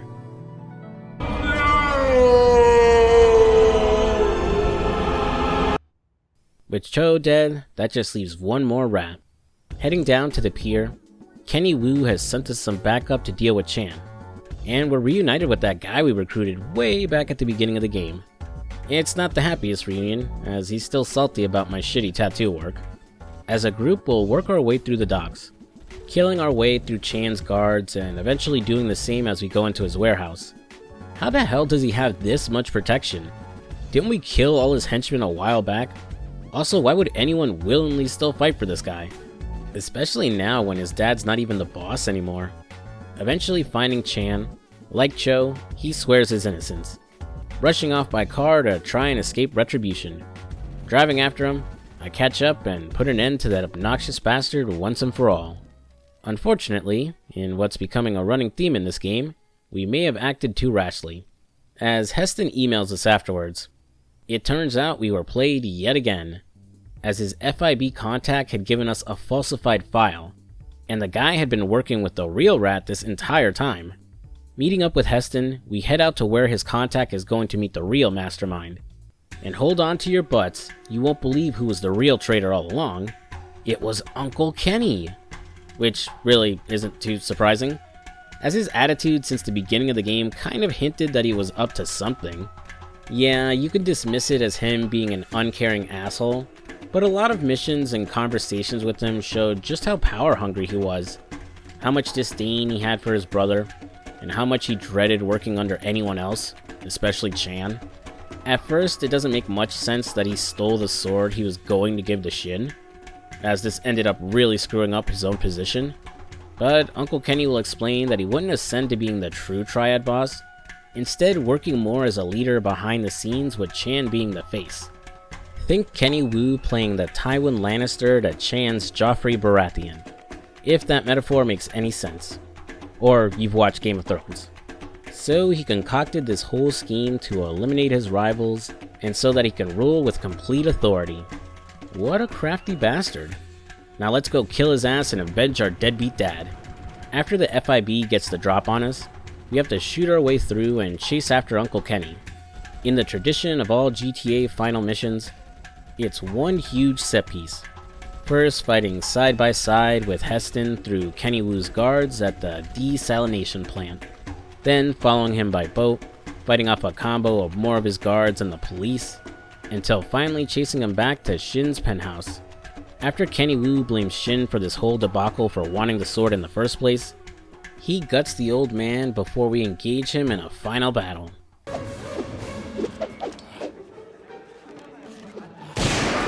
Sorry, Uncle. Haven't you ever heard not to bring a sword to a gunfight? With Kenny Wu dead, Shin names us the new Triad boss. Before Heston pins this whole debacle on the old man, and has the feds haul him in so he can have his big bust and restore his reputation. Though, he's nice enough to let us go and clear our own name. And that was Grand Theft Auto Chinatown Wars. While we avenged our dad, it was a bittersweet ending, as almost everyone we've met throughout the game is dead now. A good chunk at our own hands. Outside of some side missions and some downloadable missions where we meet Ling's brother. Spoilers, he dies too. The game doesn't really follow up on Huang being the boss now. Though considering we killed most of the triads chasing after Kenny Wu, I'd be amazed anyone was left to be the boss of. Overall, I was surprised by how much I ended up enjoying the game. I thought the overhead camera and 2D isometric design was going to be a huge turnoff that made the game unbearable to play, but to my surprise, I got used to it pretty fast. Maybe it helps that I've played so many Zelda games in the same style. Some of the controls were a bit wonky, mainly the driving, as unless you disabled the option, cars would constantly try to realign themselves in the direction you were driving, which can be a bit disorienting and tough to get used to. But if you turn it off, you have the opposite problem where cars swerve too much, especially at high speeds. I think what really impressed me about the game was the sheer mission variety. Again, because of its design, I was just expecting it to be mostly driving and shooting. But no, we had wave encounters, stealth segments, shootouts on boats, pseudo boss fights, and so much more. And I already went into the drug dealing side quest, but it's worth mentioning how addictive it is to play. It's one of those missions that's just perfect for playing on the go, which is why I totally get that the game blew up once it hit mobile. Some of the other side quests are pretty addictive in their own right, like Hobotron, or Fast Tracks where you're driving around in a Rhino. Too bad the mobile version hasn't been updated in years, so depending on your phone, it may not be playable anymore. The music was another place where I was surprised, as it has some really catchy original tunes for a lot of scenes and characters. A real rarity in the series since, I don't know, GTA 3? And that's not including all the music on the radio either, with my favorite stations being Deadmau5 and Tortoise. I don't really have a lot of criticism about the game outside of some small things. For example, there's a very low amount of ammo drop when you kill an enemy, so it feels like you're constantly running out of bullets if you don't come into a mission fully loaded. So you can leave yourself a sitting duck if you reload out in the open. Like I brought up before, the auto-aiming can be wonky, so you'll have to swap targets often to aim at the right guy. The story is fine.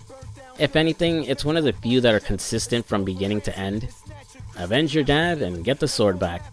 And everyone you work for, minus Melanie I guess, helps push Huang in one way or the other towards that goal. So it never feels like you went off the rails working for some rando. But the characters you interact with can feel a little too goofy and over the top at times. Sometimes just a little too self-aware, feeling a bit out of place and like they belong in Saints Row instead. It wouldn't be so bad if it was just a few characters, but even the most serious character, Shin, still ends up having moments like this. And I brought it up before, but it would have helped if we had more things to spend money on. Also, it's kind of a bummer there isn't really anything connecting this game's story back to GTA 4. Honestly, a cameo or just having one of the previous leads hidden somewhere around the city would have been fine. To sum up my thoughts, Chinatown Wars is a game that sounds like it really shouldn't have worked. A GTA game that returned to its 2D roots and had its start on the more kid-friendly DS sounded like a recipe for failure. But these guys managed to pull it off and create a unique experience that had me having fun from beginning to end. Honestly, with the rise of 2D throwback indie games, I would love to see Rockstar take another crack at a game in this style. Its presentation may be a turnoff for those of you who grew up on 3D GTA, like myself, but I'd say give it a chance if you're able to play it. You may be surprised by how much you end up liking it.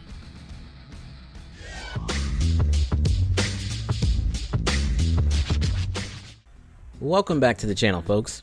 When it comes to discussions of GTA games, one that probably isn't brought up often is Grand Theft Auto Advance. Honestly, it's a game I feel a lot of fans have forgotten even existed. But why is that? Is it because of its general quality compared to other entries in the series? Is it because it returned to its 2D roots when the Grand Theft Auto series exploded in popularity when it went 3D? Or because it was on a handheld console? Or maybe it has something to do with its release date, October 26th, 2004. What's so important about that date, you might ask? Set in the early 90s in a city full of gangs and drugs, Grand Theft Auto is an epic game with storytelling and action that makes it a masterpiece. Rockstar Games has done it again. Ladies and gentlemen, Grand Theft Auto San Andreas.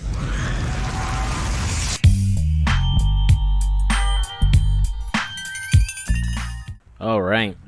Man, do I feel bad for any kid who begged their parents for the new Grand Theft Auto and got Advance instead of San Andreas. A combination of all those factors led to this game being overlooked and forgotten. But did it deserve it? Or is there more to this game than meets the eye? Well, let's find out. I'll be honest, this is my second attempt at trying to make a video on GTA Advance. After playing through Chinatown Wars, go watch that video by the way, I wanted to cover this game next, However, I couldn't really get into it when I started playing it, and put it on the back burner while I worked on other projects. I wasn't sure if I was ever going to cover the traditional 2D Grand Theft Autos at all, but I figured it couldn't hurt to give them a chance. GTA Advance is a prequel to GTA 3, though I'm not sure it's canon anymore thanks to Liberty City Stories. Our lead this time is a guy by the name of Mike, a small-time criminal looking to leave the city for good alongside his best friend Vinny. Now, I'm still going to go through the game's story like I usually do with my other GTA reviews. However, due to this game's more simplistic nature, I'm going to start by getting the gameplay mechanics out of the way. The first and most obvious thing is the game is played in a 2D overhead perspective like the original GTA games. The sprite work is pretty good and it uses a bit of 3D for the buildings around you. Cutscenes are a little bland though, as it's just static character portraits on different colored backgrounds with text. I think if it made use of various expressions and portraits for characters like Chinatown Wars, it would feel livelier. We're back in Liberty City again, and while it has all 3 major areas from Grand Theft Auto 3, it's hard to tell how close this version is to the 3D version. Advance lacks an in-game map, but with the city's condensed size, your minimap in the top left and all important locations being marked on it, it's fairly easy to make your way around the city. However, due to the Game Boy Advance's screen size, the camera is zoomed in a lot more and you don't see as much around you. This applies to the minimap too, meaning even with your next objective marked off for you, it's not always obvious the right path you need to drive to get there. This also ends up causing issues while driving, especially at higher speeds, as you're pretty much guaranteed to crash into another car as you travel around Liberty City. Made somewhat worse as the hitbox for cars feels a little bit bigger than their sprites, so you still might end up hitting someone else even if you slow down in time. Despite the cars in-game handling more like bumper cars, the driving isn't inherently terrible, as different rides do have their own weight, speed, and acceleration to them, and all cars would slow down and struggle when trying to drive off-road, so there's some attempt at simulated driving here. Now, I'm not sure if this is a glitch or an emulation issue, but there were a lot of times throughout my playthrough where a car refused to accelerate after I got in, only moving when I mashed the A button as opposed to holding it down, which may seem like a mild annoyance, but those precious seconds you lose trying to move can cause you to fail a timed mission, or give the cops enough time to yank you out of your ride and bust you. Oh boy, the cops in this game might be the most annoying of any Grand Theft Auto game, mainly because these assholes are everywhere. Liberty City's finest make up just about every other pedestrian walking around, or car driving on the road, so you can't do anything without getting the attentions of the boys in blue. Like other GTA games, they'll get progressively more aggressive as your wanted level goes up, sending more police, creating barricades on the road, spawning SWAT officers and vans, topping it off with military intervention. Even at lower levels, they can be frustrating to deal with because of how many are always around you, especially if you're on foot. At first, they can stun lock you with their melee attack, making it easy to knock you down and arrest you. You can usually put some good distance between them and yourself by sprinting, but it runs out quick and you'll slow down so much they'll instantly catch up. Since killing them will just increase your wanted level, the best option is to get your ass in a car and drive away. Like the PS2 trilogy of games, there are police bribes you can find that will knock a star off your wanted level, though the better method is just to hit up the good old pay and spray to clear it completely, which is thankfully always marked off on your minimap, making them easy to find. The cops aren't punishingly hard, just annoying, as almost every mission will attract their attention in one way or another, and as you get further into the game, you'll have to deal with them and the local gangs too. Like the 3D GTA games of the time, the gang hostility mechanic returns here, with the various gangs of Liberty City trying to kill Mike on sight after he pisses them off and enters their turf. This makes time missions, or ones where you have to keep a car from being destroyed, stupidly annoying if you drive past a gang. Made worse as you'll never remember what gang controls what area, and because the fastest route is just going through their turf. Oh, and there's no drive-by shooting either, so you can't just light them up before they've attacked you, which segues nicely into the game's combat, which is super wonky for so many reasons. First is melee. You can treat enemies to some fruit punch and smash potatoes by punching their faces in, or just whack them with a baseball bat. Problem is, it's hard to gauge how effective your attacks are, as enemy sprites don't react to them, and outside of some encounters, most NPCs don't have a visible health bar. Also, enemies don't get stunned or pushed back when you hit them like in other top-down games, like A Link to the Past. so you're going to be trading blows and taking damage when in melee combat. So the better approach would be to keep your distance and just shoot them instead. But that also has its own problems. First, unlike Chinatown Wars, you can't lock onto an enemy.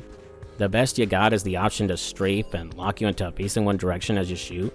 This admittedly isn't too big of an issue, as most enemies tend to cluster together, so you can position yourself around them to shoot them all at once. The bigger problem is whether your bullets actually damage them when you hit an enemy. Like, holy shit, I have no clue if it's something to do with the bullet's hitbox, or if enemies have invincibility frames when injured, but it felt like in most encounters my projectiles were just passing right through anyone I shot. This applied to both slower guns like the pistol, and ones with a higher rate of fire like the assault rifle. Due to this, I ended up using the shotgun for the majority of the game, as while lacking range, its big burst of fire was more reliable to hit enemies, and pretty much one-shots anyone you fight. Unfortunately, if an enemy gets too close, you'll end up missing with your shotgun blast and every other gun for that matter. My guess is that there's some kind of dead zone between Mike and where a projectile spawns when shooting, but because of that iffy up-close shooting, it actually ends up making melee enemies much more dangerous in big group fights, as they'll chip away at your health while you fumble around trying to hit them, or fire back at their buddies. And mind you, melee damage ignores any armor you're wearing, so you can end up dying fast if you're not watching your health. Oh, and on top of all that, the game will start to chug and slow down when there's too many enemies and projectiles on screen. At the very least, you can take advantage of the bullet's wonkiness, as enemy bullets will end up missing you if you're up close, making it better to just run in and whack someone to death instead of trading fire in certain encounters. This whole thing doesn't make combat hard, but just really janky, so you'll be moving around a lot to get enough distance from an NPC to guarantee a hit on them. Oh, and starting a mission or returning to your safe house to save won't heal you back to 100%, so you'll either have to drive around to seek a health pickup or use a cheat code to heal back up. Granted, Grand Theft Auto 3 was the same way, but hospitals were much easier to spot and get to in its 3D open world. So the only real way to reliably heal yourself outside of just entering a cheat is to do the paramedic missions. Which brings us to the game's side content. Like other GTA games, you have other things you can do outside of completing the main story. First is collecting the usual 100 hidden packages, which for every 10 you find will spawn a weapon at your hideout. Next are the various vehicle missions that will give you some objectives to complete when you get in the right car and activate the missions. Hop in an ambulance to do the previously mentioned paramedic missions, and you'll need to drive around to pick up patients and drop them off at the hospital within a time limit. Complete 9 of them and a health pickup will always spawn at your hideout. Complete 12 and you'll unlock infinite sprinting. Get in a police car and you can complete vigilante missions that need you to kill a target within a time limit. For every 10 kills you get, you'll spawn a police bribe at your hideout, with each island having 20 missions to complete. Get in a fire truck and you'll run around to put out burning cars. Complete the 20 missions on each island and you'll unlock a flamethrower at your hideout. Taxi missions have you picking up bears and dropping them off around the map. Completing 50 of them will have a taxi cab spawn at your Portland hideout. And finally, you can participate in races around the city. Finish all 18 of them and you'll unlock an F1 racer. Outside of the extra cash you can make by doing these missions, you have some incentive to do them, or at the very least the paramedic and vigilante ones. This game isn't all that hard without doing them, and admittedly I only did them to record footage for this video, but it makes some of the tedious aspects of the game design much more manageable. The real difficulty of the game comes from certain story objectives, and its lack of a checkpoint system, which if you were playing this on the original GBA, as opposed to an emulator with the option for save states, probably had you smashing your handheld to pieces with failing the later missions over and over again. With all the gameplay mechanics out of the way, let's go ahead and dive into the story.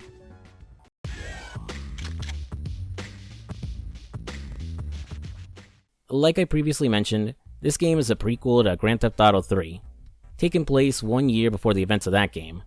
The story begins with our protagonist Mike and his mentor and partner in crime Vinny preparing to leave Liberty City and start new lives with the money they've saved up.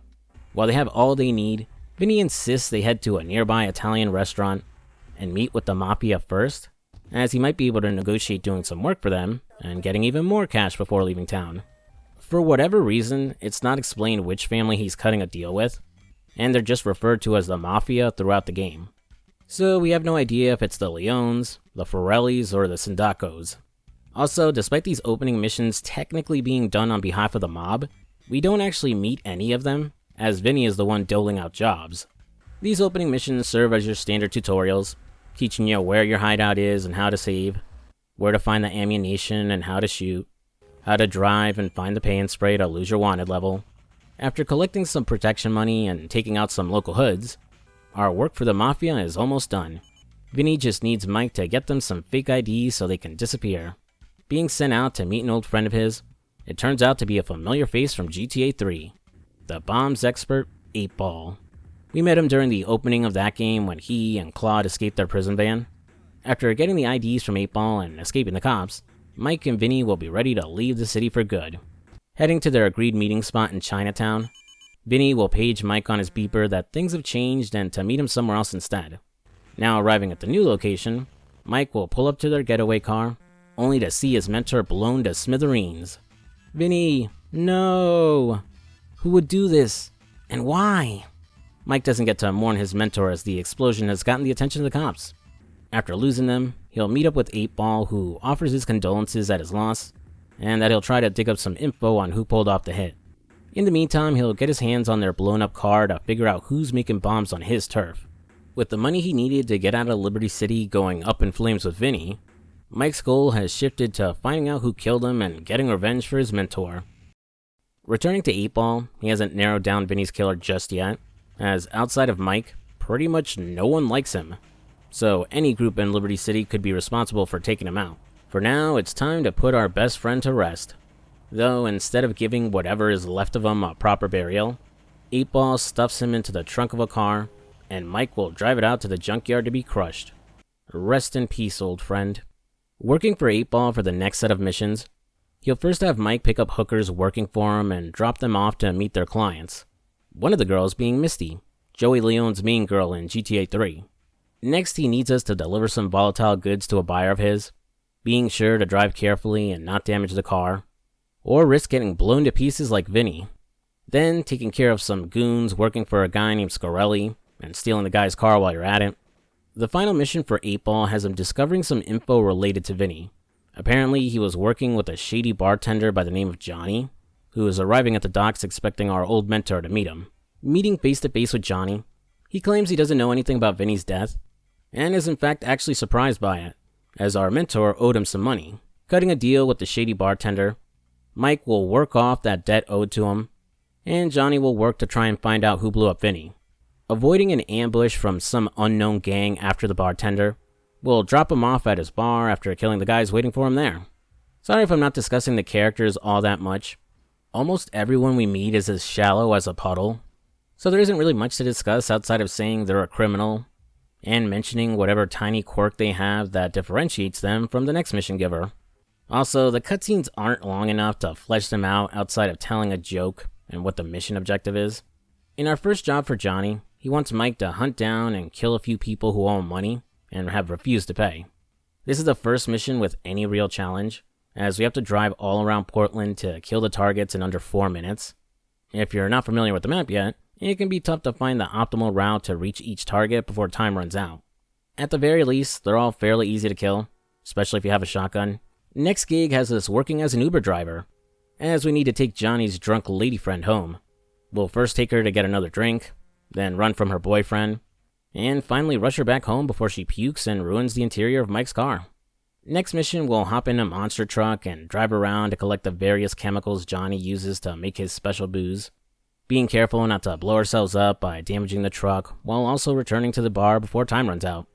Dropping in on Johnny, he's worried that a new disco opening across the street will attract the wrong type of clientele to the area and affect sales at his bar. Not quite sure how he reached that conclusion, but we'll need to prevent the grand opening by torching the place. So we'll head back to 8-Ball's garage to buy and arm a car bomb, though 8-Ball himself isn't there, as his buddy who assists us instead says that he's laying low for unknown reasons. I wonder what's got him scared. No time to worry about that. I got a business to destroy. After ensuring that Disco stays dead, Johnny fills us in that he's been noticing strange cars casing the bar, and he's becoming a bit concerned for his own safety. So he needs us to head down to the docks and steal a rocket launcher for him. Seems excessive, but admittedly no one is stupid enough to fuck with a guy pointing an RPG at them. Returning to the bartender yet again, He's concerned about a new bill getting passed in the city that will ban smoking in bars. So we need to find Mayor Bloomberg and intimidate him into changing his mind about passing the ban. Finally, Johnny needs help paying off the debt he owes to the Yardies and their leader, King Courtney. He'll send Mike out to collect money from a guy who scammed him in cards. But when we return to the bar, we find a bloodbath. Johnny and all his patrons were massacred. Well, we don't actually see any of that.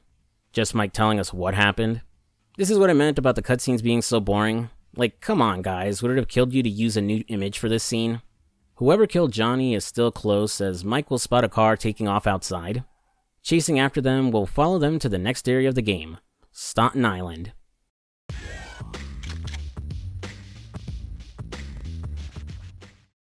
Tracking the car down to the docks, Mike will meet our next mission giver, King Courtney.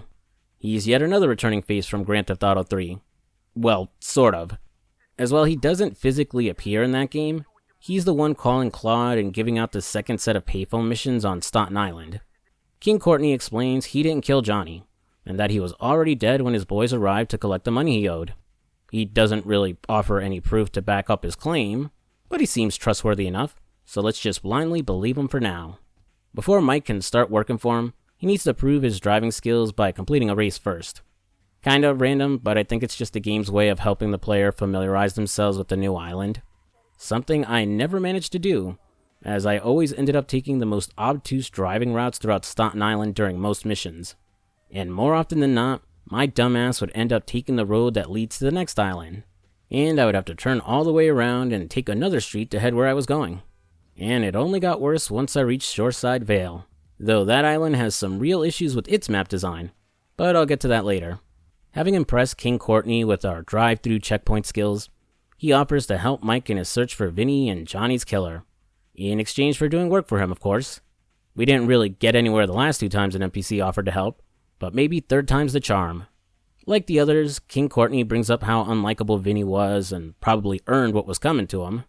Really, the only person who seems to like him is Mike, as Vinny helped him get off the streets and taught him how to take care of himself. Though it would have been nice to see more of that before he was blown up, as during those opening tutorial missions, he treats Mike more like his lackey than his protege. Missions for Courtney have us dealing with the cartel. First, we have to drive around and take out their dealers, collecting the coffee cans filled with drugs that they drop. Returning to Courtney, he managed to find out who killed our mentor, pointing the finger at the leader of the cartel, Cisco. Surprisingly, Mike doesn't blindly believe him, and thinks he might be using Cisco as the fall guy so Mike can settle his turf war without the Yardies getting their hands dirty. He isn't wrong, but Courtney still manages to get Mike to go out and kill some of Cisco's lieutenants by promising he'll send some of his boys as backup. His boys do not show up as backup. Returning to Courtney to confront him about it, he says his crew got caught in traffic. These things happen, you know? However, he's found out Cisco's location, and we should totally go over there and punch his face in so he'll stay out of Yardie turf. Oh, and to avenge Vinny and Johnny, I guess. Heading to the fancy restaurant where Cisco is eating, the game offers you a choice in how to get to him. Either go guns blazing, killing his guards up front, or find a way to sneak around them and avoid the hassle. I wish the game did it more often, but a few other missions will also present you with a choice. Mike stopping and thinking out loud on what to do. They basically boil down to stealth versus violence or killing versus sparing someone. The overall outcome of the mission remains the same, and you won't unlock a new set of missions or anything, but sometimes you can make a little more money by sparing someone. After punching in Cisco's face, we unsurprisingly learn he has nothing to do with killing Vinny and Johnny, pointing out that it's most likely either the Yakuza, or big surprise here, the Yardies. Impressed by how we beat him up, Cisco invites Mike back to his place and now offers his services in tracking down Vinny's killer in exchange for doing work for him. I'm sure you can guess how well that will end up turning out. Cisco has a side hustle selling designer shoes, said shoes built with a small air pocket that can hide drugs to smuggle into the country. So he needs Mike's help in distributing materials to his shops and then intimidating one of the owners who refused to work until he's paid.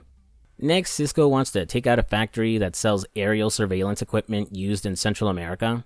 First, we need to get an ID card from a guard who works there so we can access the factory. Then rig a car with a car bomb, park it in front of the place, and then watch the fireworks after detonating it. And for the final job for Cisco, He sends us out to kidnap a high school girl by the name of Yuka. What's so special about her exactly? Well, she's the niece of the leader of the Yakuza. So Cisco wants to use her as a bargaining chip so he can sell his drugs on their turf. Or at the very least extort them for money. Yuka is picked up from school in a limo, so we need to track said limo down, hijack it, repair it, and then swim back by the school to nab her and deliver her to Cisco. Almost immediately after the job is done, we'll get paged by the Yakuza's leader. Though they don't know Mike is involved in the kidnapping, and actually want to offer him some work. And who is this mysterious Yakuza boss? Well, it's yet another familiar face from GTA 3, Azuka Kasen, who was a mission giver in that game and helped Claude run from the Leone family after Maria lied about having an affair with them. Azuka's more or less the same as she was in that game, still a sadomasochist as her location background and her dialogue shows. She also peppers some Japanese into her conversations with Mike, almost always addressing him as Mike-san. Since the game lacks voice acting, I guess this was the devs' way of reaffirming the fact that she is indeed Japanese, as if her name and being the leader of the Liberty City Yakuza wasn't a big enough hint. Having heard of Mike's exploits and brutality, Azuka is in need of his services as she has a delicate job she can't trust her men with. Said job involves rescuing her niece after we just kidnapped her from Cisco. And like everyone else in the game, she dangles the carrot on the stick that is tracking down Vinny's killer. So off we go. First, we'll head out with the bribe money to the drop-off point, and beat up the guy there to pick up the money in order to find out Yuka's location. Then, after taking out her guards and getting the keys to the car she stashed in, we ask her not to tell her aunt we're responsible for kidnapping her in the first place, and finally take Yuka back home safe and sound. Next, Azuka wants Mike to blow up a casino that hasn't been paying her protection money. Confronting the owner, he pleads with us not to destroy his business, saying he could pay Azuka if he wasn't also being extorted by a corrupt cop. So you're given the choice of taking out the cop and getting the money, or just blowing up the casino. I'm feeling nice today, so I just took out the corrupt cop instead. Next, we need to help fix an upcoming football game between the Vice City Mambas and the Liberty City Cocks. Ah, dick jokes. You gotta love them. Azuka sends Mike out to beat up the Mambas' star quarterback, in order to ensure they'll lose the upcoming game. This mission is slightly tricky, as you can't kill anyone on the team, or else instantly fail, and these assholes all bunch up together chasing after you. So I had to run back and forth to hit the quarterback in order to avoid going too far and accidentally killing one of his teammates. Next, Azuka sends us out to kill some movie star who wouldn't sleep with her, and to steal one of his alligator shoes as a trophy. Since sex with her probably involves a lot of whips, bondage, and probably a strap-on, I don't exactly blame the guy for turning her down. Which is probably why Mike spares the guy after sneaking onto the movie set and killing his fellow actors. Now, this next mission for Azuka is insanely frustrating. I was going to call it the toughest one in the game, but there's one later that's even worse. The Yakuza run a bunch of sushi shops as fronts for their operations. However, one of her suppliers has been ripping her off and selling her spoiled fish. She needs Mike to find the fish truck and the driver responsible, then bring him and his truck back as evidence to use as leverage against the Fishermen's Union. 3 trucks will be marked off on your map, and you'll have to inspect each one and find the right truck within 5 minutes. The trucks are scattered pretty far from each other, and regardless of what order you choose to inspect them in, the 3rd truck will always be the one carrying spoiled fish. This wouldn't be so bad, but the drivers of the wrong trucks will get angry and try to fight you. You can't kill them, or else you'll instantly fail, but you can't drive away from them either, or else the other 2 trucks won't spawn. So you have to waste time punching their faces in until they give up and leave, which might take you a while as the melee combat is super janky. At the very least, despite what Azuka wanted, you can kill the driver moving the spoiled fish. However, you need to bring the truck back in one piece and have no time to visit the pay and spray. So if you take too much damage before you make it back to her, you'll also fail. Which doesn't sound too bad, but the best and safest way to stop the truck and hijack it is to block its path and shoot it so the driver will get out. So you're starting with some damage on it no matter what, and chances are you ended up getting the cops on your tail, and will most likely drive through enemy turf to make it back to Azuka. You have no idea how many times I had to restart this mission, either because I ran out of time, or the stray shots from the cops, or whoever, ended up damaging the car too much. And as a reminder, there are no checkpoints, so you have to do the whole mission in one perfect run. Must have taken me a solid 40 minutes until I finally beat it. For comparison, most missions only take a couple minutes at most to finish. The developers must have known how hard the mission was, as the next one is pitifully easy, with a generous 10 minutes to complete. Azuka gives Mike a katana and wants him to run around attacking mafia goons, loading them into a truck and then heading down to the docks to ship them off to some sweatshop overseas. You only need 15 of them, but any extra men you deliver will net you a bigger payout when completing the mission. Unlike the previous people we worked for, Azuka actually came through and found out who was responsible for making the car bomb that killed Vinny. Though she won't give up the info until Mike kills a pimp that's trying to steal her working girls. After that's done, she's got one last request: to have sex with Mike. Tired, frustrated, and just wanting to avenge his friend already, Mike looks the intimidating Yakuza boss right in the face, and he agrees, and sexes Azuka real good. Or I should say, she sexes him real good, as Mike can barely feel his legs after the deed is done. Heading to the location of the bomber, we're too late, as someone else has already killed the guy. Checking his pager though, someone has sent him a message asking him to do another bombing job like the one in Callahan Point. Sounds like he really was responsible for Vinny's death. Heading to meet this mysterious person, we say goodbye to Staunton Island and head to the final area of the game, Shoreside Vale.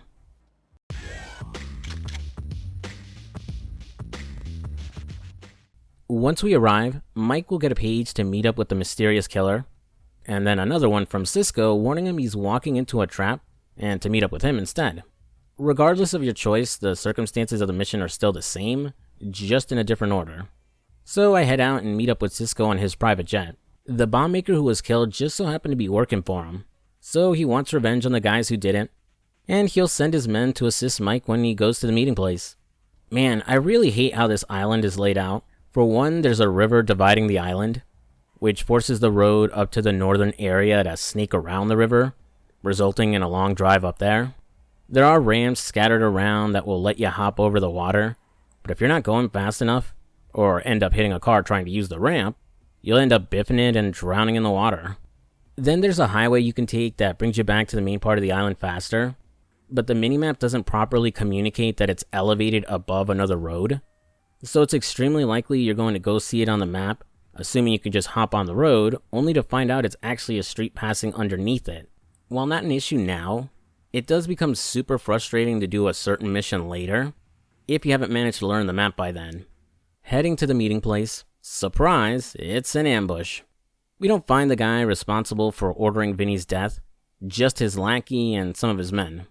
After killing all of them and returning to Cisco, he wants Mike to drive around in his limo and act as a decoy so he can get to some drug conference safely. Unfortunately, the plan doesn't work out, as after killing another guy who works for the mystery killer, we'll return to Cisco's jet to find him and all his men killed. We'll spot the guy responsible leaving the scene, so after killing his goons and chasing him for a while, Mike will disable his car and finally learn the identity of the mysterious killer. It's Vinny! What? No way! He didn't die after all and actually faked his death instead. Yeah, I'll be honest, the reveal is extremely obvious. I skipped over it at the beginning, but when you're running around doing the tutorial missions for Vinny, he's acting extremely suspicious. He's constantly making up excuses for why they don't just leave the city already with the money he has, and it seems like he was banking on Mike getting killed by some of the targets he was sent after. So why did he betray his protege and only friend? Because Vinny is a piece of shit like everyone has been telling us all game. He just wanted all the money they saved for himself, though instead of disappearing with it after faking his death, Vinny's just been throwing it around, wasting it to live it up good until Mike started snooping into his death. And then Vinny's focus shifted to killing his ex-friend and covering his tracks. Having wasted his time trying to avenge him, and becoming a more ruthless criminal in the process, Mike has no issue putting down Vinny for real this time, and taking what's left of their money. With the true villain exposed and taken care of, the game comes to an end. And that was Grand Theft Auto Advance. Oh wait, we got like 5 missions left. I have no idea what the developers were thinking by having you kill the big bad several missions before the final one. It ends up ruining the pacing of the finale, and like the rest of the missions are filler.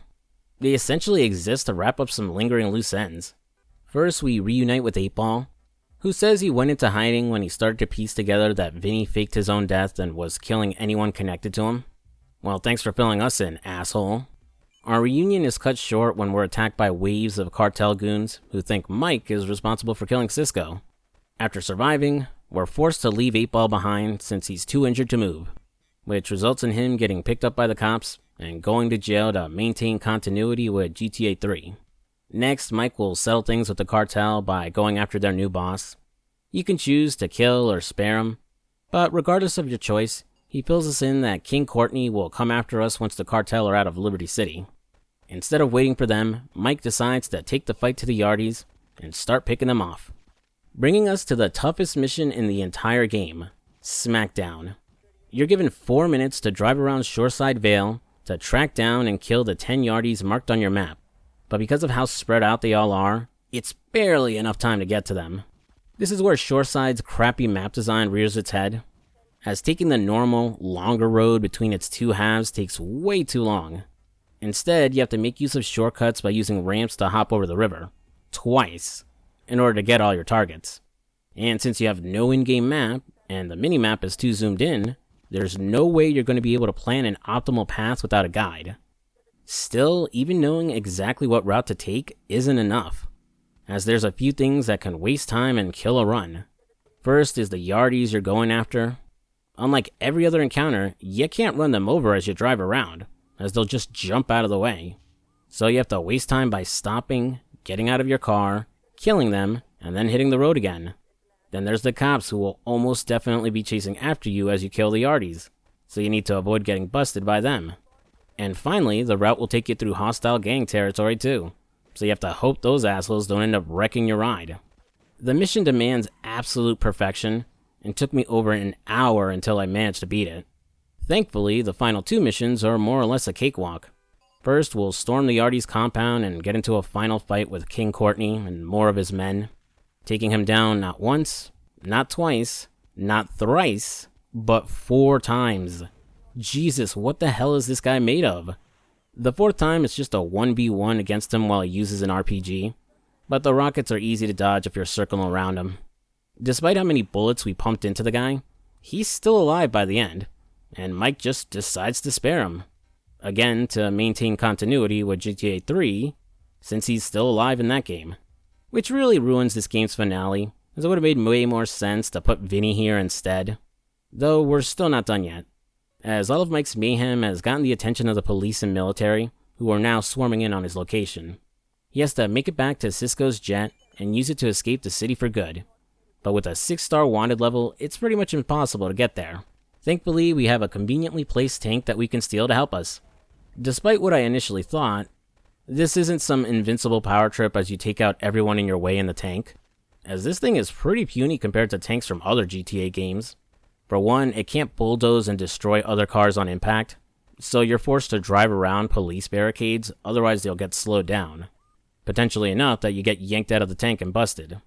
Also, the tank isn't indestructible, so all the concentrated fire from the cops, military, and other tanks can destroy your tank. Though thankfully you can hop out and just steal another one before it blows. Reaching Cisco's jet, Mike reflects on all that's happened before he flies off into the sunset to start a new life in Colombia. And that was Grand Theft Auto Advance. So what did I think? I don't think it was a bad game, just average.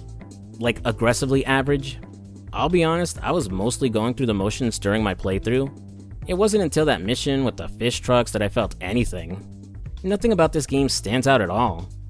Its characters, its story, the map, the shooting, and even its music are all so basic. It's unfair to compare it to the 3D GTA games, but the original 2D ones had way more going for them. All this game had when it released was that it was a portable GTA game you could take on the go with you. And it technically wasn't even the first either, as the original Grand Theft Auto had a port on the Game Boy Color. Unless you were a kid who didn't own a PS2, but did have a Game Boy Advance, and wanted to play GTA, there was no real reason to buy it back then. The game dropped the same day as San Andreas, guaranteeing it would be overshadowed and everyone would be talking about that game instead. And then the following year, Liberty City Stories would come out on PSP, completely outclassing it as a portable GTA game.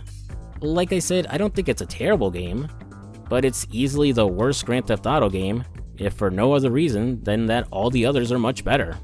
It feels like it only exists because Rockstar wanted to get some money out of the handheld market. While it was interesting to try out and make a video on, I'm pretty much never coming back to this one. I hate to sound harsh, but maybe this game really is better off forgotten.